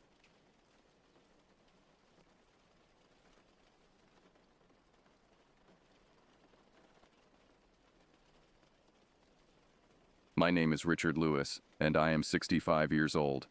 What I'm about to tell you happened to me in September of 2010, but the memory of it is as fresh as if it were yesterday. I've been a park ranger in Yellowstone National Park for 15 years now, married with 2 kids, a dog, the whole suburban bliss situation tucked into a corner of this wild place. You'd think I got used to it, to the scale of the wilderness and the secrets it holds. But the truth is, you never quite do. That particular day started like most others. I woke up at dawn, kissed my wife Sarah goodbye, and headed out for my routine patrols through my assigned section of the park. The air was crisp with the first hints of autumn, and the early morning mist was just starting to lift from the valleys. My job was to check for illegal campers, make sure those trail permits were in order, and generally keep an eye on things. Yellowstone's a tourist magnet, but we try to keep things as controlled as possible. I was nearing one of the more remote offshoots of the Pelican Valley when I spotted it. A carcass, a good few hundred feet off the trail, half obscured by bushes. From the size, I guessed it was an elk. I frowned in annoyance, thinking of the paperwork if it turned out to be a poaching case. With a sigh, I radioed in my location and made my way towards it. Wolves were a possibility too, of course. It'd be good to know which for the sake of the visitors. But as I got closer, I saw the first sign that something was very, very wrong. There was no blood around the carcass. Not a drop. I stopped in my tracks, a chill creeping up my spine. I'm no greenhorn. I've seen my share of predator kills, and this made no sense. The closer I got, the worse it became. The elk's bones were picked absolutely clean. No trace of meat, nor any sign of gnawing. It looked surgical somehow. It made the hair on the back of my neck stand on end. And then I caught a whiff of the rotten stench clinging to the remains. I gagged, my stomach churning. It wasn't the natural decay of carrion. It had a sickening sweetness to it, mixed with something metallic. Every instinct I had was screaming at me to leave, to get as far away from this place as possible. I turned to go when something massive exploded from the bushes behind me. I staggered from the impact, barely managing to avoid its lunge. I whipped around, my gun already in my hand, to see the thing. It was like nothing I'd ever encountered before. It stood on 2 legs, easily twice my height, its body lean and muscled in a way that was wrong. Skin stretched tight over bulging sinew, a sickly gray color. The head, disproportionately small atop its broad shoulders, had a skull-like appearance, and jaws that dripped with drool. Its eyes were milky white, no pupils, just empty orbs that seemed to stare right through me. Panic shot through me, hot and blinding. I fired off a shot, more out of instinct than anything else. The creature flinched back, making a hissing sound that made my teeth rattle. The second shot went wild, and then I was running like my life depended on it, because it did. I heard it pounding after me, the trees whipping by in a blur. At one point, its claws tore through my jacket, leaving burning gashes on my back. I stumbled, and the world tilted crazily, but I managed to keep myself upright. I finally burst through the tree line and onto the trail. A family out on a hike watched open-mouthed as I sprinted by, the creature hot on my heels. I screamed at them to run. They reacted a moment too late. The dad tried to put himself between his family and the thing, but it swiped him aside with ridiculous ease. His body crashed into a tree. I heard his wife scream. I kept running. Shots cracked behind me. The creature roared and abruptly changed course. I looked back just in time to see it lunge for one of the park cops, the ones frantically responding to my Mayday call. They barely had time to register what was happening before the creature was on them, and then it was a maelstrom of blood and screams and gunfire. I ran until my lungs threatened to burst. I ran until the sounds of carnage behind me faded, leaving an eerie silence in their wake. Eventually, I found a fallen log, half hidden by ferns, and crouched there, gasping for breath. The trembling wouldn't stop. For a long time, all I could do was try not to throw up and wait for rescue. I don't remember much of the next few hours. There was a helicopter, a field medic, and a whole lot of confused questions. I was in shock. The thing I saw, it shouldn't have been possible. Nobody believed my description, of course. Predator attack, they kept saying. Maybe even a rogue grizzly. The incident made national news. 4 dead, a horrifying creature sighted by a hysterical ranger. In the end, it was dismissed as post-traumatic hallucinations. I was forced to undergo psych evaluations, put on temporary leave, all the while having nightmares about those empty eyes and razor-sharp claws. My family bore the brunt of it. The whispers when we went to the supermarket, the flinches whenever my kids made too much noise. My wife Sarah stood by me, fierce as a mama bear protecting her cubs, but I could see the stress in her eyes, the strain on our marriage. One night I woke up screaming, my heart pounding a frantic tattoo against my ribs. Sarah was by my side in an instant, soothing words spilling from her mouth even as she switched on the bedside lamp. And in the soft light I noticed it. A thin, glistening trail of mucus on the pillow, and a strange, acrid smell clinging to my skin. I spent the rest of that night in the shower scrubbing myself raw, trying to wash away the feeling of wrongness. In the morning, pretending to be fine, pretending not to notice Sarah's worried glances, I dug through my gear, found my old hunting rifle, the one Grandpa taught me to shoot with back when I was just a kid. It felt heavy in my trembling hands. No way I was letting it come for my family, too. My resignation letter was the most difficult thing I ever wrote. Sarah didn't try to stop me, just held me tight and whispered, "Be careful." Then with a last kiss for her and the kids, I got in my truck and drove back to Yellowstone. I found my way to that clearing near Pelican Valley, the place where it all began. The stench nearly made me lose my breakfast all over again. I steeled myself. The rifle held steady, and followed the putrid trail deeper into the woods. For a long time it was like chasing shadows, half-heard noises, glimpses of mottled gray disappearing behind the trees. Then I found another carcass, this one a deer, picked clean the same way as the elk. My rage exploded, grief fueling its fire. They should have believed me. They should have done something. I pushed forward, my movements growing less measured. The forest seemed to watch with an ancient sort of malice. The air charged with a crackling intensity that set my teeth on edge. I had no doubt I was the one being hunted now. And then, there it was. Lounging in a clearing, the light filtering through the leaves casting strange patterns on its grotesque hide. The rage bubbled over. The thing lifted its skull-like head, its nostrils quivering. Before it could react, I aimed and fired. The roar of the rifle echoed, followed by a shriek of pain. The creature staggered, blood spraying the grass. It looked at me, those horrible eyes wide. Surprise flickered across them, maybe even fear. For a moment, the impossible dared to feel possible, and then it charged. My second shot missed. My third lodged itself in its shoulder, slowing it just enough. I flung the rifle away and sprinted back towards the trees, the creature's enraged bellows filling the air behind me. I scrambled up a gnarled old tree. I was high enough to see over the undergrowth when the creature finally came crashing into the clearing. It circled the base of the trunk, frustrated growls rumbling from its depths. My heart pounded so hard I was sure it would burst from my chest. We stayed like that for what felt like forever, me perched precariously in a tree, the monster below, neither of us willing to give an inch. As the light began to fade, the creature turned its empty eyes up towards me, and I felt the first trickle of despair. It wasn't going to leave. I was going to die up here, alone and forgotten. But then a glimmer of movement in the distance caught my eye. A pack of wolves, at least 6 strong, slinking silently through the underbrush. They zeroed in on the creature. Something ancient flared in its expression then, a primal understanding passing between them. It turned, and with a last look in my direction, loped off into the gathering darkness. The wolves watched it go, and then without a backward glance, disappeared back into the twilight. I didn't move for a long time, every muscle screaming in protest. Finally, with shaking legs, I climbed down. My journey back to my truck was a blur. Every rustle of leaves had me flinching, my hands slick with cold sweat. When I finally got home, Sarah just held me. No questions, just understanding, and the scent of her familiar perfume washing over me. The nightmares lessened after that, fading into a dull, constant dread that was almost manageable. The resignation and relief warred within me.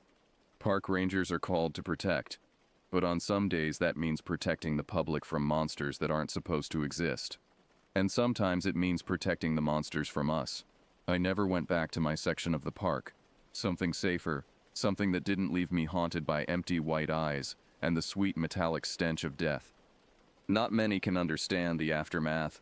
My scars run deep, seen clearly only by my wife and those who share a bond forged in the heart of Yellowstone's secrets. They say time heals all wounds. They're wrong. Some wounds mark you for life, reminders that the world is wilder and far more terrible than we dare imagine. As I sit here years later, I can't help but wonder, is it still out there, that unnatural predator? And if it is, who will be the next to stumble upon its hunting grounds? All I know is that the wilderness holds secrets, and some of them have teeth.